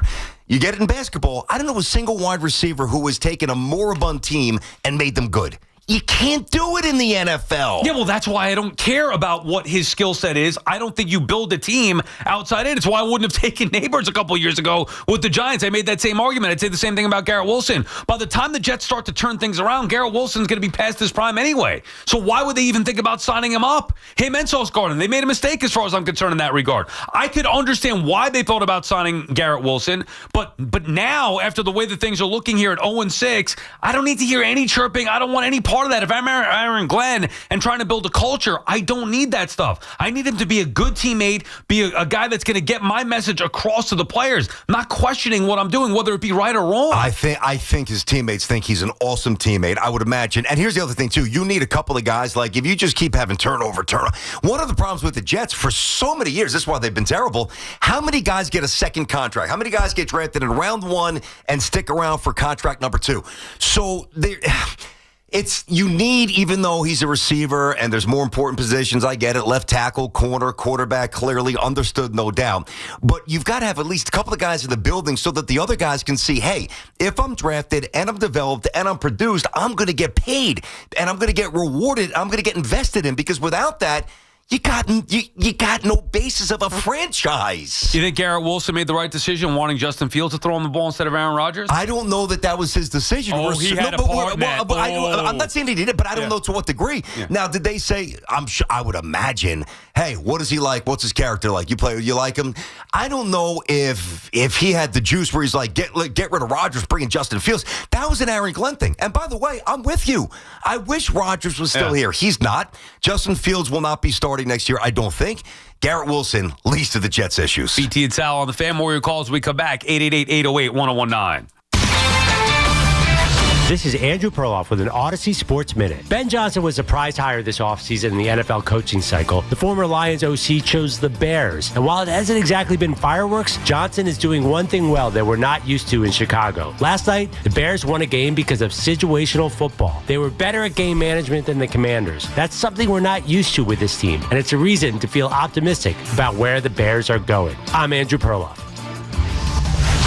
Must qualify for enrollment. Results may vary. We all hear the radio ads about the IRS. They tell you to be afraid, to be scared, and they try to frighten you into calling. I'm not here to do that. Tax Relief Advocates is different. TRA is here to tell you that if you owe money to the IRS, whether it's $5,000, $50,000, or $500,000, we have a solution. It doesn't matter if you're sitting in your car, at work, or with your kids. No matter where you are, call now. 800-583-5795. Don't lose hope. TRA can eliminate or reduce what you owe to the IRS. Generous programs are now available that can give you a fresh start. Our passion is taxes and helping individuals fix their IRS problems. We have over 1,000 5-star reviews on Google and an A+ with the Better Business Bureau. You don't need to be afraid of the IRS any longer. End your tax nightmare today by visiting us online at TRA.com or call 800-583-5795. That's 800-583-5795.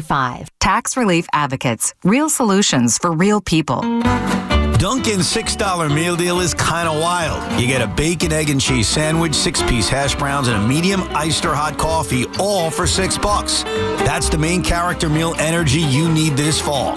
Get it now in Dunkin' stores or order ahead on the Dunkin' app. No substitutions, participation and times may vary. Offer price varies in California and Hawaii. Limited time offer cannot be combined with other offers. Exclusions and terms apply. When it comes down to finding the lowest price on Michelin winter tires, nobody beats Town Fair Tires' guaranteed lowest price. And when it comes to free services, nobody gives you more free services on your Michelin winter tires than Town Fair Tire. So why look for Michelin winter tires anywhere but Town Fair Tire, where you always get the guaranteed best deals? Nobody beats a Town Fair Tire deal. Nobody. Name brands at discount prices. Town Fair Tire. Hey, football fans, picture this. You bet on your favorite player to score the first touchdown in the game, but his teammate scores instead. If this happens, BetMGM wants to give you another chance at the end zone. With BetMGM's second chance promotion, you'll get your stake back if your first touchdown scorer scores second instead. That's right, bet on any pro football player to score the first touchdown of the game. If you're right, you win. If your player scores second, you get your stake back in cash. With BetMGM's second chance offer, you have a chance to keep the fun going after the first player crosses the goal line. BetMGM and GameSense remind you to play responsibly. See BetMGM.com for terms. 21 plus years of age or older to wager and physically present in New York and New Jersey only. Existing customer offer. Subject to eligibility requirements. Rewards paid back in unrestricted withdrawable funds. Gambling problem? For New York, call 877-8-HOPE-NY or text HOPE-NY. For New Jersey, call 1-800-GAMBLER. More BT and Sal coming up on the Odyssey, iHeartRadio, and TuneIn apps. Rock and roll will never die, and neither will the low prices. It's the Rocktober Savings Event at Nielsen Dodge. We've turned up the volume on Rocktober Savings on any new Jeep, Chrysler, Dodge, or Ram. Lease a new 2025 Jeep Grand Cherokee Limited 4x4, just $199 a month. Or lease a new 2025 Jeep Grand Cherokee L Altitude X 4x4, just $224 a month. We're rocking out the deals with zero down payment available. $1,500 overbook value for any trade. If you need credit help, we're here to make it happen. And of course, great deals. On Route 10 in East Hanover, online at NielsenDodge.com, a proud member of the Nielsen Auto Group. So for head-banging deals that are music to your ears, at Nielsen, fun is in the driver's seat. Drive into fall event. With approval term 24 months, due sign Cherokee 5794, Cherokee L 5819, ag tax type 498 DACA DNV. Okay, I have to tell you, I was just looking on eBay where I go for all kinds of things I love, and there it was. That hologram trading card.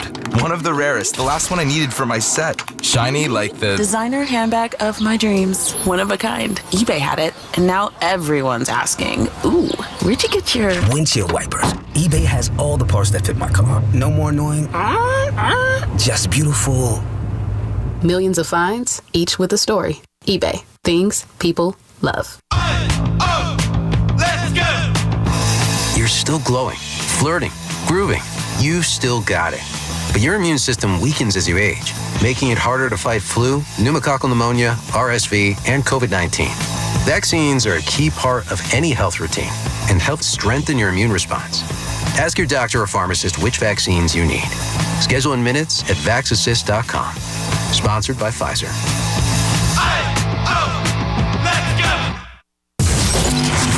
Real sports talk for real fans with real opinions. The Fan, 101.9 FM, and always streaming on the Odyssey, iHeartRadio, and TuneIn apps.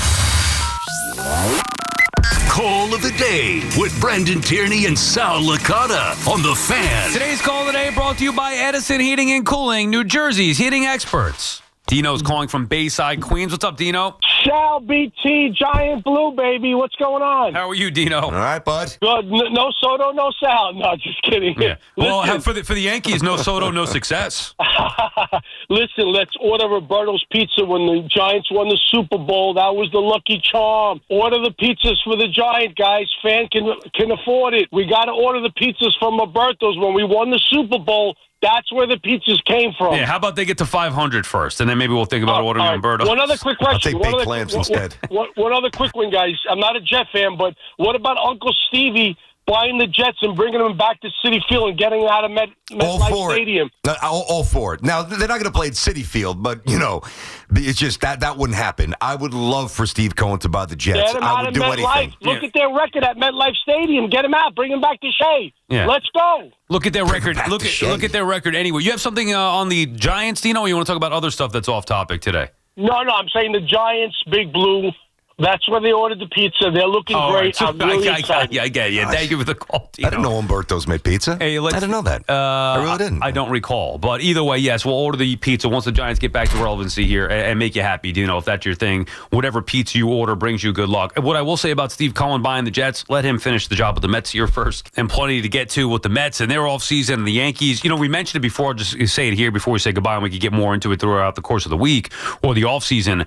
I do think that last night's results with the Mariners pounding the Blue Jays, that makes the Yankees look worse. Like, we could talk about the roster construction, which I think is fair.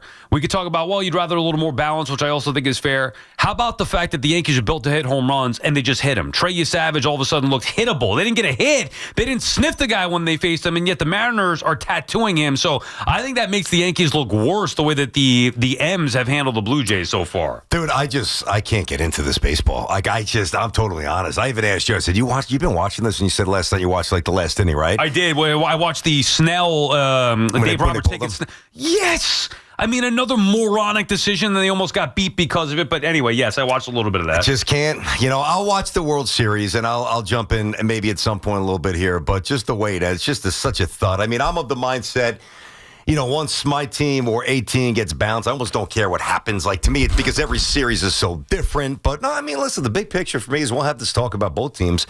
We got to reload here. We've got to have a new philosophy.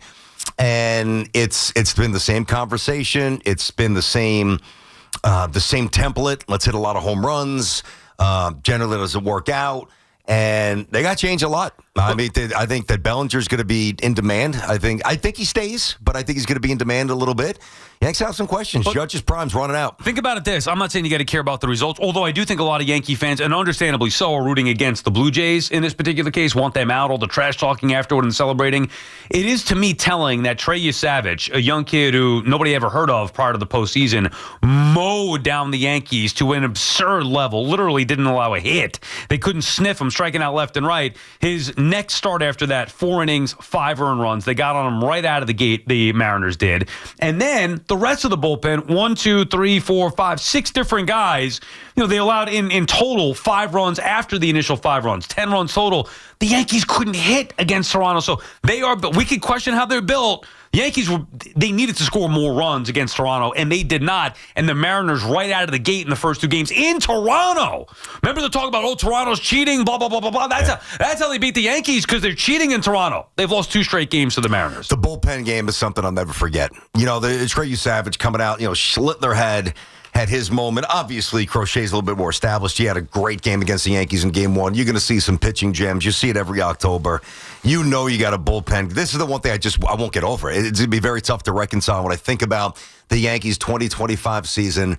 You just didn't dent the bullpen that you knew was coming. 8 guys pitched? It's unacceptable. Yeah, a bunch of guys for Toronto last night. And obviously the same thing, like you mentioned, the bullpen game, what was it, a week ago on Thursday when the Yanks got bounced. Wednesday. Dante calling from East Brunswick. What's up, Dante?